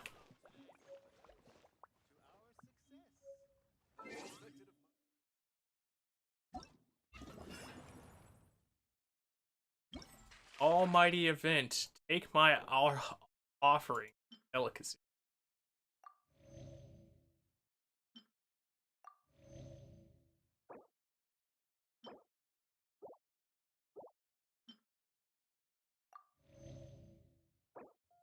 And the reward of 2 books and some gold. Granted, that makes up for the gold I just spent to make the offerings, but even then. What are your delicacy?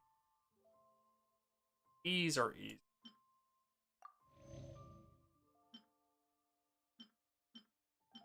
I got those on me.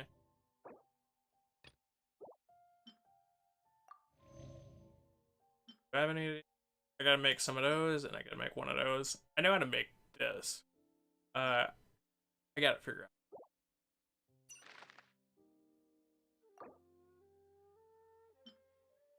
out. Okay. I'll get to Dragon Spine when I gotta do Dragon Spine. I was just trying to see if I could get ahead of that.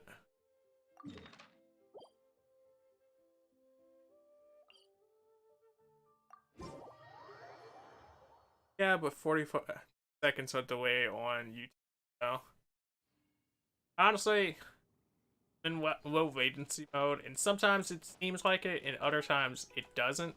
I'm not fully sure as to how much delay is usually there.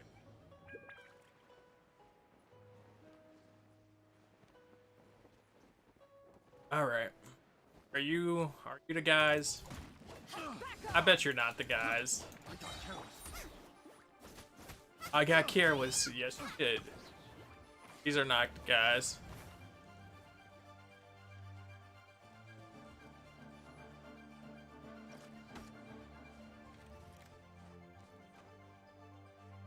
Beat 12 guys. The camp leader will attempt to recover health in an inch.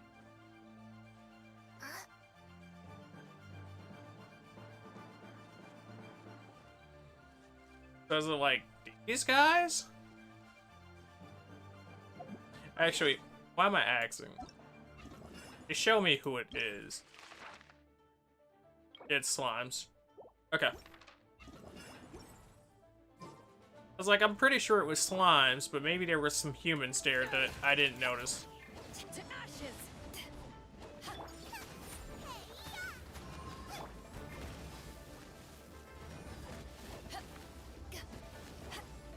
Which one of you is supposed to be like the main lead that's going to recover his health? Because I don't necessarily feel like putting up with you, but okay, I'm gonna let you hop back over here. I don't want to have to chase.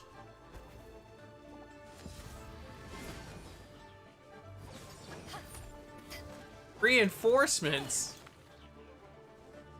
Oh. I was just about to use Ganyu's ult too, like, we got this! And then they were like, no, really don't.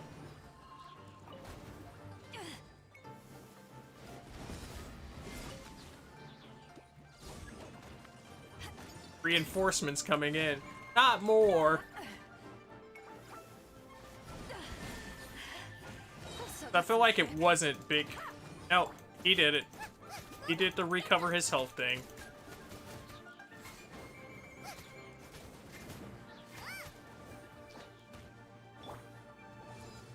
So it's definitely him. But also it's all of them. We're all the camp leader on the inside.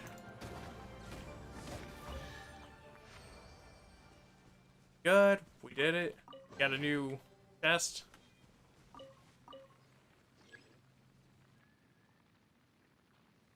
Navigate to the next one. Next one. Yes. Yes, that's quickly.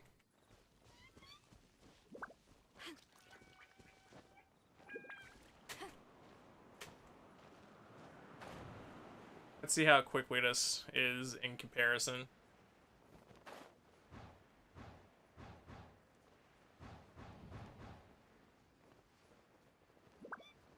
If you don't hit them all, not very quickly.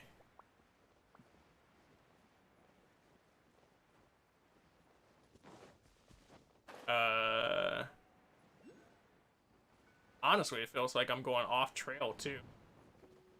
Considering it's over here.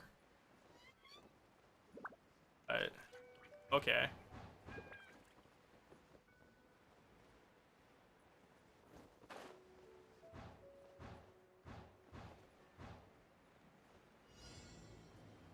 What was that diversion just to get there?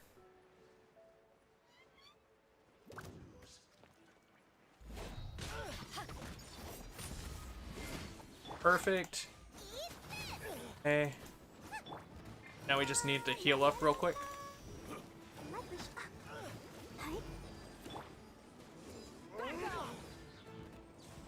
Smack ups. Yes, I would like to cook in the middle of this fight. Pain was not what I thought he was gonna go with there.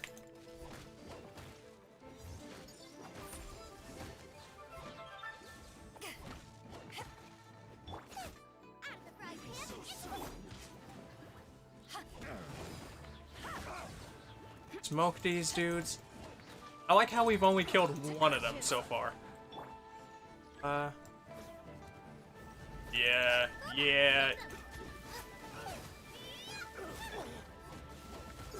We definitely need to step this up just a touch. Because these dudes are living. But that's always my case with, or always my feel with the humans. Living.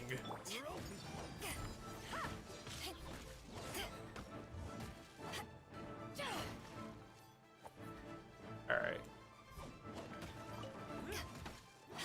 And healed in a pinch. Not what I was hoping for. I was hoping that we could do enough damage just to stop him. Yes, I am open. Thank you. Thank you for noticing.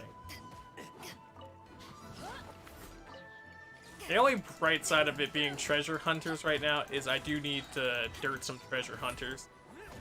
The hunter becomes the hunted. Power that ended Haishan! You're toast! And we get rid of the leader. Please and thank you. Yes. In the basic case scenario, we get rid of the leader. And now the rest of you just kind of sit here. You dissolve yourself because you have no leader, and without any leadership, what purpose is there for you to go on and beat bad guys? Oh, you want to be the new boss? Okay. Alright, Hammer Boy. Just a scratch. Back off!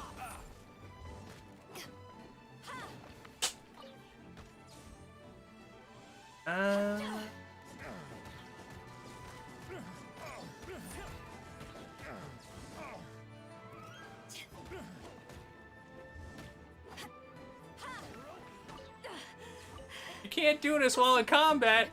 Joke's on you, I did it earlier, but also I'm not trying to do it. And I know I was probably saying something about the fire, because I think I put the fire out with Barbara a second ago.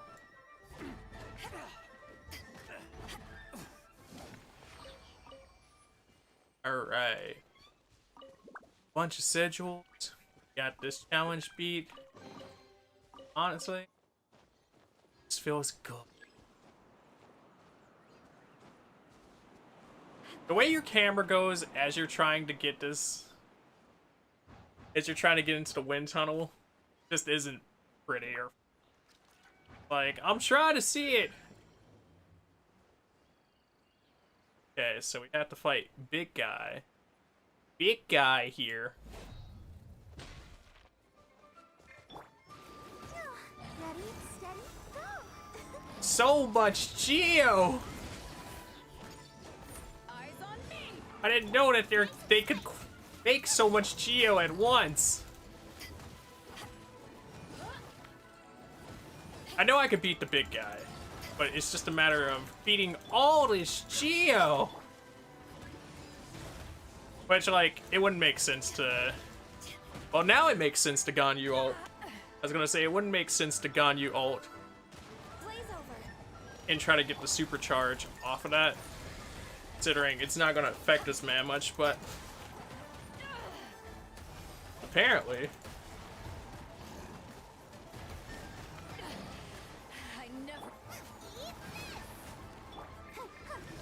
Vaporize, vaporize, hit them with that vaporize. I kinda gotta sneeze. Ooh. These boys aren't playing now. Like, having doubles of these dudes on you, not fun. I'll protect us. Now that I got rid of your dad, and you're a true full-blown armadillo orphan, please allow me to elaborate and get my ass out of here.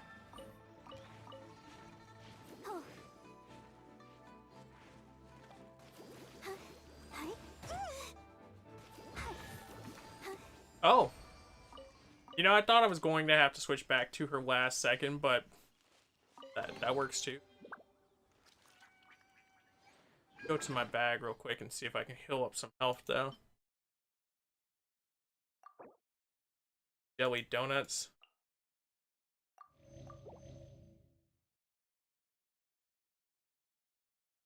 Honestly, I try to keep my food bag a little bit more stocked, but it just doesn't tend to work out. Peter has damage reduction and regen based on how many minions are around. Okay, so getting rid of the minions for, and then taking them out first. Trying to take him out first. For that tip. Definitely a good one. Otherwise, I definitely just would have been bashing myself against enemies.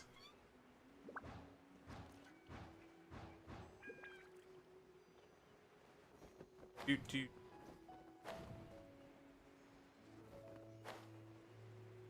Oh no! We're losing air and speed. Air and speed. Are these hilly churls? Are we about to fight some hilly churls? Yeah, we're fighting hillies. And Big Hilly Man is definitely the group. There are two groups here.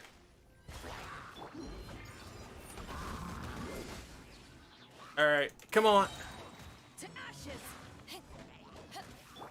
Bulbs. Bulbs. Hit them bulbs. Okay, alright. Come on now. Come on now. Give me that big flame dam. 9K? 9K! Ooh. I see you. Not bad. No shields. Wait, no. I see the main culprit we need to beat here. The little demon spawn known as the Sage.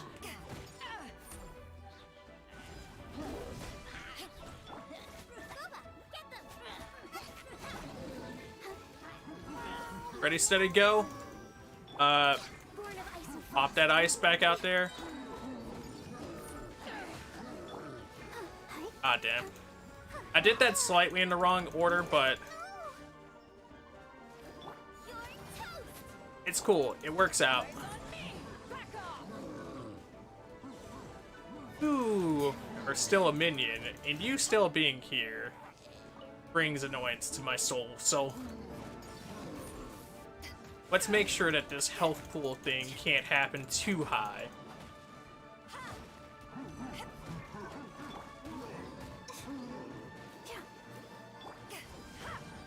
Smacks up, zaps up, smacks ups. You good? Alright, you did your heal for now. What's up, buddy? It's always fun to Toro them into you and just let them go. I full charged.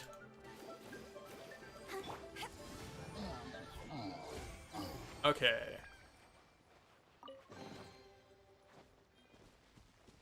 Here, anything else here? Stop. Bad camera. Trying to see if there's any more stuff that I missed picking up.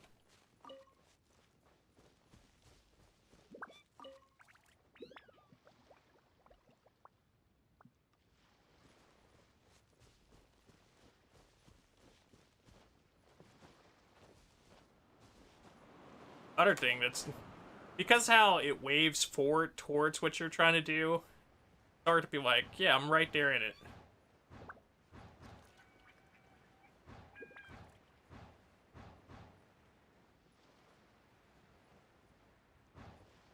No, not the direction. Okay, cool. We made up for it. And very similar setup here. Looks almost too familiar.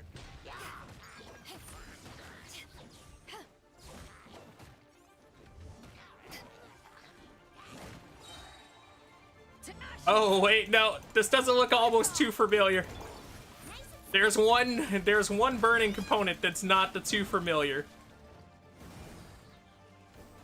You might be asking yourself, what's that? These big boys, these mighty lads, if you will. Put the burn on them, or put the explosion on them now. Not bad. Let's dance. Double pounds.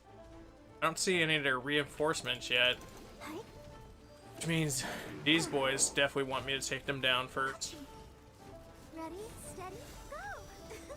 And she's gonna get slapped on to come out, which is going to be detrimental, but that's kind of just how it goes with the double up there. No.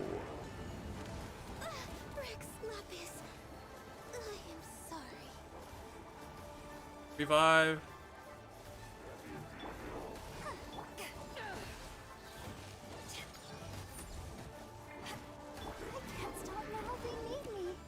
Woo! Woo! I got lucky there. I got real lucky there. Not even gonna front you. I got real lucky there. And it's based off the fact that these things walked right into the water for me.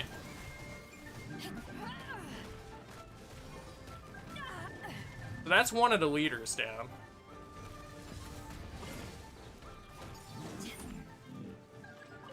Two more. Two more!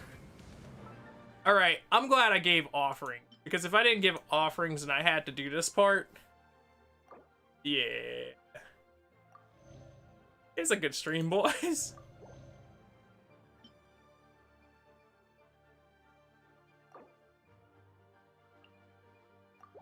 And that's just being real. Not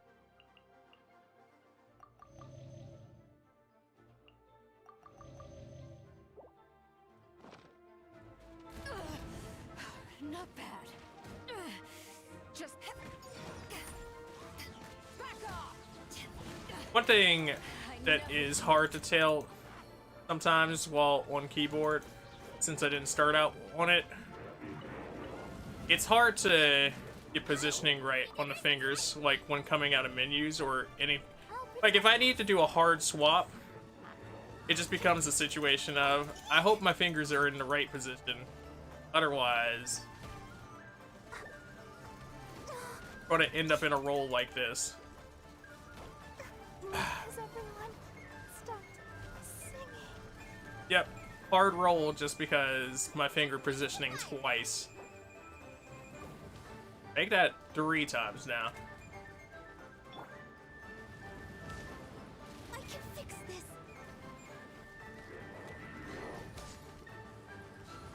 Come on, focus. My contract goes unfulfilled. Yeah, I bet it does. But honestly, this one might be the worst one so far. Alright. Walk back over there.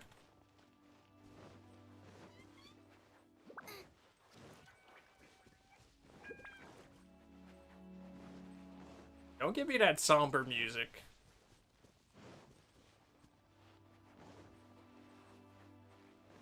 All the somber music for these dumbass rotational things.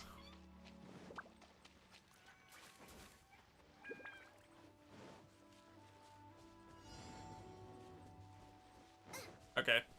Always it maintained that I had 3 opponents left. And while it might not be the health pool that they were at, I'll take this. This guy. This next. What's up?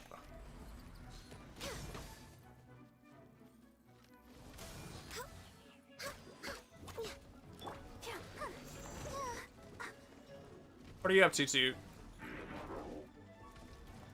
Okay. Because you're the nuisance issue child, let's get rid of you. I didn't see you at first, but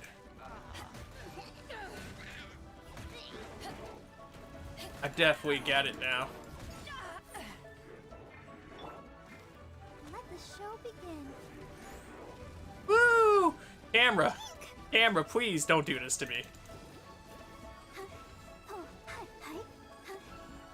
You could do a lot of things, camera, but this ain't one of them. Come on, focus. No touching.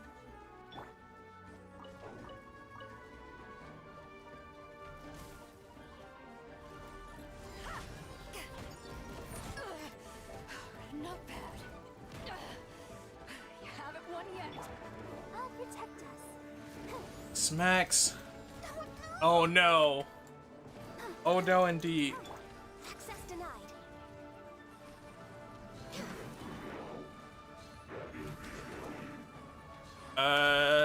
That stun works out in my favor. Now if I could just get the full stun. Here's my killer. It's that there were 2 of them that counted as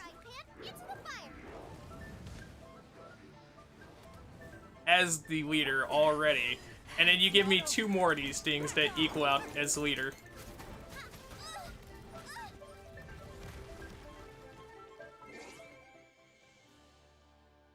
How goes the Genshin? Not much, just waking up. Yeah. So he's one of them Sunday wake-ups for this boy next. Nah, I'm playing. Hopefully the wake-up goes well.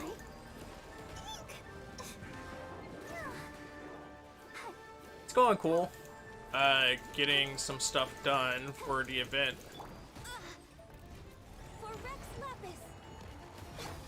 Alright, there we go. This is the advantage that we needed. To ashes. Come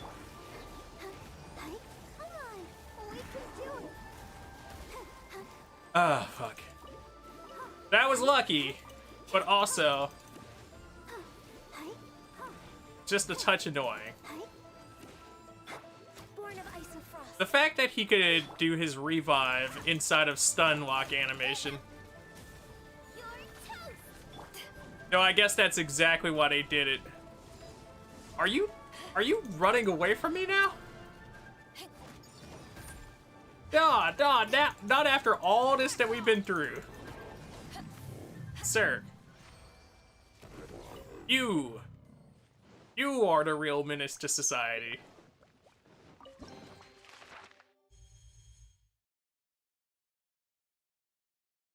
Sounds like you're brawling it out. I was brawling for my life.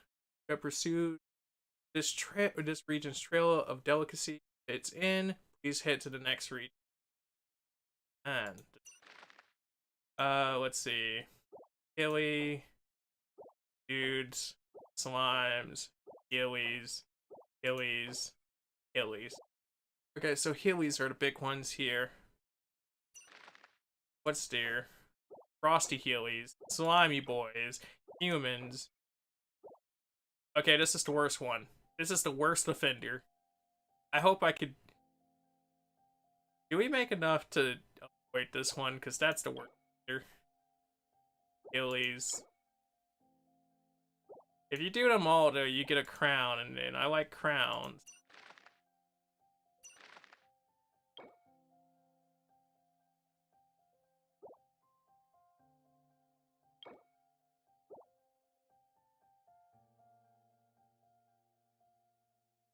Region is time? Or the region is timed? Oh. Oh. Okay. Well, that's not fun. I got one of the potions for impressing our bass. At the very least, if I get the bass, I can refine him once.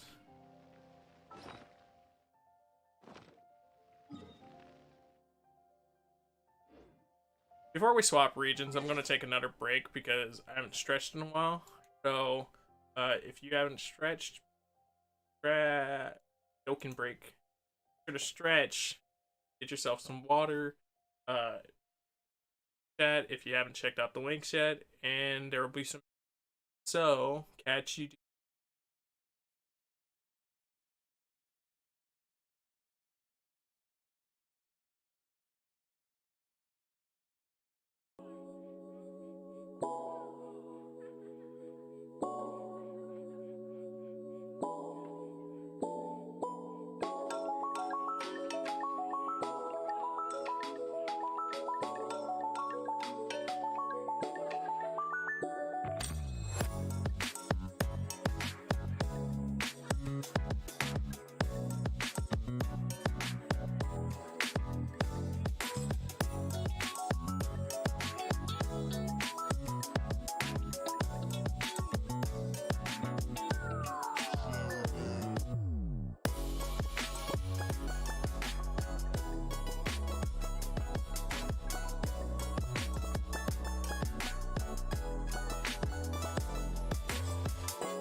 Alright, and we're back.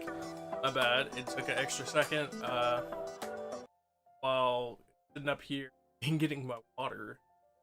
Hot sauce and falling. Yeah. You can already imagine that was a lot. So, definitely fun time. But, we're back and it nonetheless.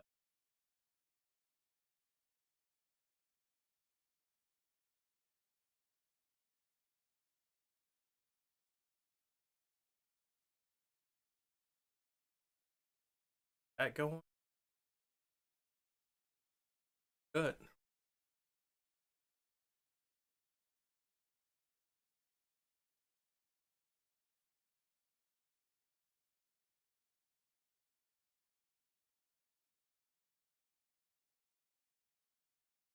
Welcome back. Thank you for welcome back, Mr. If you ever want to trade tactics, I'm always ready. How's your break? You have a good break?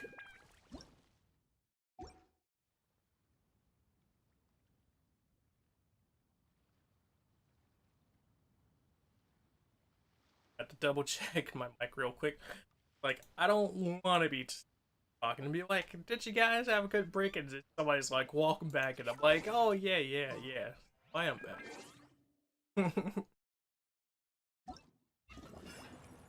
I feel like everybody's been there at this one.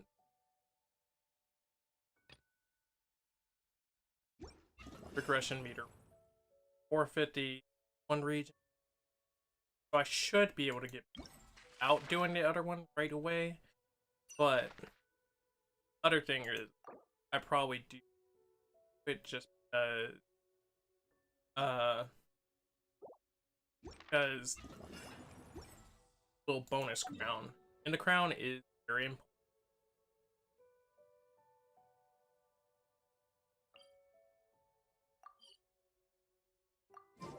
Teleport myself over.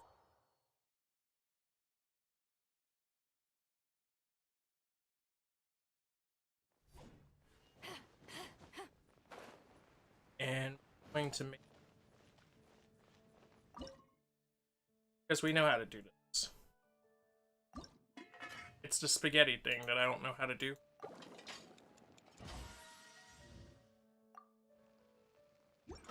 Back out. That's a great recipe.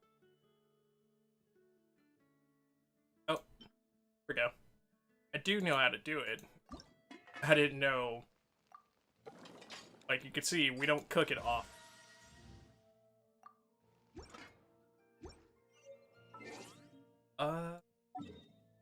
Back to the event real quick.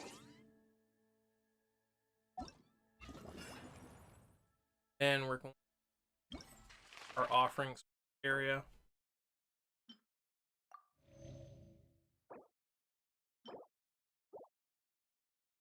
Offer 1 spaghetti. And claim my reward. Okay. Finally, let's see what we need. The grilled fish skewer, we need a steak, a cream stew. I'm gonna start there first. Start with fish skewer. Something else. So steak.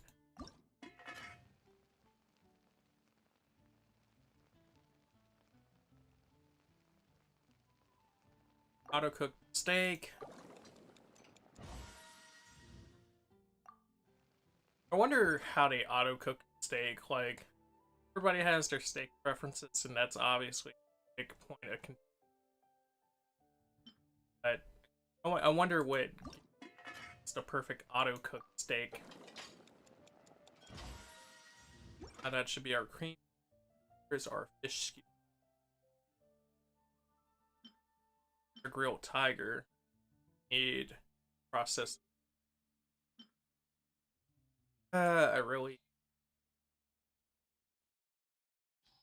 also don't like going fish roll.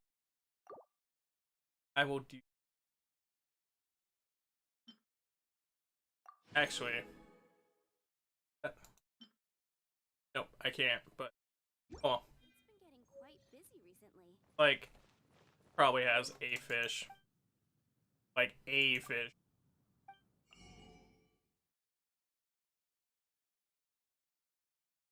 Not. Still, not like I couldn't have just got one real quick.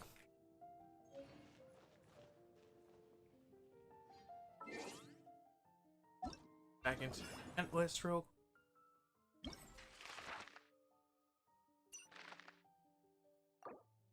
quick. Those are all done. Steak.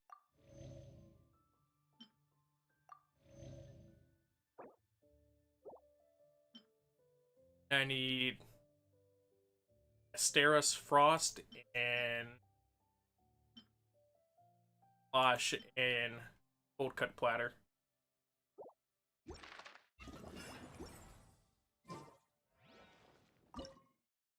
Alright, scroll down. Should have enough. Right. You're a blue recipe.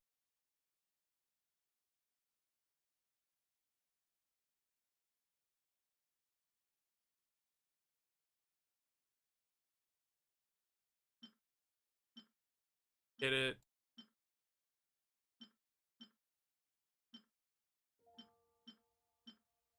Like how they're making me find it.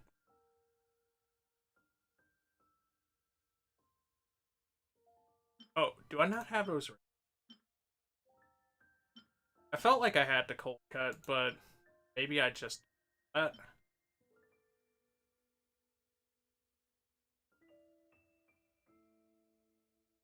Well, that's interesting. We always have the... We need one of these.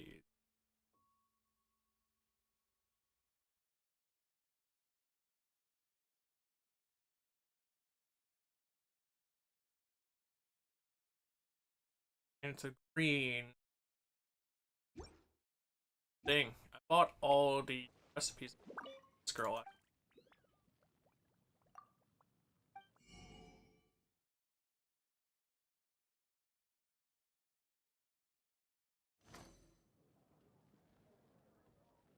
It's just something I didn't learn.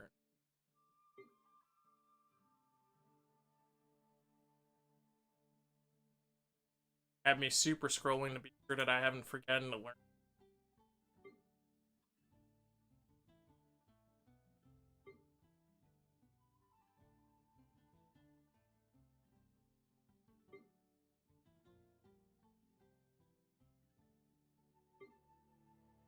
Quite busy recently. Bet you have been quite busy. See, the only thing is, this is one of the few that I'm like, this area would be nice to have it for. It's one, that's where the crown is. Two, yeah, no, screw that. just screw that entirely. Considering we have to get almost up to the first part.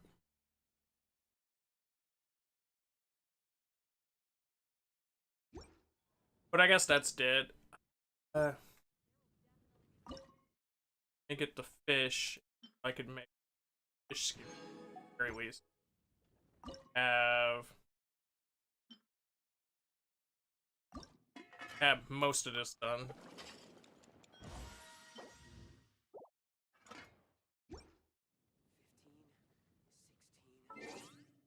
Still want to know what. I don't know. Okay. Offering.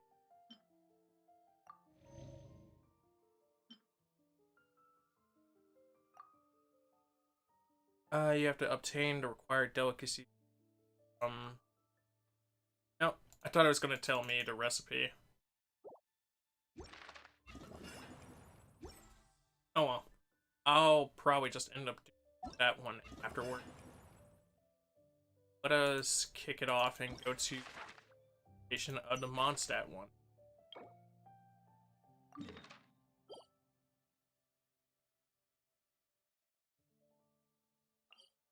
Oh, is it already showing? Or no, is that the Dragon Spiral one? I was like, is that already showing, like, both the locations?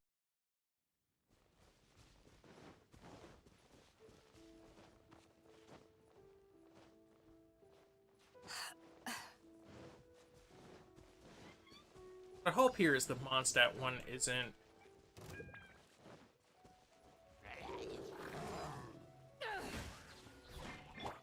But... like, at least the benefit here is that it's mostly healies.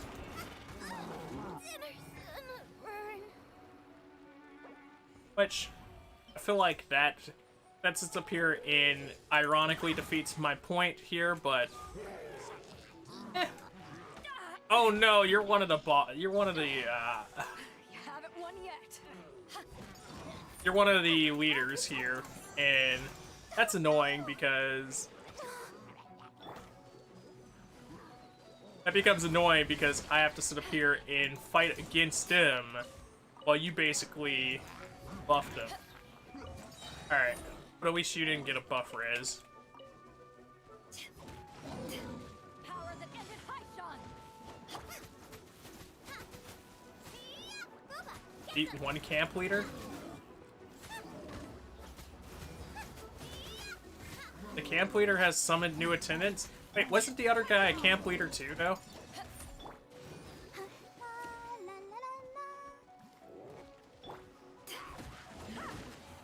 No more damage reduction, dude, because that's a lot of damn reduct. Take that raw meat. Explode it.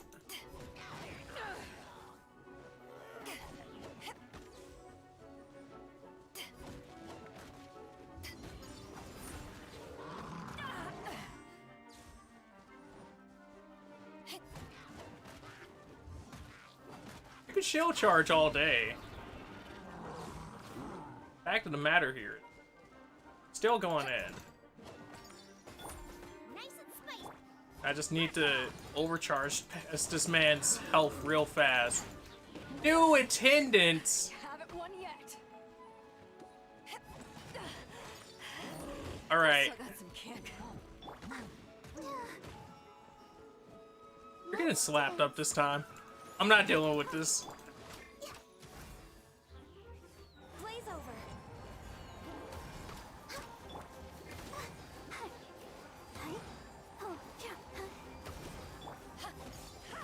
So much reduction.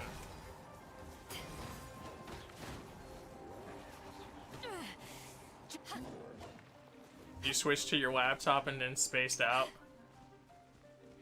Sounds like a mood.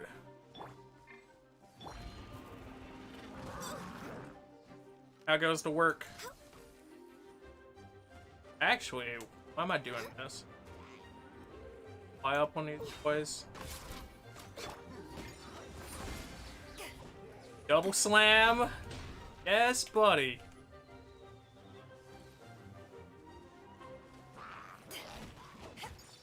Now imagine, this is with all the full bonus here. Like imagine this without the full bonus here. Let the show begin.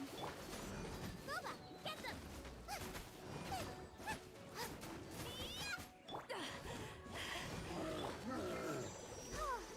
Okay, okay, okay.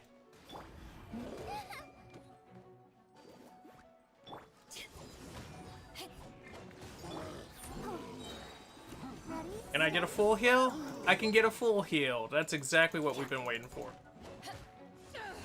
Like, not a full heal, but full enough. Really. Another shield.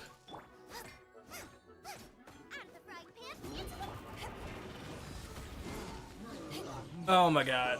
That took so long just to get one shield, dude, damn.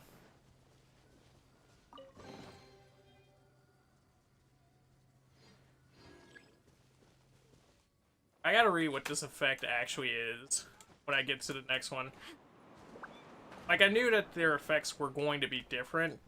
What affected them was going to be different, but, like, oh, okay, at least it'd be the same general idea.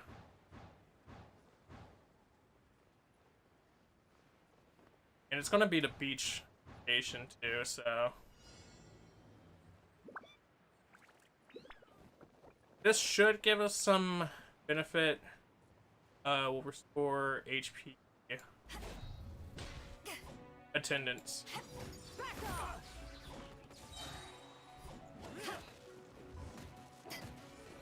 Okay. So, one dude. You're the camp leader. I was like, I don't even have to ask about it anymore. I was just looking for you. This is long overdue. Let's get rid of these dudes faster.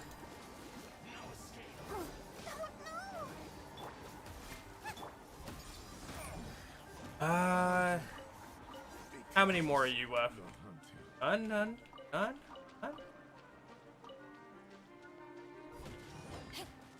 But he's about to call for reinforcements rather soon, so I gotta make this fast.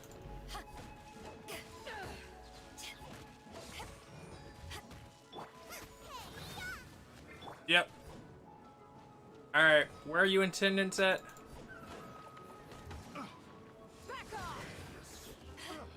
I can get rid of 2 of you fast. I can't have you restoring this man's HP too much.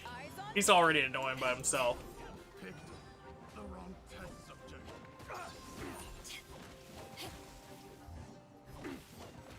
These humans are actually going pretty fast, though.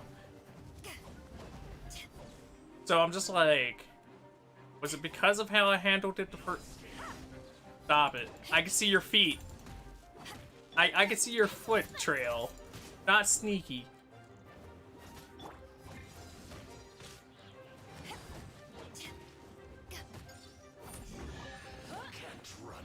Alright. A lot better than the first.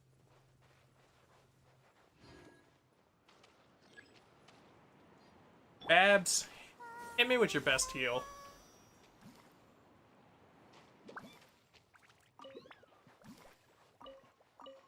Fire.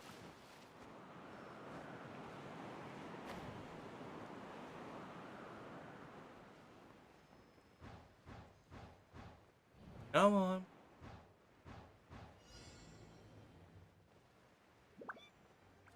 But like, I like how they sit up here and try to play that off like you could get around beating everything else here. They might as well have just made it beat everything. You haven't won yet. Which I get if you do wrong, you're basically going to fight more than the 10 or so that the other one was showing off. But let's be real here. Man, called more slimes. But like, that's roughly what you're going to fight either way. So at that point, you might as well just tell me it's 10. For Rex Lapis.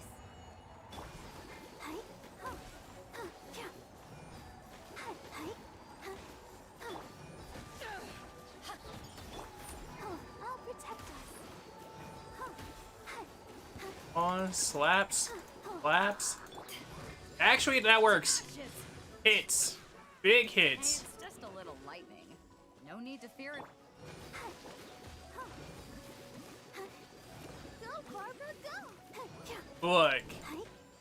You might be gaining out of this too, but I think this was best case scenario. Take out all your dudes and get the plus ultra bonus from freezing up.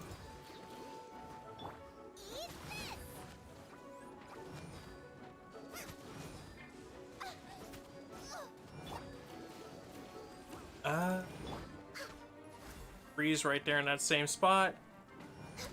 I don't think. Yeah, it's like I don't think he jumped anywhere for real.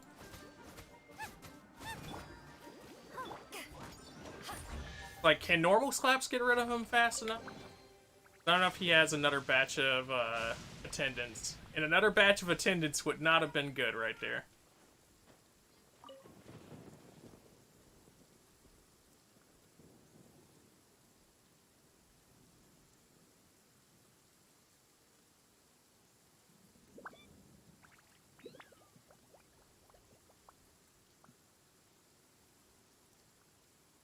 Sorry, I had to talk to my cat real quick. Started doing the counting.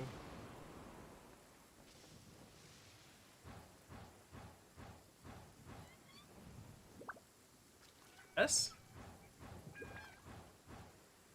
Yeah, she's just in the door. Did that bring us close enough to our objective? Yes. No. All right. You're the camp leader. Hello. Welcome to the Hatred Channel, where we hate ourselves for having to fight these abyss pages. I'm your host. Ah. Not bad. Back off. Okay. Okay. Come on. We I need those big heals. Smacks. Max.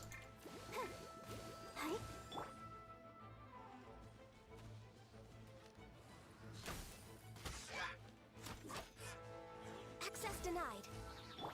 So like, when you play it right here on PC, the killer is that your reload button, which is like, or not reload, but the button that you use to do your arrows, is the same button next to your E, which is your ability. It's like, oh man, I'm about to... And I was just sitting there like, I mistimed. I just mistimed hard as hell. I hope his shield hasn't come back so I can make up for that. That was all I could sit there and think about. Eyes on me. Okay, this should break shield super fast. And now we need to freeze you in place.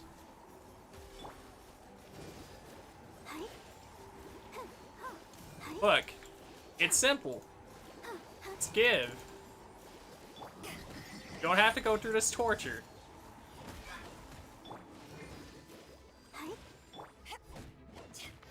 Even then, this man's only at half health, and I'm like, does he have? Yep. Like, does he have anybody still here giving him damage reduction? I like how it happened just as I was about to axe, too. Because for his health to have been going down that slow, he had to have something up his sleeve.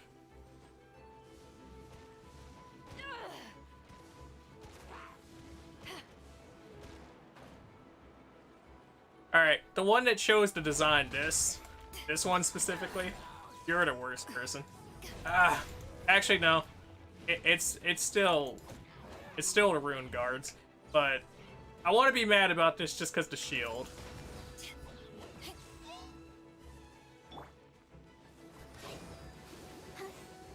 Vaporize.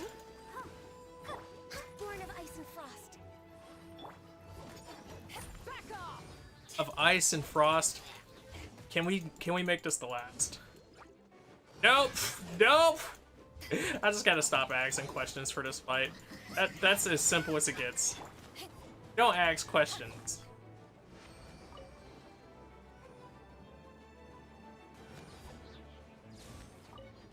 That's a perfect example of a situation where it's like, you're doing more than the amount of enemies that you need to see right there.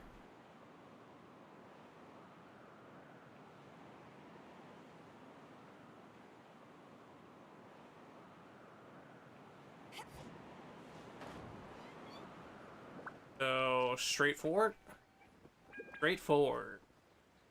Wait, no, that thing goes straight in the sky.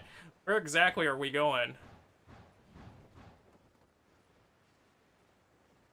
Our daily commission's over there too.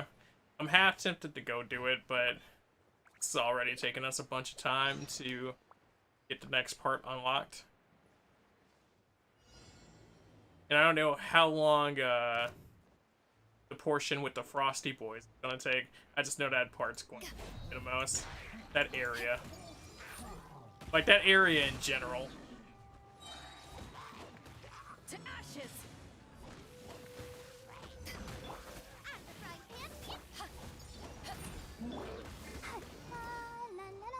I probably didn't need to do that yet. Like, just yet.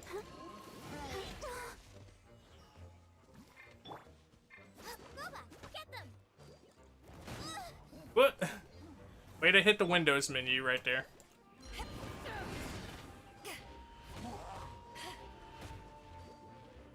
I've done a decent amount of damage with that explosion, which is saying something considering still have reinforcements at that point. Juggles? Woo! Hey, buddy.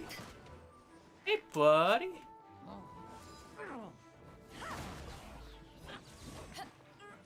I love when you guys just run into the explosion. It's the most beautiful thing. Just a scratch. On. Abuse that damage. Really? You just had to exist, Arrow Man.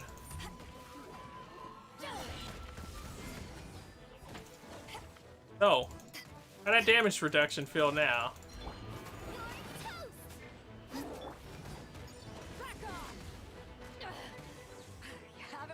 So we cheesed out some of that hit through keyframing off of spawning in, but we also got some keyframes. Well, we got enough keyframes to activate our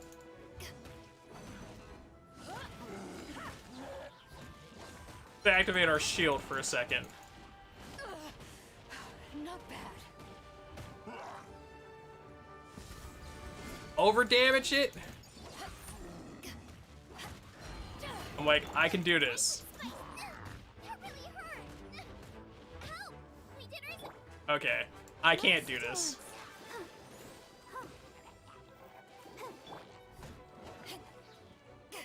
I was hoping that that would be enough damage to just power through, but they walked up and got too close, and the heal out ratio is a lot better than you would think.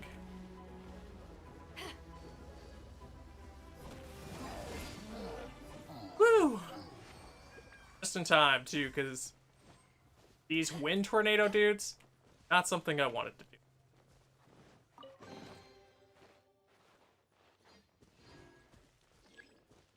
Okay, 3, 2. Let's keep it moving. Cause I don't want to be caught. I want to be caught off guard with the next one. Going in, talking about some Dingling, you got this, right? Like, I got what? I don't even got health, dude. Oh. Much the same effect as, yeah, what? I didn't even float all the way there, dude. Might walk into this one like, you got stamina? I ain't even got it, dude. Woo!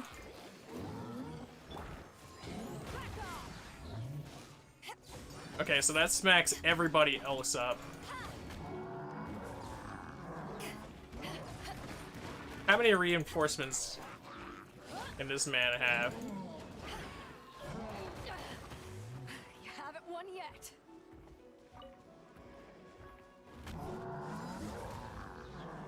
Apparently they're making pumpkin mochi now. I mean, it seems about right.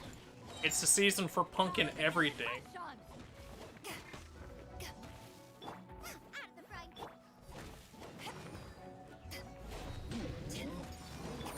Like, if anything, I think I'd be more surprised if they weren't.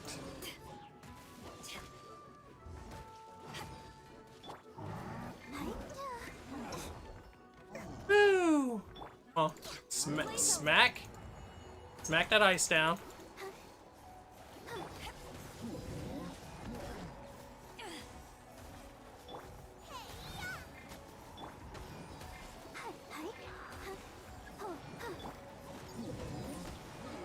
Okay, we got a decent amount of damage in on him, but now it's time for the real annoyance. Hey, tornado boys. Are you looking to suck away all the fun? Well, look no further. Tornado boys will do it for you. Ugh! Smack. And full shield again.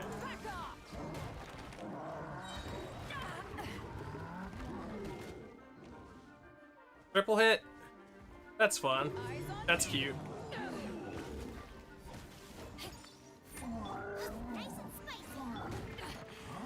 I never yield. You? Right. Smack, smack, smack. I'm mistiming somebody. I'm mistiming some of these, and that is affecting my ability to be reactionary right here. But we're getting our big reactions off, and that's the key portion here.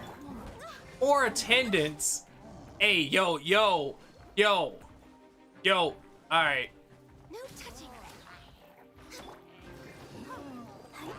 It's not enough that they already have the ability to restore him. We're gonna put the water boy. Water Sage! Just a scratch. To ashes. No. Nope. Nope. Nope. Nope. Nope. Nope. So much nope. Nope. Like, nope. I just got so much nope in my life right now. The fact that you restored so much health. And then you have another one. I can Look. Q. I'm not even going up there for you. I'm just gonna Q.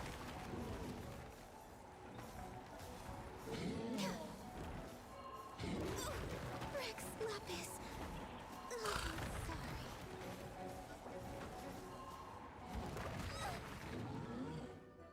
And then he knocks me off the mountain. I mean, like, at least it didn't hurt, but then they knocked me off the mountain. You know what it hurts? You know what it hurts? It hurts my soul. I have to walk back up there.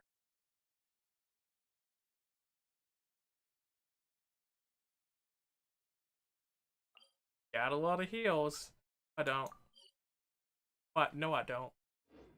No, I don't. I ain't gotta love nothing about no heal.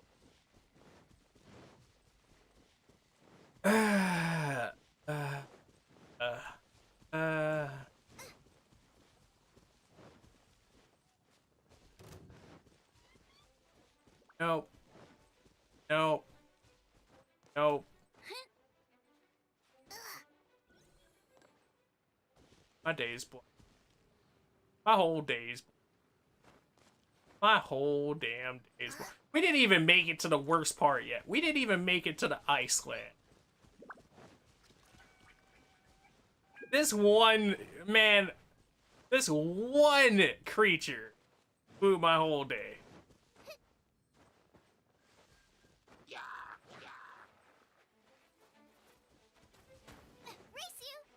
That's so wild.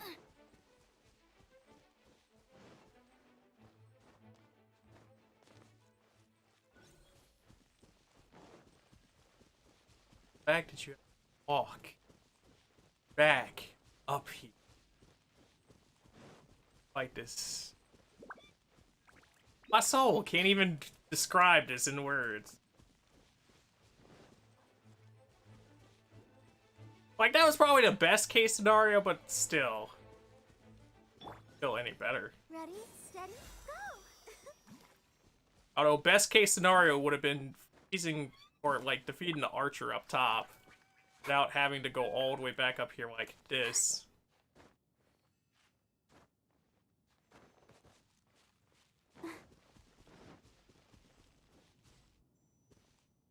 Yes, I'd like to switch to walking. I'd like to know this man. I like to know this man. I like this man to know how mad I am as I walk up approaching.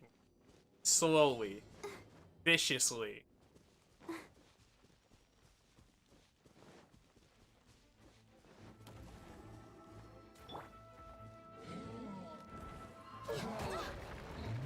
Really?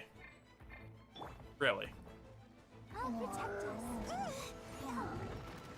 Look.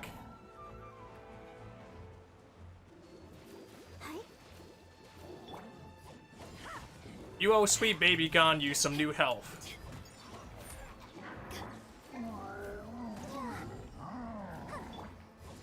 Yeah.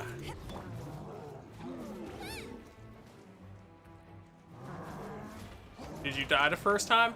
No, he knocked me off the mountain. He literally knocked me off the mountain. He knocked me off the mountain with his stupid attack. And like it didn't damage me. So that's why that was the best case scenario and somehow the worst case scenario. And that's why I'm like, I don't know how to word or feel right now. Like, it's annoying, but like it could have been a lot worse.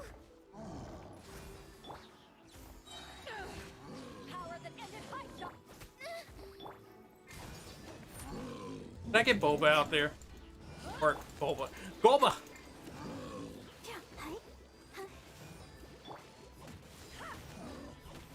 Nope. Not dealing with it. I do enough damage. I do enough damage. Come on. Said, you ain't freezing me over this time. Joke's on you. I don't have the axe to freeze you.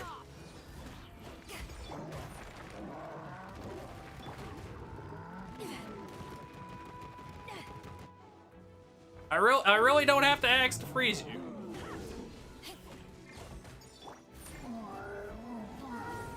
And now that you let me queue, thank you.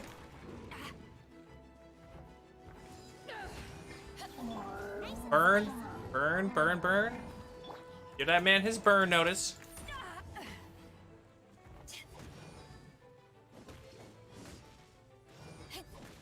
Okay, this last little portion is definitely hard now. Not bad. To ashes. Born of ice and frost. Not doing my ult for you, but I definitely need you to feel the frost. There we go. There we go. So much better. Yeah.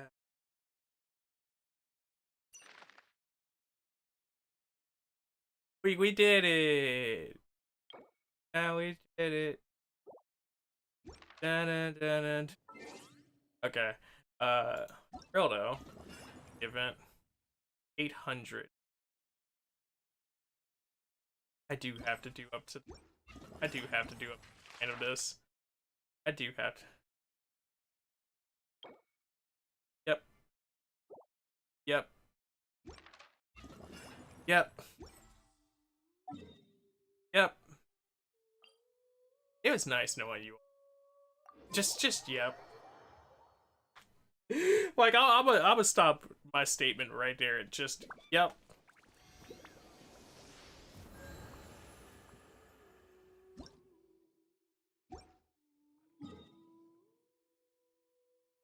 Okay.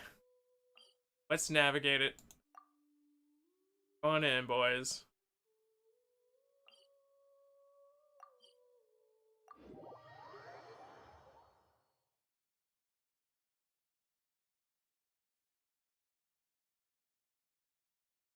And then I had to sit up here and enhance my sit. Like, you ever have to enhance your sit? Yeah, I should have went to the upper.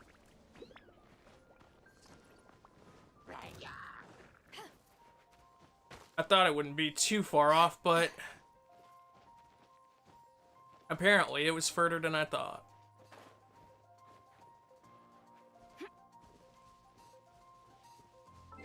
It's one of those moments where if we're walking to the upper to be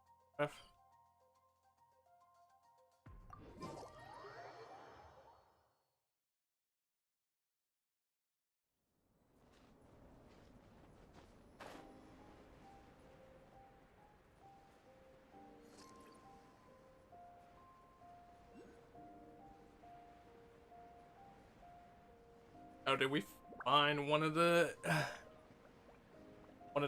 sigil map? I see it just like.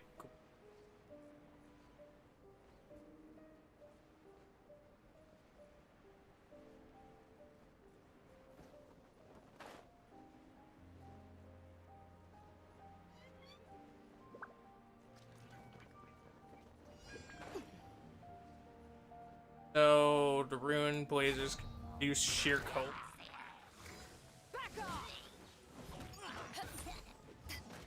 Opponents will attempt to destroy the rune blazer.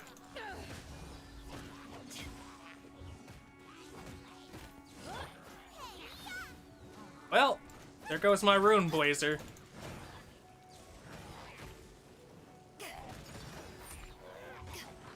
You know, at least this one makes sense.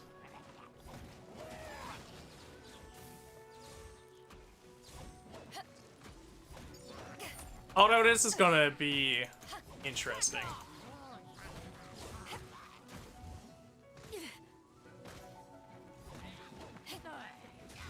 Probably should have read what the offerings boosted up here, though. Not bad.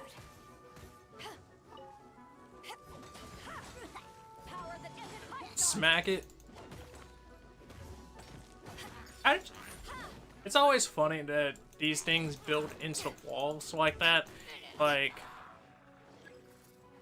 I don't know to feel like if that's cheating it or if you should just be like knocked down. Like, I know what the situation of this should be. What is Healy Curl protocol?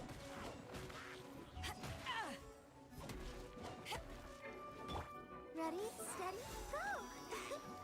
Zap each other. Need y'all to zap each other.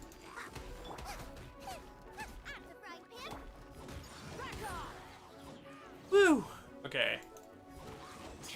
So, what, 5 more Healy Curls?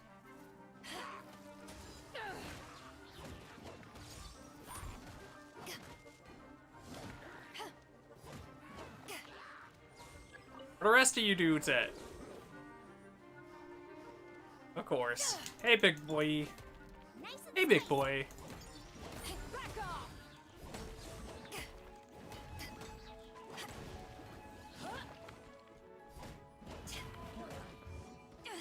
It's one of those things like, but what does any of this have to do with the main story portion?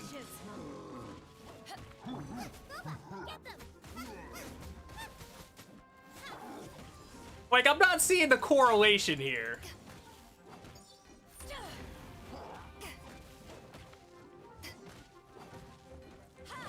They said, you think you know what food is? Alright, we're gonna make you go to places that aren't even celebrating the festival and defeat monsters. Or the stove god.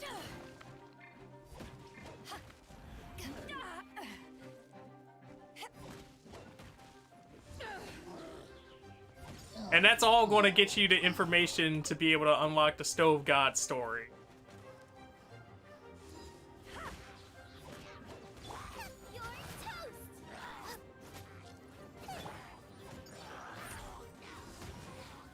So we good, right? No. Still alive? Still alive? You still good? Glad you're still good.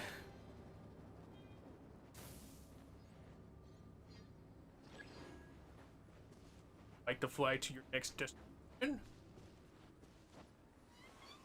I shouldn't have did the voice like that. Because now I'm thinking about it, I'm like, what you like to do? That's all I can hear in my head.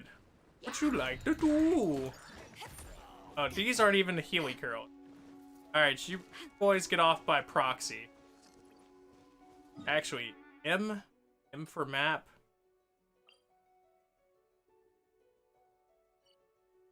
T for teleport. Transportation. For get out of there.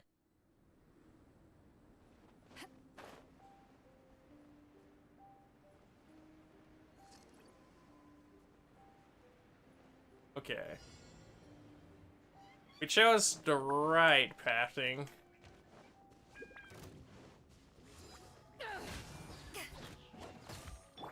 Wobble! Get out there! Q. Q. Just straight Q. Just...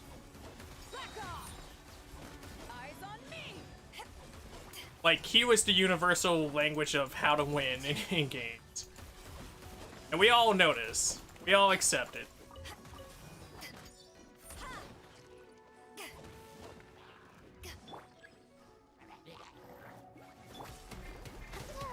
I'm just glad that it's, hey yo, they could destroy your source of staying warm.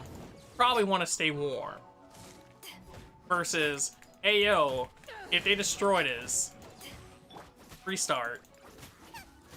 Like, I'm so much glad. I'm so glad that that's the case scenario. Because the other case scenario, and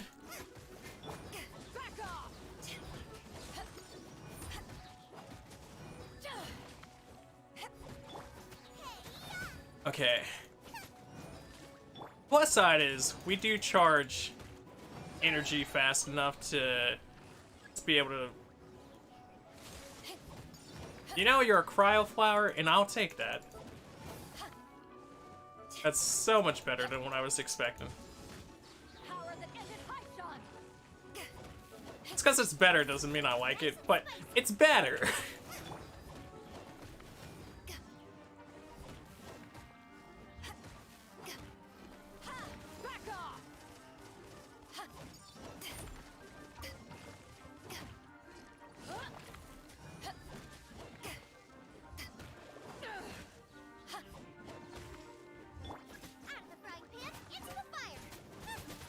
So are you good? You down? You down for the count? Are you still confused?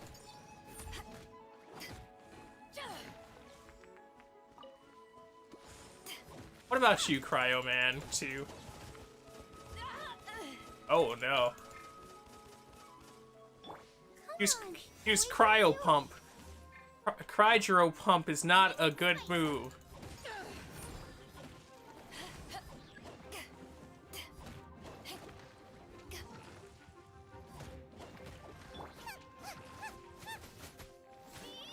Now that your back's against the wall, let me hit you!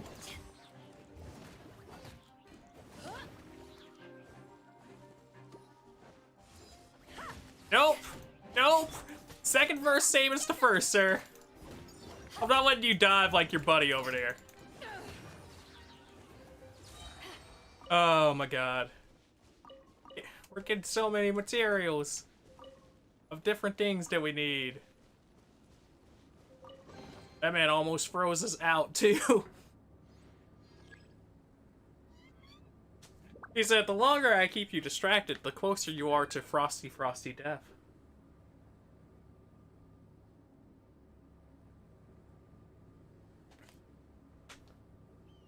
And I'll have you know, frosty death is not... It's not a joking matter. Alright. Nope. Alright, lower yourself. In there. In there. Direction. Alright. Walk in here. Ain't the option. Watch it be like, hey yo, just go defeat the cube. Just go defeat the cube. Okay, so everybody else here defeating the ice thing makes sense, right? How does the humans defeating this make sense? They need this too. They're like, you think we care?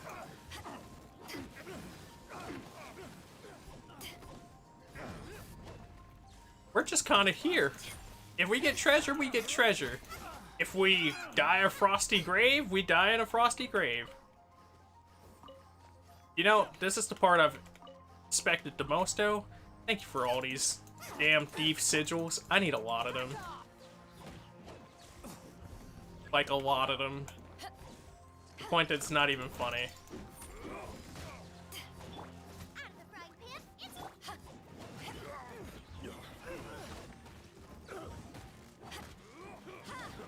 Woo! Smacking up. Smacking up.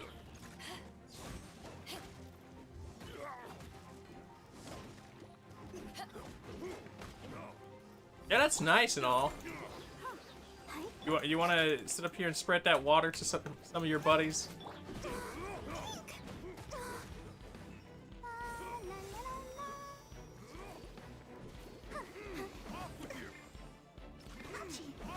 The drop kick. Okay. Second verse, same as the first. You know, having watched it recently, this theme song right here, or this theme, reminds me of the song from Fujikomai, or the woman called Fujikomai. Yeah, so about that, buddy, about that. Give some souls.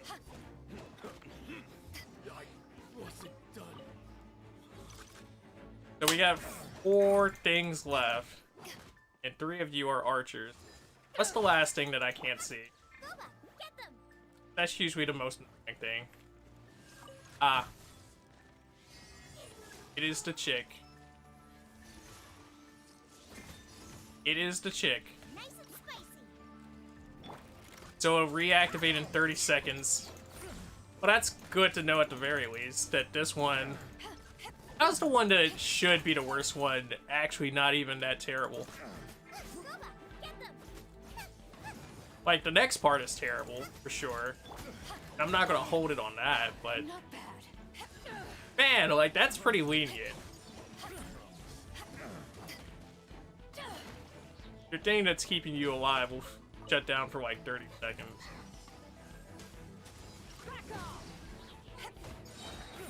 Eyes on me.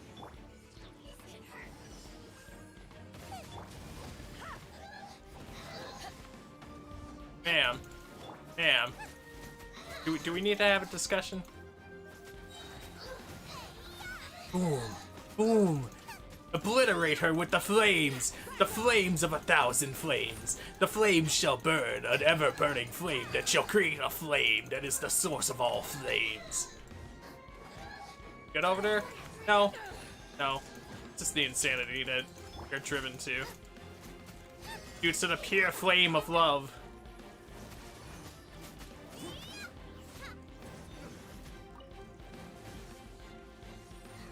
If I get rid of this archer, it does nothing because she still has the bees. And it's like, it's funny when if you found them in the wild, they count as their own enemy. But like, if you find them here, on her, or any of the mages, they don't count as their own separate enemy.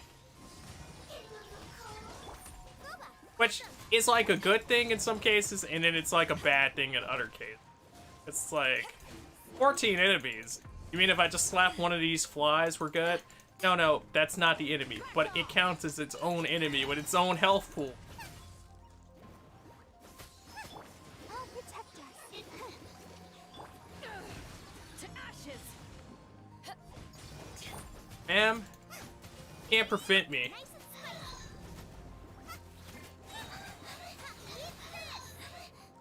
Oh my god.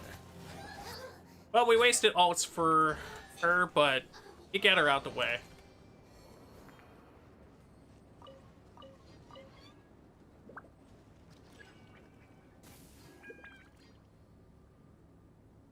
Now we just gotta do one more. At the very least, one more.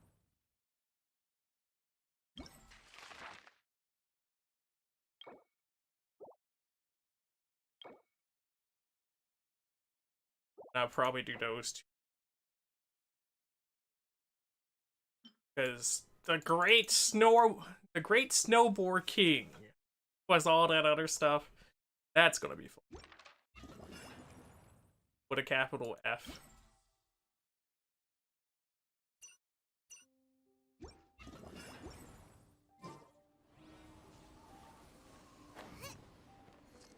Okay.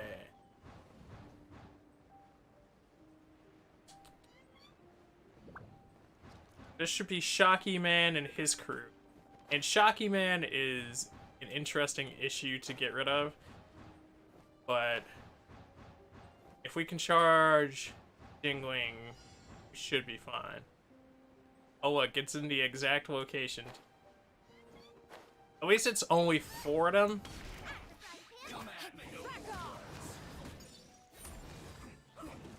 Which makes it slightly better, but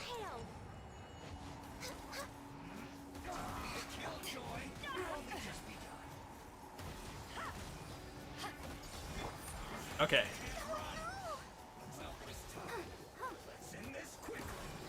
Woo!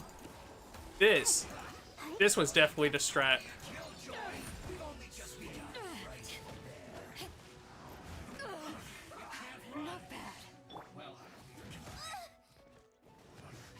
Okay, so one of them's down. Now we just need to figure out what to do with the other 2. Oh, hey. Hey. Hey, Q. Hey, Q button. Or my favorite button sometimes. There are many buttons like you, but none of them are quite as... Don't hit Barbara!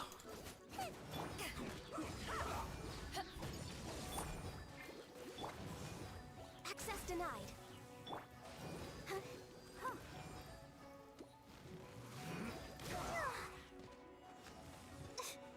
So the ice didn't take right there because we were still waiting on the Hydro to fade. Or not the Hydro to fade. Well, yes and no, technically. Because since you can only have 2 elements in an swirl, then like it naturally makes sense. Come on, double up on this man. We're taking no prisoners. Yeah, it's damn bad for you.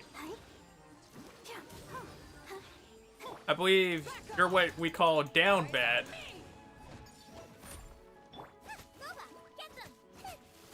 Ooh, interesting, explosive, dynamic. Now, is it 2 of the big dudes? It's 2 of the big dudes.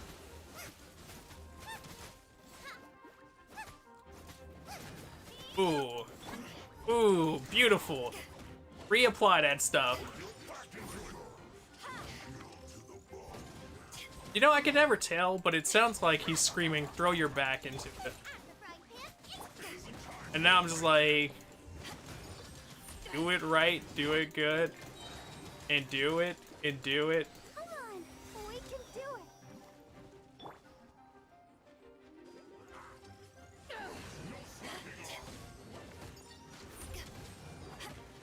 Okay. So, this guy's basically done for. Now we just gotta do away with the Iceman. Which, focusing him up should be more than optimal.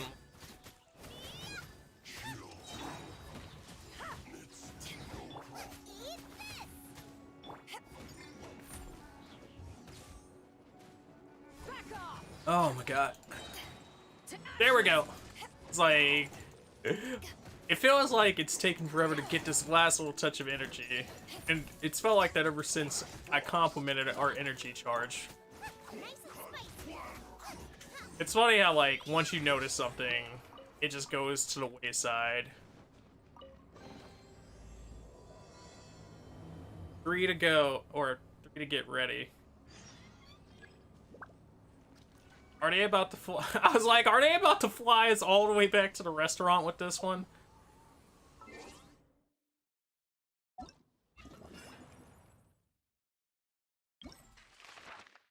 Let's see. Wizard curls. I almost feel like I should just see it through at that point, but...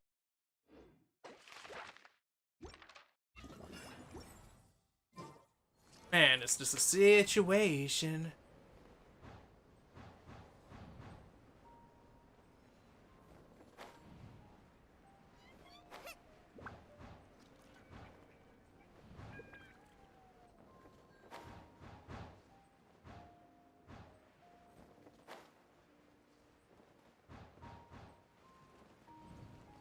We're gonna see how this Blizzard Curl fight goes.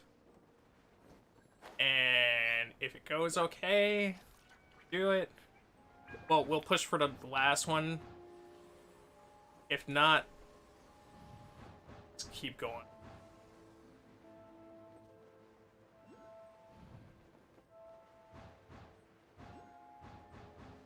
This flight path thing. Like I said, some of these flight paths are just like... What was the choice here? Oh no.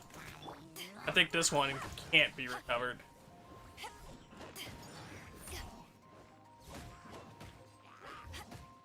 Oh wait, no.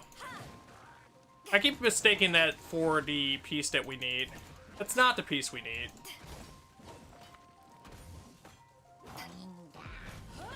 Going down.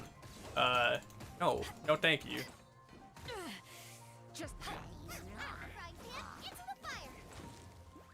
Okay, blazed him up. Can we heal up real fast?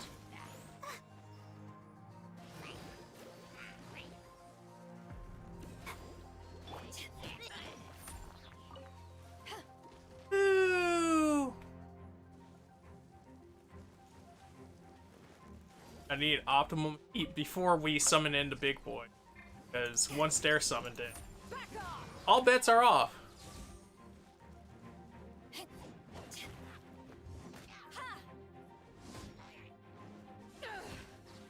Come on, come on, come on.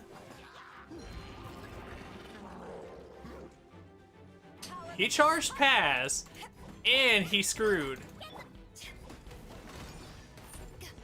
He charged past, and he screwed.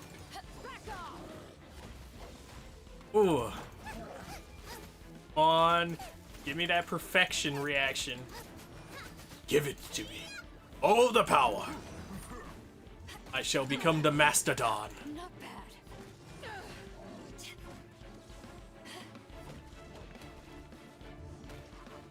Gonna smack you dudes just to get you off for a little bit. Because having you on top of it, not optimal, but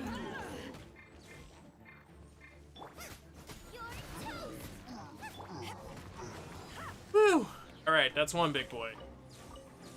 I think we have another one, and he's supposed to be a true to form Icy Curl.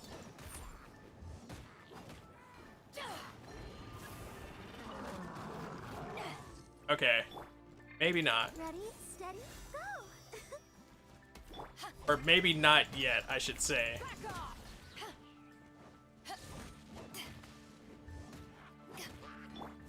Clear solution. Get rid of archers. Because archers are gonna make this where I get one of them low, and then I'm gonna get stun locked. Stun locks are never beautiful, unless you're the one inducing them.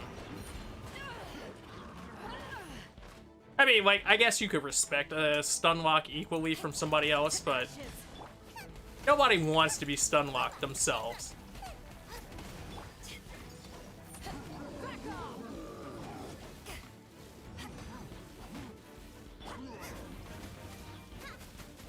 Okay.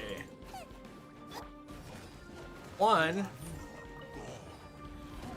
And my beautiful friend, this should be two.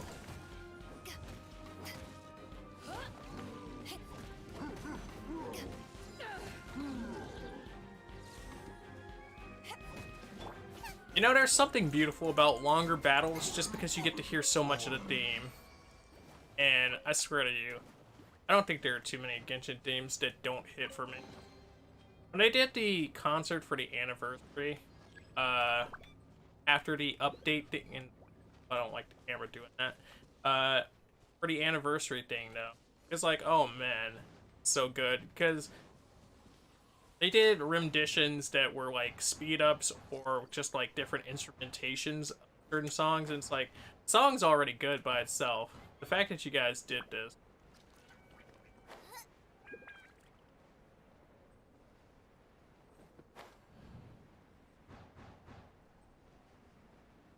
And fly.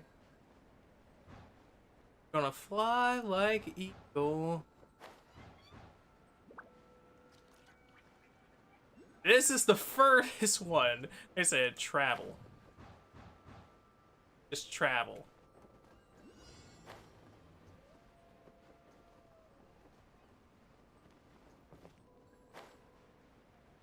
I was hoping to catch some of those sigils so I wouldn't have to come back here as hard, but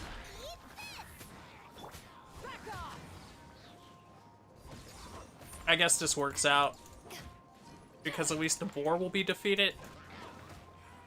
Or maybe I'll have to defeat the boar again, but nonetheless.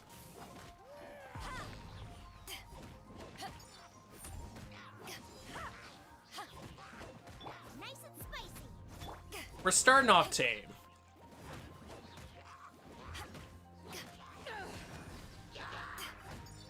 Woo! Incoming reinforcements. At least all you dudes still look normal. And since this is such a big arena, we actually get two of them, so I'll take the doubles there. Because the doubles is going to be for when the boar comes in. So if I could keep one of them at decent health while the other one respawns, or if I could keep both of them at health, that's fine. Because we're about to see how fun the boar is soloing. I don't remember him being like crazy hard, but I've only fought him a handful of times. and It's not over. part of that handful was cooperatively. Oh no. I knew it was coming too. I accidentally tapped. Well, no, I thought I hit Barbara and then I accidentally tapped. I was like, yeah. But I actually needed that help. But it's cool. Fine. It's not fine. So we got 3 more enemies, and I'm gonna assume it's 2 big curls and Boarman.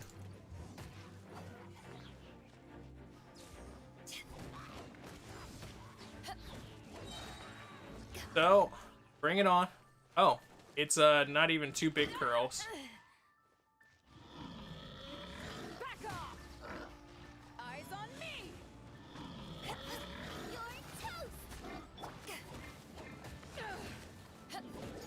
You know, this honestly works out. You keep being the delicious, delicious boar that you are.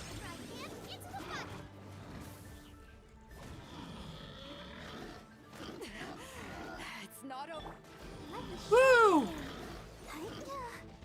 You got your frosty charge. I'll give you that.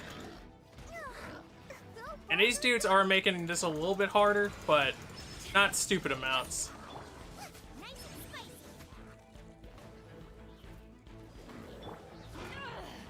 Although I was honestly thinking that they were going to give me the least favorable option for these enemies. I thought we were going to get the big old rune guardy type Kiwi curls.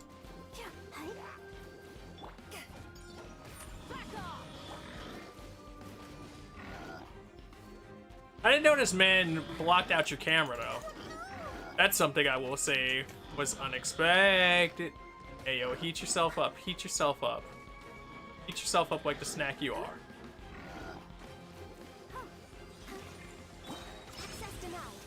Woo! Mini boars.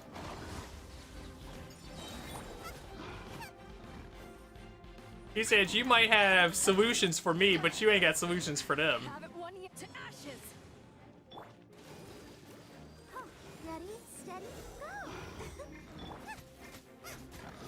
Pop. Pop the boba. Pop the boba.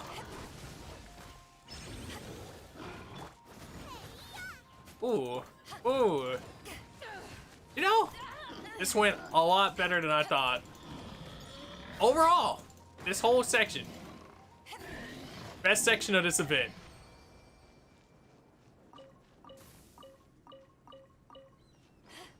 Chilled meat. Chilled the meat. Got all the things done and chilled the meat. Da da da da da.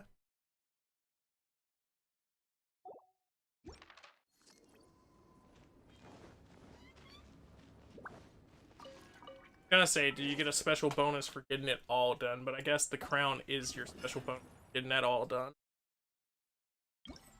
And just double check one more time. Everything. Everything. The only thing we technically, or not technically, because we actually haven't, is no offering. Missing 2 offerings. But that's cool. That's an ale I could actually take. It's the rest of this that's an ale I can't take. They're gonna do part 2. I'll probably do myself. Recipe. Tofu.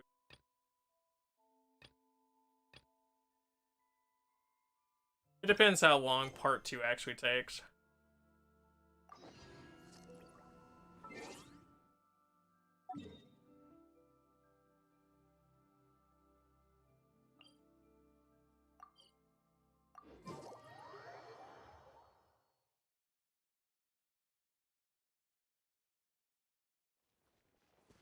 Imagine coming back after all that and your health stupid low. How about some, man?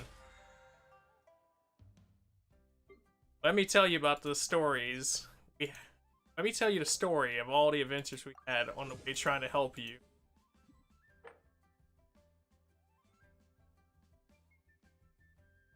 13 hours. And those are for 100% the areas. Hey, Xiangling, we're here! We are here. Paimon, did you hear the news? I made it through the selections for Masterful Chefs. Oh yeah? Were you picked? Really? Woohoo! That's great! It was a total breeze. I wasn't even trying. But a true champion never rests on their laurels. I'm still gonna need your help to prepare for the competition. What do we have to do to help you now? I made a few new test dishes, and I was hoping everyone could try them and give some feedback. Traveler, you want to be the first? What a shame, we just ate. This girl. Oh, yeah, we did. And anyway, we get to eat your food all the time, so we're biased. You should find some other people this time, just to play it safe. I like how these dudes are like, hey, yo, yo, yo, yo, yo, not us. Good idea. Okay, let me think.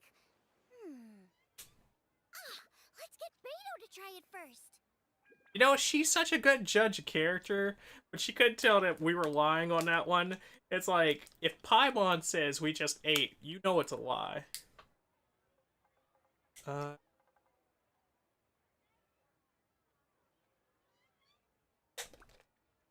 Also, she chose the right person to be the first try. Oh, yep, you can definitely trust her opinion. Let's go find her. Ada will give the best opinion. She should be down at the docks. Let me box up this food real quick, then we can head on down. Cool, let's go.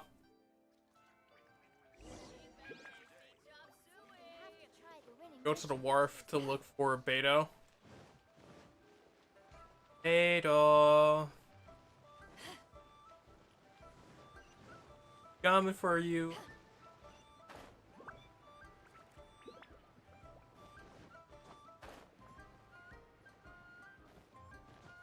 Yeah, here talking to the... Oh, nah. Here we go. Is this Hyen's first story appearance too? Hi, Beto. Hi, Xinyan. Are we interrupting anything? Or is Xingyan, my brain.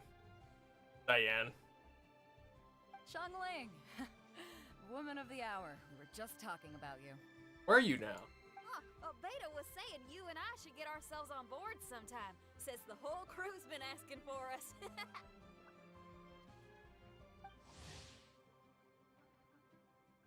Xingyan, a rock musician based in Liyue, uses her music as a form of resistance against socialite. I was closer. Societal stereotypes. Tunes are well loved. So her tunes are well loved, and the style of her tune is much like the straightforward, generous, conflict, and proud.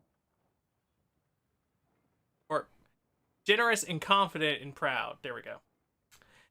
Every time she steps onto her personally designed stage, loyal fans will come and flock and start to rock to her rhythm. If you hear cheers and fireworks go up at any place in Liyue Harbor at the same time, it's most likely Zayan. So don't miss out. Seems like you three go way back. This guy.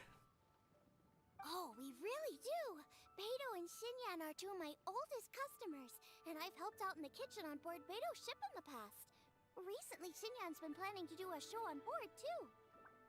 This is such a lore relationship that I'm just like, tell me more. Like this story. That's it's worth it. Good music's meant for sharing. You guys should check it out sometime. I look forward to it. Will do. But I came here today because I made it into the Masterful Chef's finals, and I was just trying out some new dishes to bring to the competition. Can you have a little taste and give me some feedback? I wonder if they're about to give an excuse too. Sure, beats drinking on an empty stomach. Oh boy, here we go. You're mad? Are you mad? Oh, about time. I'm starving over here. Let's see what you got. Beto and Zayan tried a new. Man, this chicken fuyong's tasting awesome. I wanted to see what it looks like, but also glad that it's awesome. Oh, this food is too good for me to be soaking up the alcohol with. Man, that is one hell of a compliment. These three seem to have a great time with each other. Those are the kind of friends. Those are the kinds of friends you want in your life. Exactly. Only thing is, you've got 3 dishes here: chicken fuyong, come and get it, and crystal shrimp, and they all taste kind of refreshing. Yeah? Is refreshing really a flavor? Refreshing is definitely a flavor. The whole reason you have to be at work today is looking like a crapshoot. Like it's a BS reason for you to have to be at work, or it's not actually working out. When you spend all your time at sea, you don't have a lot of choice when it comes to food, especially on the longer voyages where you've got to stretch out your rations as far as you can. Not wrong. First thing you want to do when you get back on dry land is dig into a nice hot meal that's swimming in oil and has a ton of flavor. That definitely sounds like a good meal to be a first meal. That's the exact opposite of Ningguang's tastes. Don't you think she knows that? Oh, sure is. Beto's tastes are pretty similar to mine and Xiangling's. And that's why the 3 of them get along so well. You know, they spend so much time together. Similar taste. Ugh, Ningguang. I am sick of hearing that name.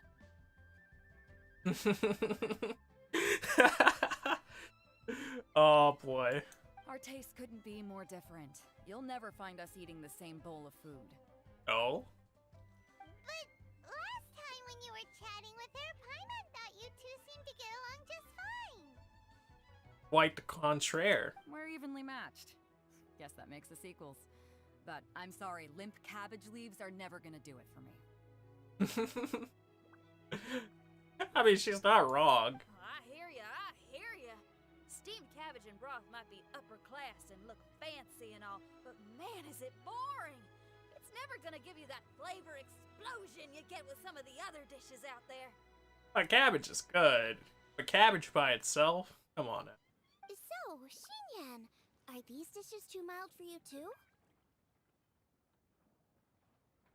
See, the entire project was stupid, and you have nothing to pick it, and it looks like it's final result for this patient. So yeah, pretty much it's not working out. That's fun. Well, not so much mild.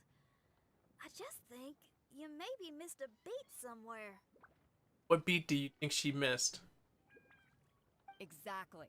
This is some fine cooking, no question about that. But if this is for a competition, it needs more oomph. Oomph. Beat? Oomph? Are we sure these terms apply to cooking? These terms definitely apply to cooking.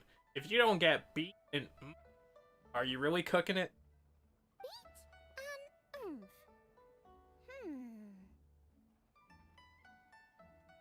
Look, they all seem to understand each other. Yeah. You know what a beat is? I only know music, though. I'm nowhere near your level when it comes to cooking, so don't mind me if it doesn't make much sense. The best part is they're all, like, experts in their own area, and they're super respectful of each other's area. It's just like, yeah. I like the way that you all get together and get along. No, you're both completely right. Beat and oomph. That's what I need. I actually thought as much while I was cooking them. Even though this was a brand new combination, it still felt like I was missing that one thing that'll seal the deal. You know, really push it over the finish line. Seems like she's found her muse. Does that mean music theory is compatible with cooking? Gopa, what are you doing back there? The dude just ran past. Like, doop doop doop. every bit as compatible as we are. Hey! Paimon didn't quite get the implication, but Paimon can tell when you're being a meanie. Poor little Paimon. I meant we get along really well. Like, come on, Alpi. Not being a meanie. Okay, I think I know what I need to do.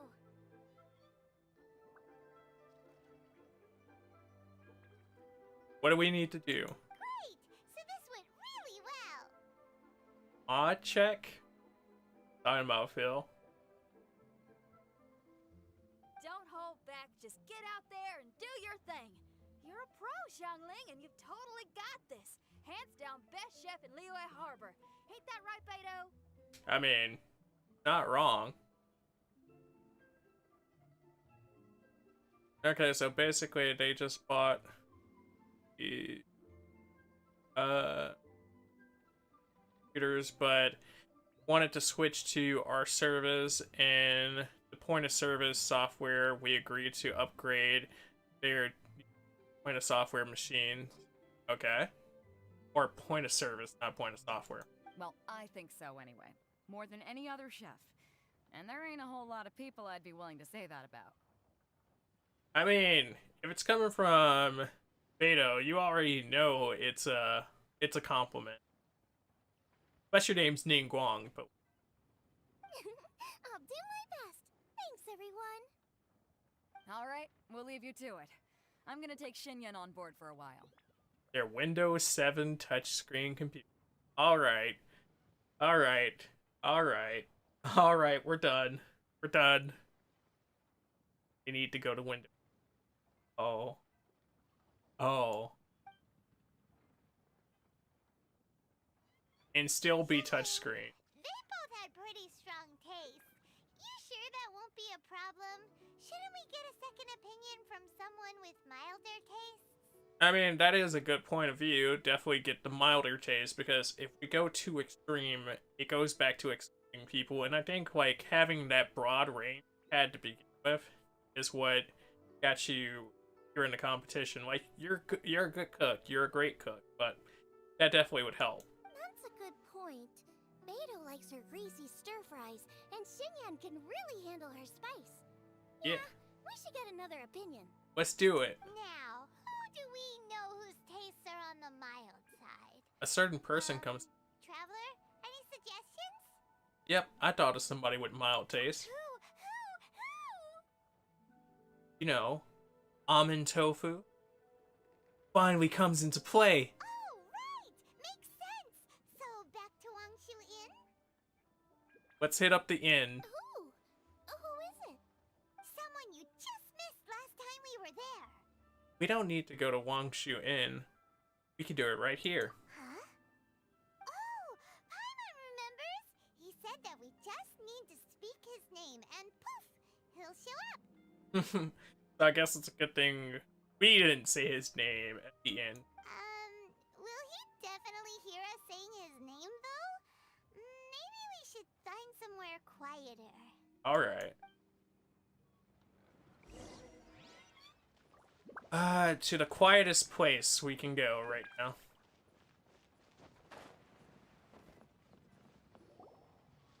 Which is like a few feet away. Okay, let's take turns shouting his name. Gonna pop up and be annoyed, like, why are you shouting? I can hear you perfectly fine. Uh-huh. Do I need to do this too? Yes. Paimon's going first. Ahem. Watch she hit the death screen. Oh. Oh. It's actually a pleasant screen. Nothing's happening. Let me try again. Shoo! That's a little bit more hurtling. That's weird. Does he not want to hang out with us? Maybe. He's taking a nap. Wait, so let me get this straight. Some guy with special powers promised you both that you just need to shout his name and he'll show up? Yes. Is that the most unreasonable thing you've heard all day? Well, not both actually, just one of us. So, you know, Maybe if the traveler, the person he promised that to, did it, we'd be fine. Oh, right. Well, you should be the one to try it then. Paimon clearly just doesn't want to feel left out. Okay, Paimon. You're not left out. Okay then. Poor Pi.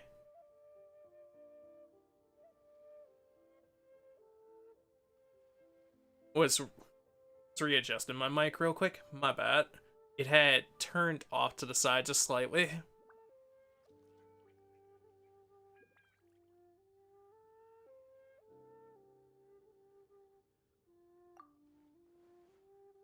Okay then. Chow, you there? You called? Boy.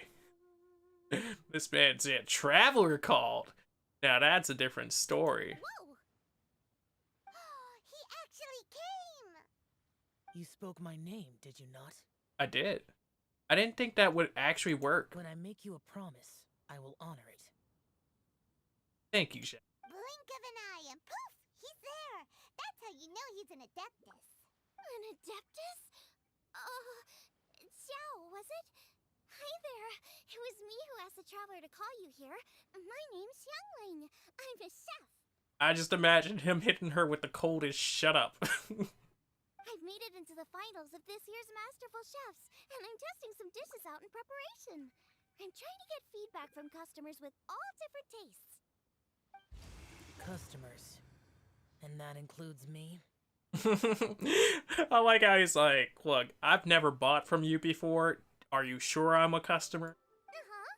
The traveler says you prefer mild food. Just the kind of person I'm looking for. If you don't mind, I'd like you to try the dishes I've made and tell me your thoughts. Please help out, Zhao. We value your opinion. Since it's you, I will do it. Such a nice guy. I just love his Shikamaru, I'm over it attitude. Zhao tries Jingling's dish. See, if he's pleased, she can enter it as is, because, like, he's one of the pickiest eaters around. How is it? Are you sure you can eat it? Don't force yourself. Right? Tastes pretty good. Huh? Really? I can't believe it. An Adeptus says he likes my cooking. If my dad was here, he'd be crying tears of joy. You excel in the culinary arts. I'm reminded of another chef I know. What chef? That chef cooks dishes with soul, as do you. Both of you are masters of your craft. Oh, he's talking about Ping. Who do you think he means? Smiley Yanxiao? Or maybe he does mean Ying Zhao. If I had to find fault with something, the two sides are a little strong for my taste. Some minor adjustments would take this dish from excellence to perfection. I mean, that's some real good creative criticism. Like feedback. Just my own opinion. Do not fixate on it. Take it or leave it as you see fit. Man, Zhao, why you... Every time Zhao hits the screen, it's like, he's so cool. Alright, go easy on the sides. Okay, I got it.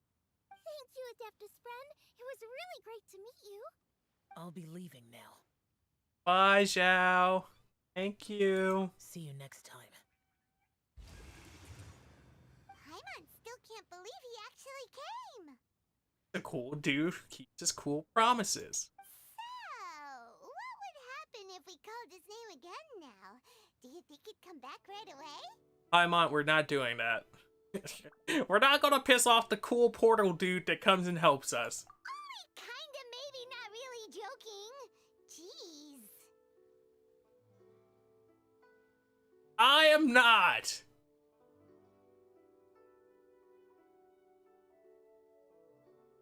Just cause Zhao's super duper cool.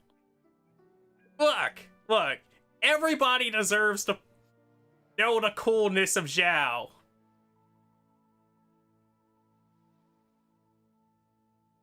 Good news! After 2 rounds of taste testing, I've had an idea on what to do next. What should we do next? Great! Lucky we picked the right people to talk to. I'd better head back and try this out a few times while it's fresh in my mind. Thanks for your help. Trying to convince us or yourself? Sir? Sir? Sir? There are certain characters that are just straight utility powerhouses. They're like, man, this character. Look, look, look. You can say that. You can say that I'm fanning over Zhao all you want. Like, I perfectly will admit, I think he's cool as all hell. I thought he was cool when his pack was here. But you know what? At least I'm not Dilucin. Like, Diluc is cool, but it's not like I go into a pack, man, I gotta pull that Diluc fella. If Zhao hit a pack, it's like, man, I gotta pull that Zhao fella. If Diluc hit a pack, yeah, if I pull him, I pull him. Oh, and the final is in Eugene Terrace.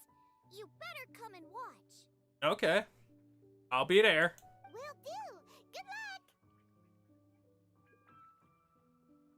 You'll do great. You bet. I mean, honestly, this whole story mode, who haven't I been fanning for? Like, everybody in this story event has done, like, great parts.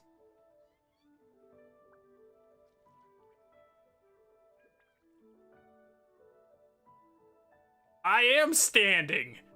We stand Chow. we stand a lot of characters here, actually. Look. Is that not exactly what you do for Pillar Man, Mr. TK? Do you not simply fan over Mr. Pillarman?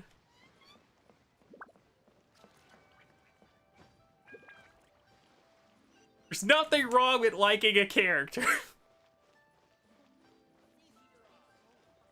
You're still going? Yeah. What's up, Kinger? Welcome back.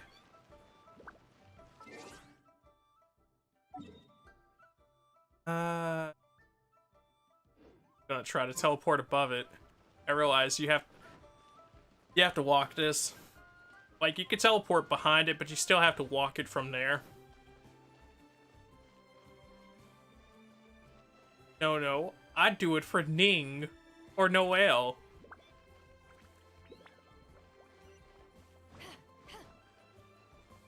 I have characters I do it for.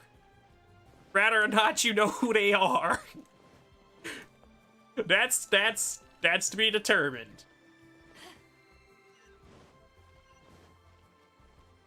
Look.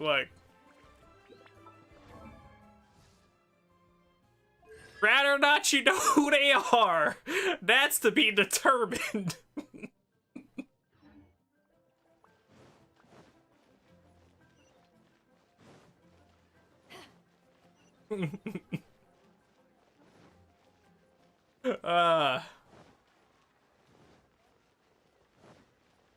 Okay, so get to see the big cook-off. Every time I think about a cook-off, right? I think about the movie Eddie's $1 Million Cook-Off, if anybody remembers that. And I kind of just want to rewatch it, because, like, it was such a good movie. Like, that was $1 million cook-off right there.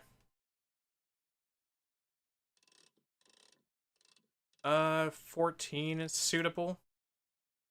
Let's do 13, 16. Rats on being home, right? Cold beer after a hard day's work. Nothing like it. Wait, the next day? So we gotta not only do this, but we gotta do it the next day. Okay.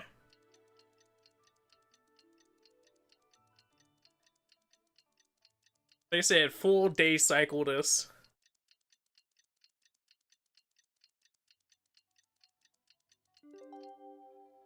Alright, boys, we're here. Let's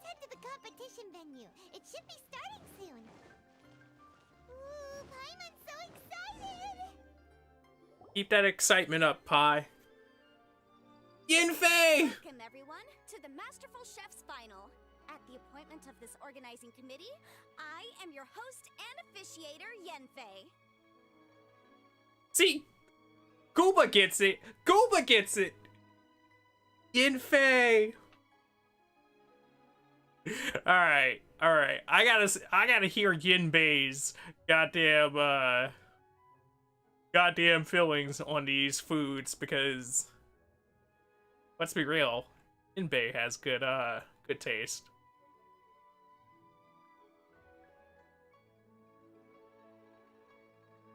Now they meant in-game days. Talk about some wait actual days outside for the event after you waited actual days for it to open up. Yeah, okay. Hey, Yenfei's here too! That's the day I fly all the way to MiHoYo headquarters and go, just power fist somebody. This event is brought to you by the Liyue Qixing in collaboration with a number of participating enterprises. The competition is divided into the selections phase and the finals. 2 phases. Nice, clean, simple. We saw many contestants from all over Liyue in the selections process, and all of them were outstanding chefs in their own right. Of those, the 2 strongest participants were put through to today's finals. Yeah? Let's show off those cooks. In just a few short moments, the finals will take place right here before your very eyes. Let's do it. As the officiator, it is my honor and privilege to represent the organizing committee and indeed the people of Liyue in overseeing today's proceedings. Okay. Next, please allow me to introduce the judges. There will be a select panel and an audience panel. The 3 members of the select panel Are you not one of the judges yourself? Are you just our MC? the Tianquan, Lady Ningguang, Which, I guess it's kind of cheating to have asked Lady Ningguang what her opinions were on things beforehand, as well as Miss Kaching, but hey, it works out. the Yuheng, Lady Kaching, Is Ganyu gonna be the last one? Gonna be Ganyu, right? Goomba just wants to be. and last but not least, gourmet connoisseur, Uncle Tian. Uncle Tien. Okay. Alright, Mr. Shinha. In addition to these 3, 10 judges will be chosen from among the audience to sample our contestants' dishes and cast their vote. 10 judges. I wonder who these 10 mysterious judges could be. It's totally not going to be 9 characters that we talk to and 1 random dude just from the city. Nope. Totally not what it's going to be. That makes a total of 13 judges with 13 votes between them. Each judge will vote for their preferred finalist, and the one who receives the most votes will be today's winner. Oh my god. Organization 13 is voting on which food is good or not. The Culinary Kingdom Hearts game is really coming along. It's all so exciting! And now, please join me in welcoming our 2 contestants into the arena. Come on out! I really like that Paimon noise that they made there. Also, it's going to be Smiley's Jinyo and Dingling, right? I think it's Smiley who's going to make it. To my left, a competition favorite down from Dihua. Life's harsh when you live on a marsh, but this kitchen ace will put a smile on your face. Please welcome Smiley Yanxiao. I like how he's the competition favorite, but he's not, like, he's from near the city, but, like, he's not from the city. Hi, everyone. Hi. Whoa! Yanxiao made it into the finals too! But what's up with him? He seems really nervous. To be fair, it's a big event. I mean, it is, especially when you consider where he's usually cooking at. Yanxiao! Chin up! Shoulders back! Everyone from the inn is super proud of you! We got this. Or, I don't know, I'm rooting for both of you as both of your friends. Huh? Oh. Honestly, if they made Yin Zhao more of a prominent character, like they redesigned some of his clothes to make this man look more like a frontal character, and then they were like, hey yo, here's a Yin Zhao pack, as humble and modest as this dude is, I wouldn't be mad. And to my right, a stalwart of Liyue Harbor culinary scene, a little feisty with a whole lot of spicy. Give it up for Xiangling! Yanfei being the announcer is the greatest thing ever. And her mysterious assistant, who knows who? You guys gonna do Goba like that? Hi, my nose. It's Guoba. Hey, everybody. I'll do my best. Contestants, please repeat after me. As a finalist in Masterful Chefs, I solemnly swear to commit myself fully, compete fairly, and abide by all competition procedures. There's a chef pledge of allegiance? Man, I pledge myself to the chefs. As a finalist in Masterful Chefs, I solemnly swear to commit myself fully, compete fairly, and abide by all competition procedures. As a finalist in Masterful Chefs, I solemnly swear to commit myself fully, compete fairly, and abide by all competition procedures. And I, for my part, promise to uphold the principles of fairness, impartiality, and transparency in my officiation of the proceedings. Okay, that's her part of the statement. I thought they had to say that part too. I was like, hey, yo, why is this oath to cook so long? Now, I will hand things over to the select panel judge, Ningguang, for the announcement of today's theme. Do it. Thank you all for being here today at the Masterful Chefs Finals. I am the Tianquan Ningguang. Tianquan. The organizers have chosen the theme for today's event, and that theme is of Earth and Waterborne. Okay, so a surf and turf theme. Of Earth and Waterborne. Just like the Feast of Bounteous Land. It really captures the spirit of this year's Moonchase Festival. Definitely does. It's like surf and turf, but the deep and meaningful version. Look! I'm on. Why am P? Why am P? Why is Paimon? Why am I and Paimon always on like the same brain wavelength? Like, am I secretly Paimon? Did MiHoYo just put cameras around me 24/7 and go, yep, that guy's gonna be our mascot? The rules are simple. The one who receives the most votes wins. Tailor your dishes to the judges' preferences, or win over the audience with your originality. Cool. The choice is yours. I mean, do the judges' votes hold more weight? I mean, there's 3 of you, and then there's the 10 audience members, and it's whichever group gets more votes. It's like, do your votes hold more weight? Well then, I look forward to both of your contributions. Contestants will have 1 hour of cooking time available and may only use ingredients provided by the organizers in their dishes. I trust this is no problem. Yeah, definitely no problem there. Okay, without further ado, let the cooking commence. Begin. Are they going to do a cooking montage, or are they just going to be like 1 hour later? That will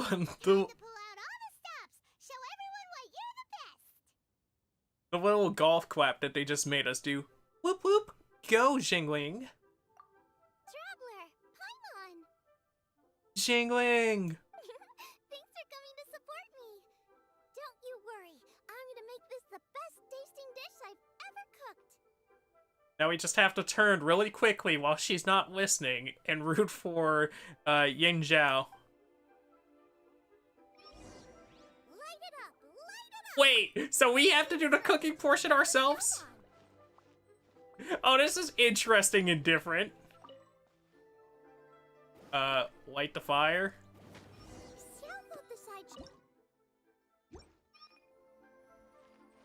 Wait. Take the salt. So make the crystal shrimp. That's what we have to do. Crystal shrimp. Made this earlier. I think crystal shrimp was a... Yep, it's a green. Cook that manually. But they said y'all thought y'all were getting off easy. Triple layered consomme is pretty bland. Pick a suitable seasoning. You can't have 2 sides with the same texture. Luckily, the organizers have provided some very aromatic broth. It's just a Jueyun chili chicken is the main event. Can't afford to compromise too much here, but maybe some pepper will set it apart without alienating anybody. Yeah, take more pepper. Make delicious, Ginyu chili chicken. Okay, so what color is that one? Oh, that man finished? Whoa, what's this? Hold up. Things are taking an unexpected turn on the Masterful Chef's stage. Is it? What's going on? Xiangling's mysterious assistant appears to be aiding her opponent. Judges, are we going to allow this? I mean, he's aiding, which, as long as he's not sabotaging, I don't see a problem. We knew in advance that Xiangling would be accompanied by a mysterious assistant, and the judges agreed that the two could be classed as one individual for the purposes of the competition. But what do we say to this? I take no issue with it. In any case, the assistant hasn't done much in the way of assisting. Ouch! How you gonna do Kuba like that? No competition would be complete without a little drama. All a part of being young. I won't be the old fogey that ruins it for them. Right, Uncle Tien. Please allow me to explain to our host. Yes, Kaching? Prior to the competition, the judges reviewed both contestants, and we can comfortably confirm that neither side is participating in a way that contravenes the competition rules. Okay. So since neither of them are cheating, they could do whatever they want? Xiangling is a highly accomplished chef, and her assistant is more like family to her. Right. Xiangling prepares all of her own dishes herself. All that her assistant will do is occasionally provide a fire source. Given Xiangling's level of culinary skill, the difference between her using firewood or her assistant is a trivial one. Okay. I appreciate everyone's concerns. The presence of a mysterious assistant performing strange dance moves to cheerlead for Xiangling is a little unexpected. Right. But, like, there's nothing against cheerleading, and that's exactly why we accepted it, so it's all good. It's all good. I'm glad you guys completely understand Mr. Guba.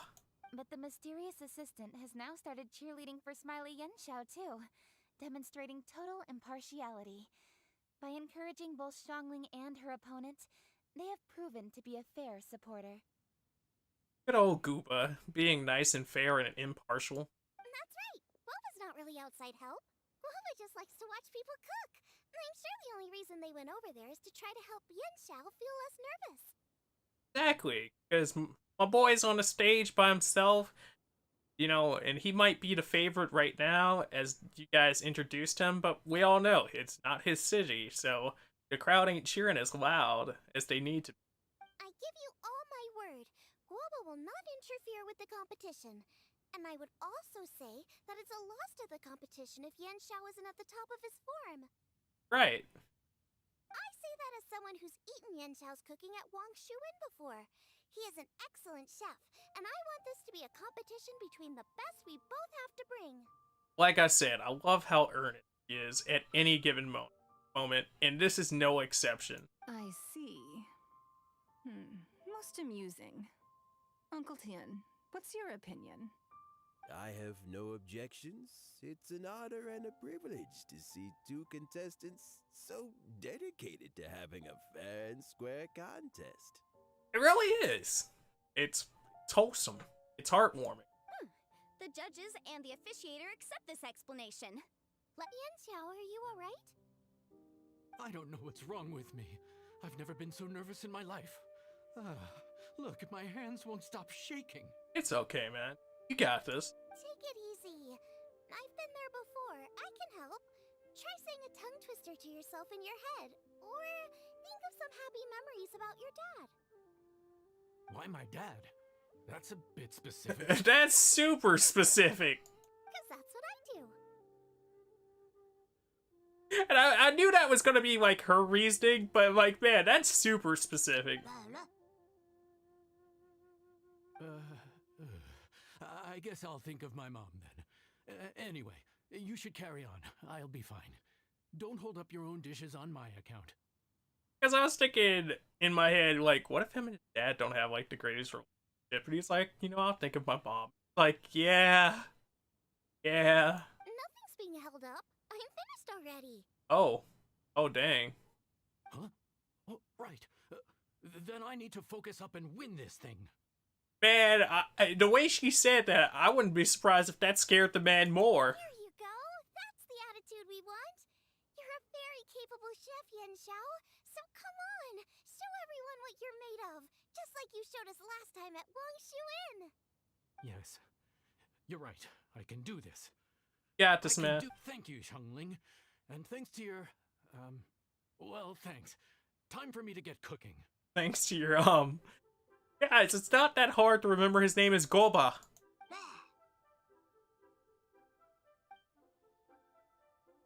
Smiley Young Jun starts to cook. Both contestants have now finished cooking. I would like to invite them to present their dishes to the judges for evaluation. Cool. We will proceed in the order that the contestants finished. Xiangling, please describe your dish. My dish is Jiyun chili chicken with sides of triple-layered consomme and crystal shrimp. That sounds amazing. The theme is of earth and waterborne, which includes land and sea.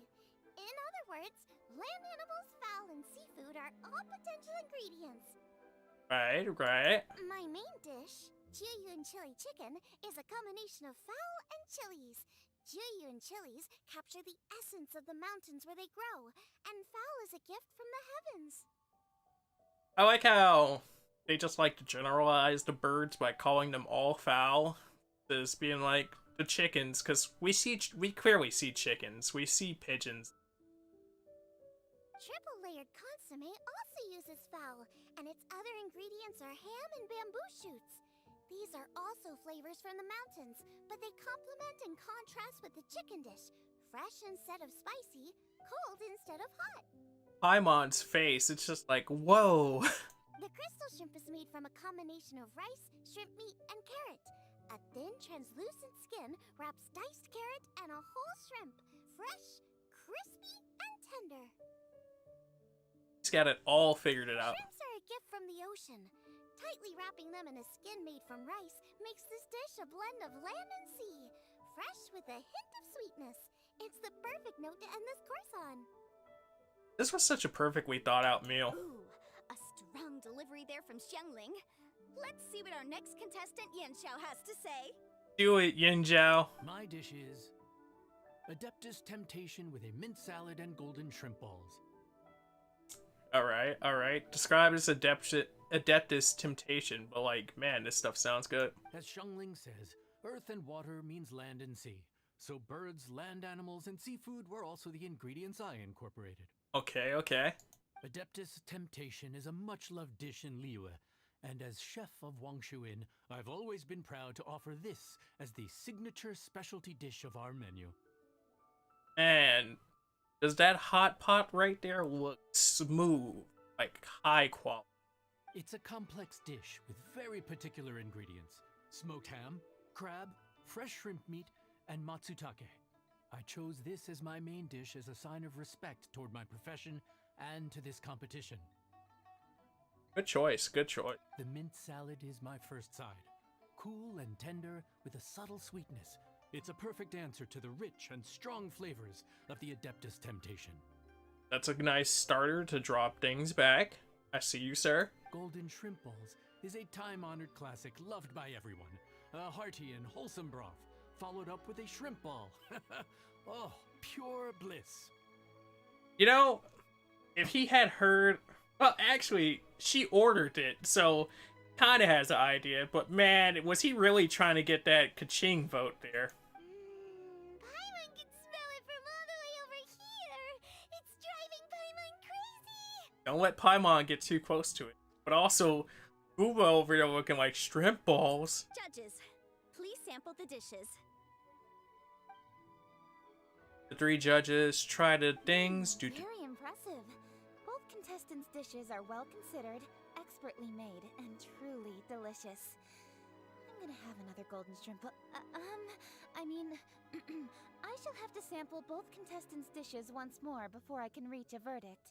This girl here, I mean, at least she kept up the illusion of being impartial.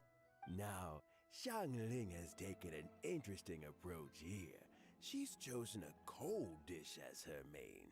I have to say, that's a bold move. It is a very bold move, considering only one person really is like, oh yeah, do a cold dish. It's also a unique take on Jueyun chili chicken. Although the dish as a whole is served cold, the chili peppers have been stir-fried, and so they're still just a little warm on the inside. You get a nice crunch as you bite in. Then you get the spiciness and warmth all coming in together. And then just a hint of that wonderful pepperiness to top it all off. It's quite simply extraordinary. Honestly, I'm just really enjoying these long drawn out descriptions of, because one, you know, like they tell you basic ingredients of what's in there, and like it'd be nice to try to make some of this stuff IRL, even if some of the ingredients technically don't exist. It's like, oh man, you could figure out IRL equivalents to it, and really, it tops off how much passion was put into the event to begin with. Like, oh yeah, man, I really love food. And then it's like, oh yeah, well, we love food so much that we're going to go into great detail to explain the food, why it makes sense. This Adeptus Temptation is quite exceptional. The triple layer consomme is also a very superlative contribution. Excellent flavor, well balanced between sweet and savory. Yes, the standard is very high. Yeah, Ningguang's, that's some high approval right there. Judges of the select panel, I will now ask you to consider your votes carefully before writing them down and handing them to me. Okay. Also, the organizing committee has selected today's audience judges, and they are now evaluating the dishes. Everyone who's been lucky enough to sample today's dishes, please consider and cast your vote independently. But we get to see who those are, too? How are we not involved in this? Why didn't they pick us to be judges? Because they were afraid we couldn't be impartial, despite knowing both of them and being friends with both of them. Paimon has buckets of passion and oodles of expertise when it comes to food. If they don't want Paimon, it's their loss. She's not wrong. Calm down, Paimon. I'll cook the same dishes for you later. Yippee! For all the chefs there are in the world, and for all the amazing dishes they can cook, the fact remains that you're the one who treats Paimon the best. That little interaction right there is cute. And I'm glad that that was the way that they went versus having Paimon being like, it's not the same, they're master chefs. Thank you all for waiting. All votes have been received and counted, and the results have been returned to Ningguang. That's good. I now invite Ningguang to take the floor and announce the results of the Masterful Chef's finals. Let's do it, Ning. It is my pleasure to announce that the winner of the Masterful Chef's finals is...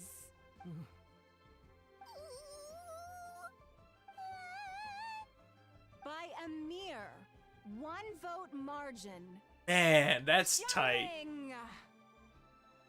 Xiangling. 1 vote. What? How is it so close? Yang Zhao is definitely a dope chef. Like, I agree with this wholeheartedly. Well, there it is. I knew it. Don't beat yourself up. You did great. It was a close contest, but we have a winner. Liyue Harbor's Xiangling has beaten Dihua Marsh's Yanxiao by just 1 vote. There can only be one winner, but the fact that this was so close shows just how much both of these outstanding chefs managed to impress our judges. Thank you both for your stellar contributions here today. Man, that's crazy. A big thank you to all the audience for being here today, especially those who have come from far and wide. As officiator, I declare the result of this competition to be fair and valid, thus bringing the Masterful Chef's finals to a close. It'd be interesting if they're like, oh yeah, by the way, so this has now given the inn a lot more visitors. Like, yeah, it's already busy as is with people passing as far as NPCs. But it'd be funny if like that changed up the world effect more, and it's like, oh yeah, well they have more visitors now. Thank you all for coming. Until next time. Please exit the venue in an orderly fashion, and remember to take all of your personal belongings with you. Come on, let's go over and take a look. So what does she win for big winner?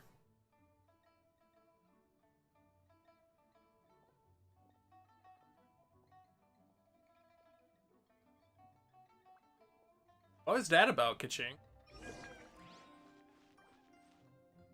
Looks like I won this time, Yanxiao. But I'd still like to try your dishes, if that's okay. Of course, of course. Sure, I'll have a try of yours too. The two exchange test dishes. Oh, truly exquisite. No doubt in my mind why you're the winner here. This Adeptus Temptation is really good. It's so fresh, I'm almost moved to tears. Well, just goes to show that you have a taste for the finer things in life. It's so funny because, like, I thought this was going to be like the tournament that they did for the story. For the story that they made us have to do earlier. Just to be able to go Inazuna. And I was like, oh, they're going to put us against a bunch of random NPC. There won't be anything of importance that I could really believe. But this pairing right here was super believable. Like, yeah, he's a random NPC, but he's a random NPC with a story. And having seen him enough, it's given it purpose. This has given him a different layer. So, altogether, it really works out and doesn't raise your disbelief too high. No, you've got me all wrong. We're just a small neighborhood restaurant too, so I totally understand.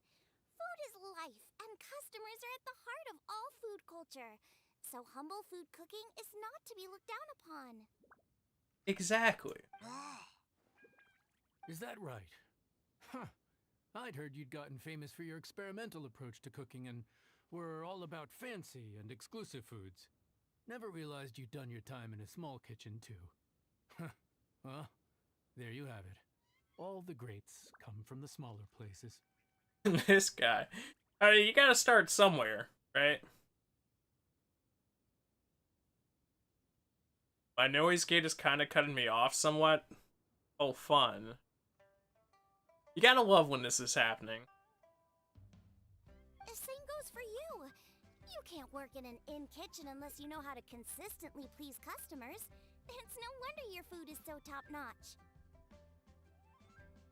You're the kind of competition I'm glad to have. Let's stay in touch.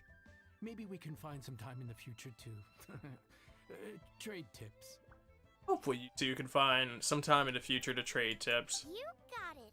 And next time we meet as competitors, let's both be even better than we are now. All right, deal. Traveler, Paimon! Thanks for coming. Did you get to try the food? No, we didn't get to try the food. Don't even go there. Paimon's still peeved. I'm glad they had the angry Paimon moment. I can't believe it. You didn't get picked? Well, never mind. Don't get mad. I'll make some more for you when we get back. See, now you're getting double food, Paimon. How can you be mad at double food? You will? Woohoo! Great! Oh, the organizer said that Yanxiao and I need to go register our delivery addresses. Apparently they're gonna deliver an exclusive ingredients package and the prize money at a later date. So I need to get moving. That's pretty cool. And it's cool that you both ended up with a prize.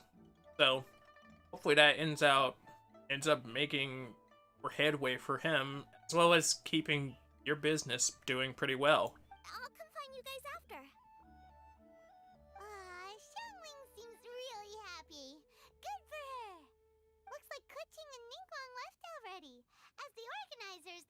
on to wrap up some last-minute things. Let's go ask them for an update about the statue. I mean, if anything, I thought that would be the reasoning for them to walk off, but, you know.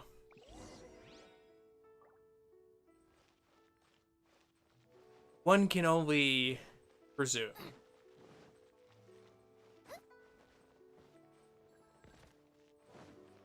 Race you! What's up, Kaching?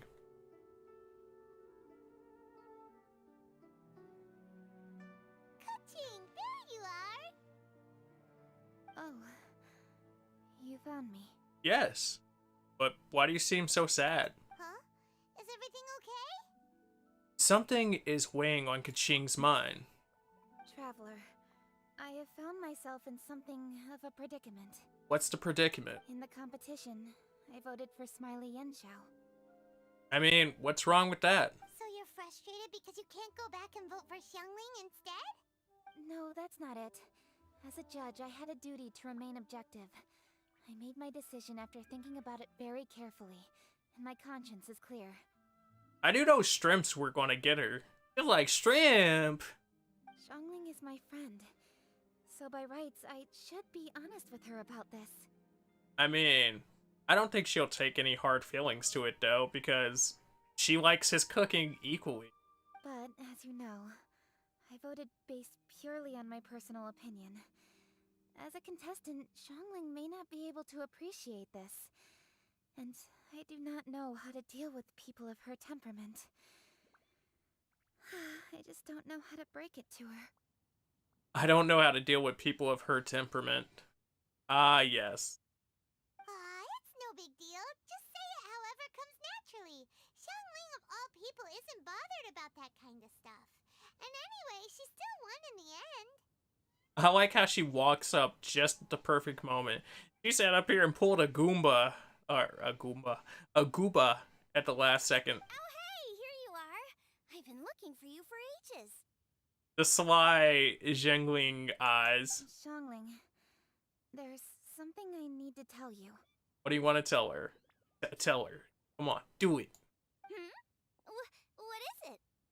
My grandfather always said to me, in contests of food, always follow your heart. Which is to say that in gastronomical disputes, or indeed competitions, one must cast their vote for the party that they agree with. This decision must be based on one's honest thoughts, not influenced by any external factors. Your grandfather must have had a very good prediction on what you would have to go through in your life to have recommended that. Of course, that was just my grandfather's opinion. But I have to say, I am inclined to think he had a point. I'm willing to agree with him having a point. So, despite the fact that I am your friend, I cast my vote for Smiley Yenshao's Adeptus Temptation. I think you mean the golden shrimp balls. Well, maybe it was. I like golden shrimp balls. Is that a problem? Shutting up. You were acting so serious that I honestly thought something was up. It's fine. Doesn't bother me one bit. Huh? You voted for who you wanted to, and that's totally okay. In fact, that's exactly how it should be. Otherwise, how could it be a fair competition? Exactly. So, you made a point of telling me. Is that because you were worried that it made you a bad friend? Don't be absurd. You're right on the money. Didn't I say already? I love this about you. You're just so conscientious about everything. Half-baked feedback just isn't meaningful to me at this stage. I mean, that's Jingling, you're just a whole mood. You're a whole ass mood. Seeking reassurance is what novices do, and it's been a long time since I was a novice. The way forward from today will only get more challenging, as will the dishes I'll need to cook. Honestly, I'll meet friends like you along the way. You have a strong sense of responsibility, Ka-ching. But you know, not everything is always about responsibility. Yes, you're a Chi-ching, but you're also you, Ka-ching. When you're with friends, you don't need to think about everything so thoroughly. You know, this is why she might be the perfect pairing for her, because, like, if she gets her to normalize some of those points of her personality a bit, that'd be really interesting. Like, I really like those points of Kaching's personality. It'd be really interesting to see how they play off of each other more. You know that's what Ningguang's like, right? Beto's always telling me about how well she gets along with Ningguang. They even play chess aboard her ship sometimes. Aww. So you see, Ningguang's kind of bold in that she doesn't let her identity and reputation get in the way of her ability to have a good time. You could take a leaf out of her book. Outside of work, it's time to let go and relax. Jingling's right on the money. You don't need to be so strict with yourself. Traveler, Xiangling, anyway, what are we standing around here for? Let's go and check on the status of the Stove God statue. Let us go see if this stove god. Oh yeah! Paimon had nearly forgotten about that. Let's go see.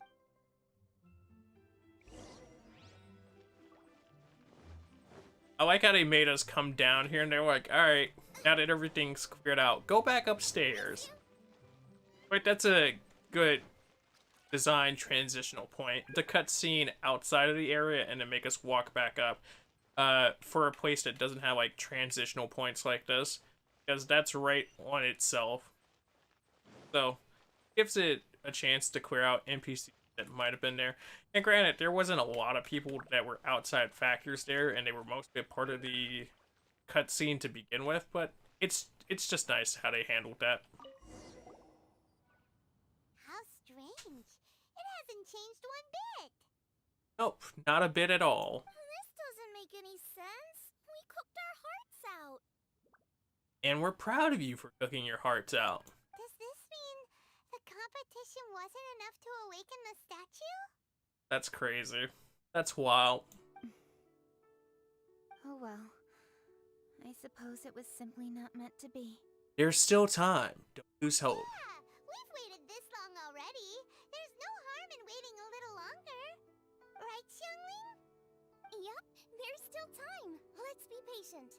Well, on another note, I have some good news for you, Kaching. Things are looking optimistic for that recipe you gave me. Is it now?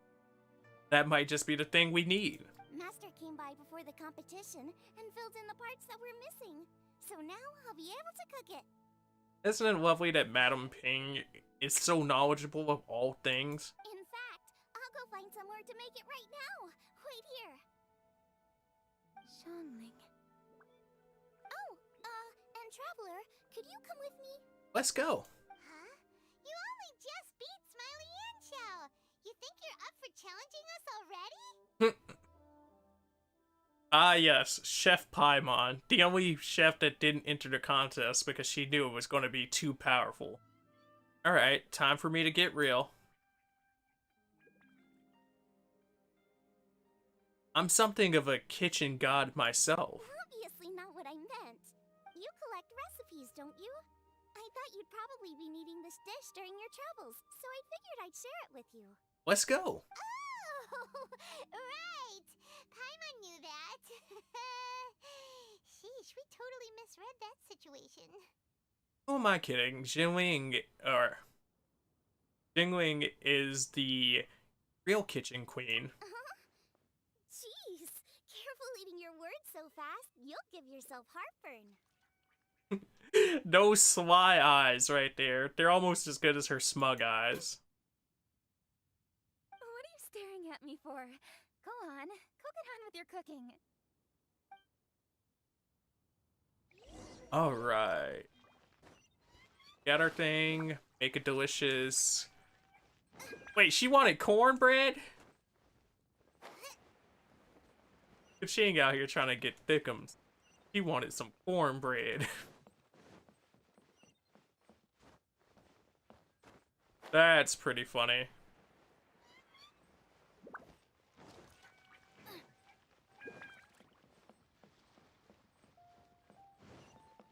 It's going to keep moving.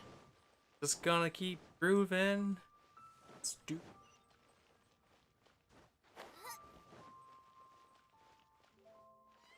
So do we have the ability to make this thing yet? The chili mince cornbread burn. We do have the ability to make it. It takes chicken, it takes butter, pepper, and flour.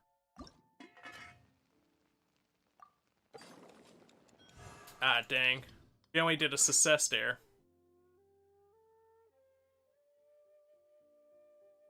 We're missing the flour to make it, but that should be good.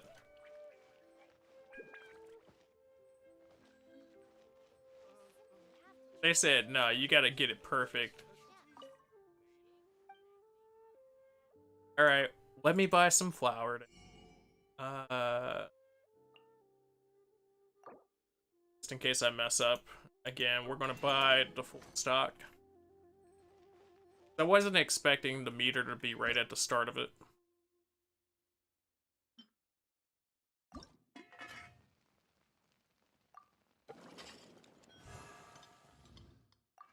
Click that earlier then. Like, nope, nope, not what I was trying to make. Like, I clicked that right on time. But, okay.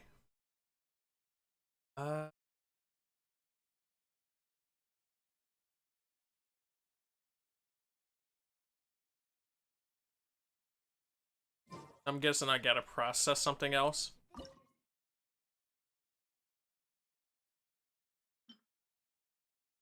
Oh, I'm making the damn fried chicken. That's my bad. I was like, why is there chicken inside of this cornbread?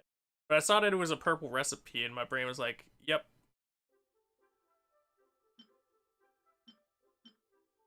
Well, we got chicken to go with our cornbread now. That's all that means. There's steak inside of this cornbread, though.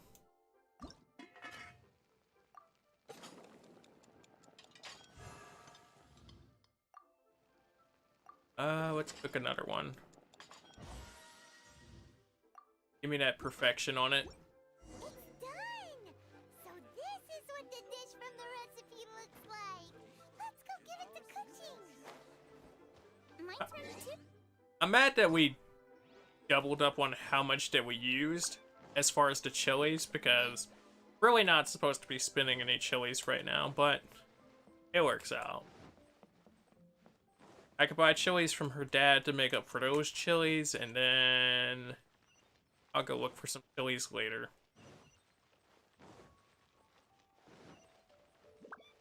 I think all my weekly chilies should have reset. So, it works out.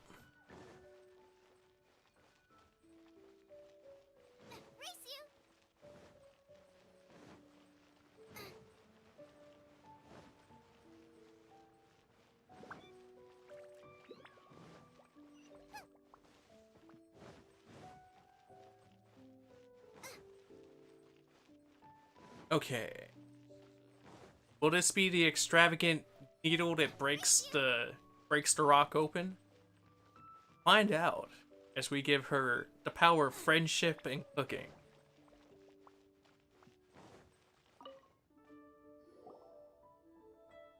We're back! The Traveler and I made one each. Here, have a taste while it's still warm.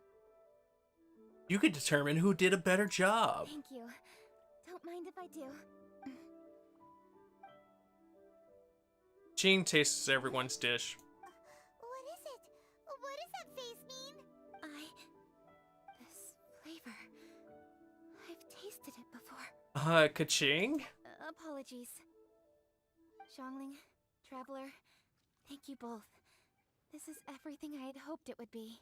Well, I'm glad it's everything you hoped it'd be. It tastes wonderful and quite amazingly.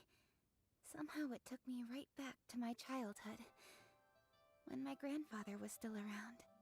Really? That's awesome! I didn't have a chance to fully explain before. In fact, when Master had filled in the missing parts of the recipe for me, I realized that I already knew how to make this dish. This was a soul dish. A dish that you felt inside of your soul. You already knew? You mean you were able to make this without ever Apparently. Huh? My dad taught me how to make it. Wait, but isn't this dish from Kuching's grandpa's notes, though? Right? About that. I do not believe that this recipe was my grandfather's creation. Oh? My grandfather was a well-known real estate tycoon in Liyue, and also a scholar. He was an avid collector of old books and was quite knowledgeable on many of Liyue's customs and traditions that are no longer practiced. As a child, I used to spend a lot of time with him in his study. We'd read the classics together, then debate how much of it was actually genuine, and whether Rex Lapis was real or not. Why am I just imagining Kaching's grandfather as a purple-haired Doug Dimmadome with cat ears? He used to say, books are just a bridge that bring us a little closer to history. It's up to those of us in later generations to ask these questions, search for the answers, and decide what they mean. Grandfather was very knowledgeable, very wise. Since then, my grandfather has passed on, and I've grown up to become a Chising. My views on Rex Lapis have changed in this time too, from myth to reality. For me, the name Rex Lapis is inextricably wound up with memories of my grandfather. Whenever I see his name written down, it always reminds me of sitting in my grandfather's study, seeing all of his notes. You know, that makes so much more sense about you now. Like, that makes everything about you make so much more sense. As I said earlier, this recipe came from those same notes. It's an ancient dish that he was trying to restore to its original form. But, unfortunately, without the full recipe, he never quite succeeded. I mean, it sounds like he kinda succeeded if it tasted familiar to you and you knew the taste. Still, each time he tried cooking it, he'd always get me to have a taste while it was still warm. The memories. This really is the taste of my childhood. Ancient dish? Are cornbread buns really that old? Cornbread buns go back to the beginning of time. Well, at least in my family it is. My dad learned how to make it from his dad, and supposedly it's been passed down that way for generations. Man, cornbread. Is there anything it can't do? We call them chili minced cornbread buns. They're a traditional folk food snack, easy to pack up and take with you on the road. So they're the perfect thing to eat on the go. Exactly. Seeing Guoba just reminded me of something. I actually made this dish on the day I first met Guoba. Yeah? How did you first meet? It was in a cave in the mountains. I ducked inside to get out of the rain and saw an offering table in there, so I put the cornbread buns I brought with me on it. And he was summoned. Then I ended up falling asleep, and when I woke up, I found out that Guoba had eaten every last one. Guoba followed me around ever since. We're practically family now. That's kind of cute. Hold up! Stop the conversation. Look! The stone!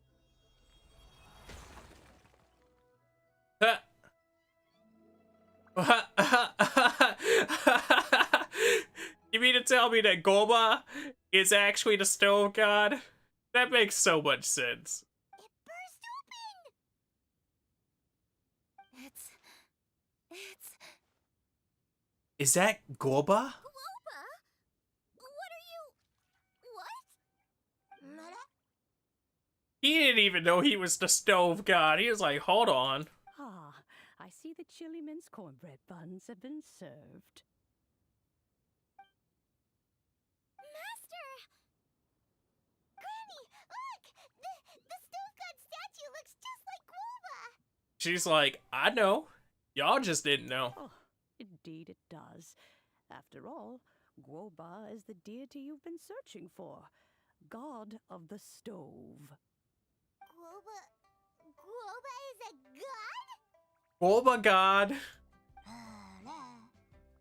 You asked me if a sufficiently festive atmosphere would be enough to reawaken the stove god. And my answer is this. Yes. And no. Yes and no. Okay, go on, tell me more. The stove god has always been a deity with great affection for the people, and who acts in response to their desires. To him, the heart's passions and the heart's desires are not the same thing. Alright.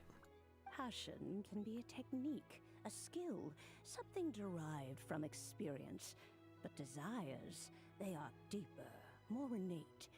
They are the heart's strength in its purest form. I mean, I guess that's what makes him a god slash deity right there. You know, knowing the difference between these things. Masterful chefs is wonderfully exciting, but it is more an exercise of passion than of desire. And passion alone will not suffice to reawaken the stove god from his deep slumber. But just now, when Kuching ate this dish he had longed for, a deeply held desire was fulfilled. As well as receiving an answer to her question, she also gained something much more precious. A moment of poignant nostalgia so vivid, it felt like she was right there alongside her grandfather. And, you know, if you were going to sit up here and be like, food had to be passion, it had to be big, overwhelming passion for make the stove god, that was definitely the way to do it. The enormous power unleashed by the fulfillment of this desire resonated with the stove god's statue, and caused it to manifest once more the form it took in the past. Golba out here looking like a superhero right there in that statue, though. Of course, the stove god himself is not contained within the statue. The true stove god has been here with us all along. I wonder if him and Ping just hung out when nobody was looking. Because, you know, that'd be funny as hell, too. How does it feel, seeing a statue of yourself from your glory days? Look at him. Still so majestic. That's nice. Glory days? Wait, what happened? Did Groba used to be different from now? I mean, indeed. He's not even at his full power. Oh, yes. Back in his day, your Guoba was once the patron god of the soil. But all the wisdom and power he had then, he has since surrendered to the soil itself. A god surrendering their power to the soil. I have heard this turn of phrase before, but what does it mean? The kinds of trials and tribulations that a land can face are far more than you could imagine. Droughts, floods, torrential rain, hurricanes, earthquakes, tsunamis, fires, and plagues. The way she's describing this, I feel like Goba was... He's not even just like the stove god. This man's out here being like the agricultural god. And he's doing the job that the Geo dudes should have done. The threat of disaster will never fully disappear from Liyue. Even woes that have never been faced before in history will come to pass in the future. Such things affect you mortals far more than we Adepti, with our immortal forms. He once walked with you over the barren plains until you arrived at last at the harbor. He joined you in building your dwellings and lighting the stoves. It was his hand that lit the very first street lamp of Liyue and brought the aroma of cooked food into every household in the land. So he really was the people's god. You mortals no longer remember him, but back in the age when you did, he was the closest of all the Adepti to the common folk.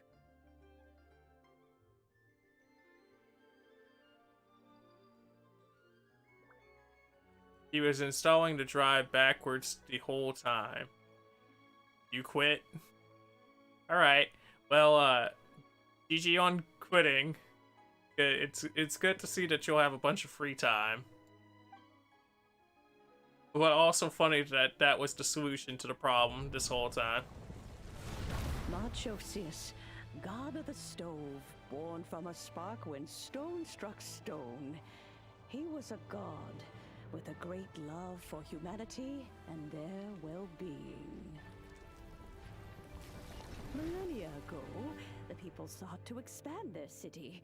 They built a dwelling on the plains and called it the Gwaili Assembly.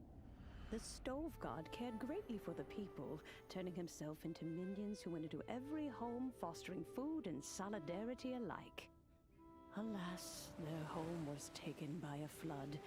The waters ravaged the Gwaili Assembly and forced the people back south to Liyue Harbor. Though the distance was not far, the journey was plagued by a terrible storm. For a dozen days, the Adepti stayed by their side. During this time, the Stove God cooked an ancient delicacy, flatbread with a meat sauce to stave off the cold and damp, fit for those on the move. Centuries later, disaster and plague arose once more. The Stove God would appear no longer, for he placed all of his power into the land itself to quell the calamities. His power expended, and his wits greatly reduced. Thus his body decreased in size. By the time he parted ways with us, he wasn't even the height of a human. He told Rex Lapis and I of the dishes that bring joy and of the secrets of the flame, then went into the mountains and entered into a long slumber.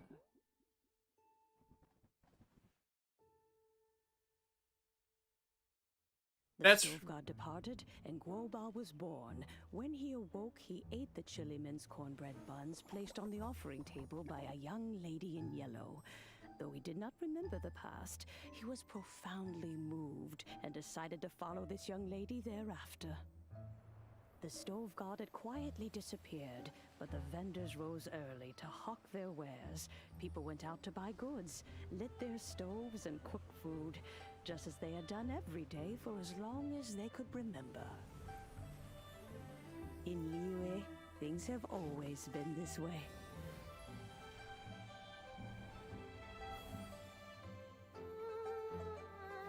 Nature provides, the mountains rejoice. We are blessed by heaven's good grace. Years have gone by. The world has transformed, but our way of life survives.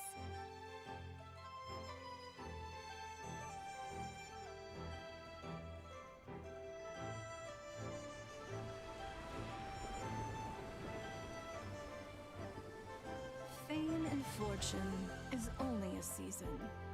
It is the moment that we should embrace.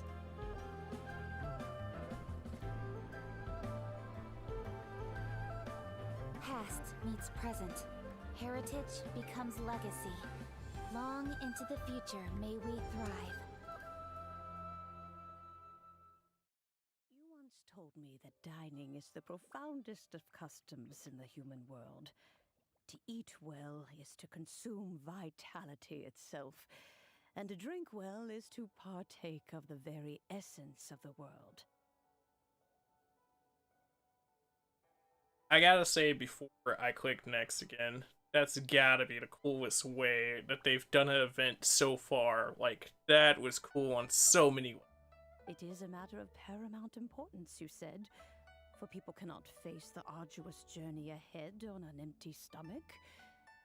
At once a humble affair and a profound one. A humble meal of maize and spring water is also profound in that.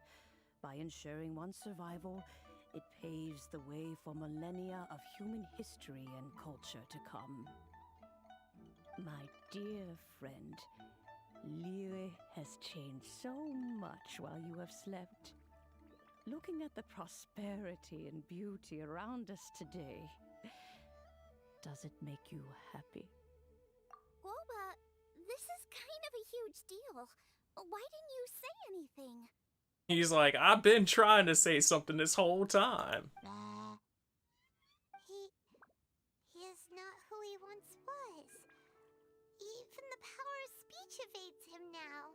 There is no way he could have told you. which that all sucks. Oh. Boba, but... Xiangling. Do not be saddened, Xiangling. There are two sides to everything. Guoba may have lost many of his formal faculties, but he is now as carefree as can be, without a single worry in the whole world. I mean, and additionally, this man was in a deep slumber until you went to rescue him, so I feel like that's enough happiness in some rights and reforms. In this world we inhabit, who can truly be said to live a life free of all woes?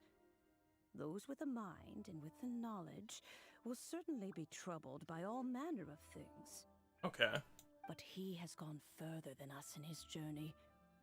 He had both wisdom and courage. Everything he took upon himself, he was also ready to part with. His carefree demeanor today is a testament to the fact that he is at rest. So since you are his friend, take good care of him. Go out to walk and play. Allow him to eat, drink, and be merry. So keep doing exactly what you've been doing, apparently. I will! You can count on me! Xiangling, you have an adeptal affinity. Guoba follows you around because he has respect for you. That's pretty cool. The moment he awoke, he was met with a familiar flavor in the chili mince cornbread buns he ate. After all that time, he still recognized the dish he had invented, and he approved of you as the one who had cooked it. Also, it's funny because it almost sounds like this man invented pizza the way that they described it. That's right. The taste of one's home cuisine always brings back memories of home. Though he remembered nothing, eating the food you had cooked gave him a feeling of familiarity. That is why he stuck by you. It's a pretty cool reason to stick together. You may be the first person in history to give the stove god the experience of being a satisfied customer. That makes you quite a remarkable chef.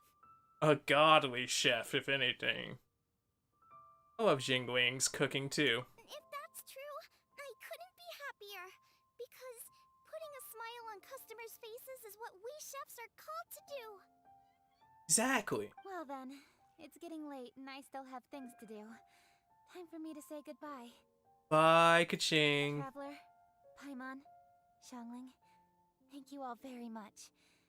I look forward to spending more time together in the future. Sounds good. We'll be waiting. I guess my dad's probably heard the good news already, but I should still go catch up with him. Master, it's been a while since you came by. Why don't you join me? Do it. He thinks about you all the time, you know. He's always telling me to invite you over. Oh, goodness me. Then, far be it from me to refuse. Off we go then. Let's saunter over gently and see how all the city folk are getting along. Like, she's only a few feet above the city. Why did it take you this long to invite this girl over? Alright. Back to the restaurant.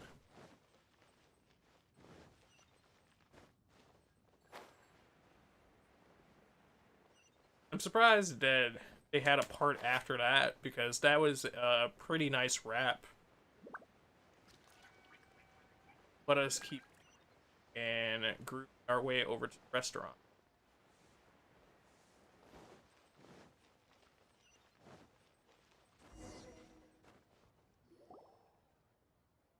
Hi, Dad. I'm back. Hey, what are you doing there? I should be the one handling that. Handling. What's Goba about to do? No, Guoba's taken off. Look who it is. Oh, it's you. Hello there, old friend. Oh, Jiangli. Oh, bless my soul.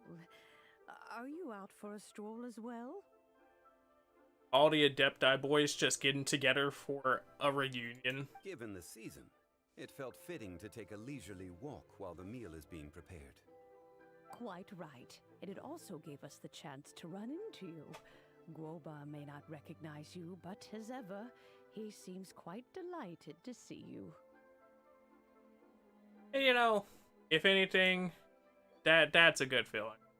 Somebody can't remember you and remember why they know you, but to have, like, happiness just from seeing you, that's a thing.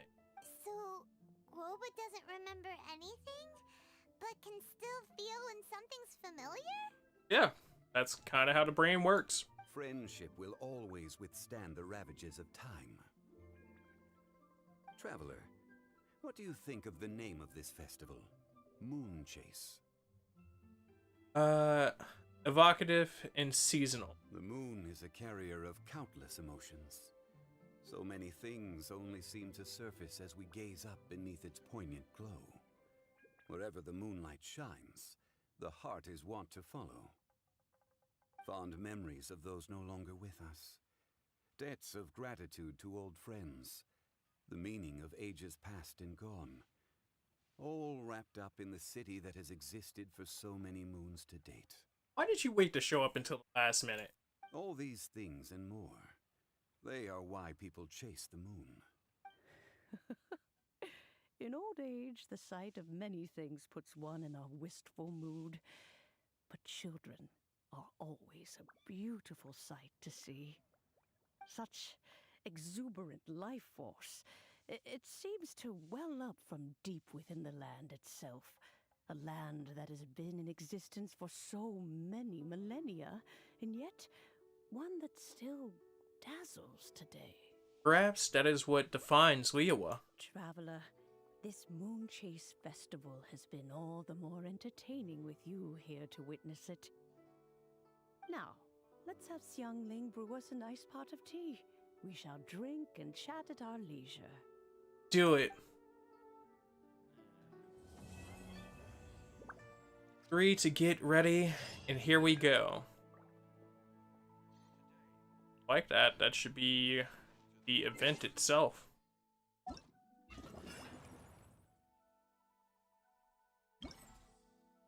There is the mechanism stuff, but I think I'll do the mechanism stuff myself because we did the main portion and we've been on for quite some time. Additionally, I have to do the fish path thing myself, and the fish path thing is definitely going to be something that takes me a second, so I'd rather get ahead of that right now in advance. So I think that's a good spot. What I will say is I definitely enjoyed this event. I think it's been my favorite event, story-wise, because it had a really good story. I think that the tie of, like, the enemy fighting to this was definitely the part that keeps me from just being like, oh, it's straight up my favorite. But it's definitely been an interesting event. But, like, I also get it, because offerings, and you did have to have something to tie it together. It's just, I don't know if I necessarily like the choices of, like, status effect and the actual enemy choices themselves. But it was fun all together. Nonetheless, let me kick this over to the end of the box, where I gotta say, thank you dudes so much for joining me on this beautiful morning, afternoon, evening, whatever the fuck it is for you, because I don't know your sleep schedule. Hopefully you sit up here and you enjoyed yourself, and I provided you with your vitamins and entertaining breakfast. Any returning experiences, thank you for coming through. Aspirations, all that goodness to me. Longer, better, faster, stronger. Talk to you guys on a more consistent basis. Moderators, thank you for coming. Checking man, looking at chat, and doing all the goodness. Anybody watching this post, if you like to leave a comment down below this video, feel saying hi, whether you're talking about characters you like, from whether you're talking about if you pull or any other goodness, and I'll try to reply to you as soon as possible. Additionally, if you're outside of stream, there are a mega link down in the description below, as well as the names on the screen currently. Mega link containing other things that aren't. There's additional videos if you're in between the time of this and the next thing that's on the channel, such as the recent video of the Nintendo Switch, as well as some other stuff that you can check out. So feel free to look at that. If you're not already subscribed, be sure to hit subscribe. Join the Cereal Bowl Nation, greatest nation on the internet. If you ain't know it, now you know it. Hope and I can provide you with your vitamins and nutrients for your entertainment breakfast. And finally, if you want to support the channel and keep it going, there is a Patreon that you can check out. With all that being said, munch, munch, munch, peace out. That's a wrap, and I'll catch you.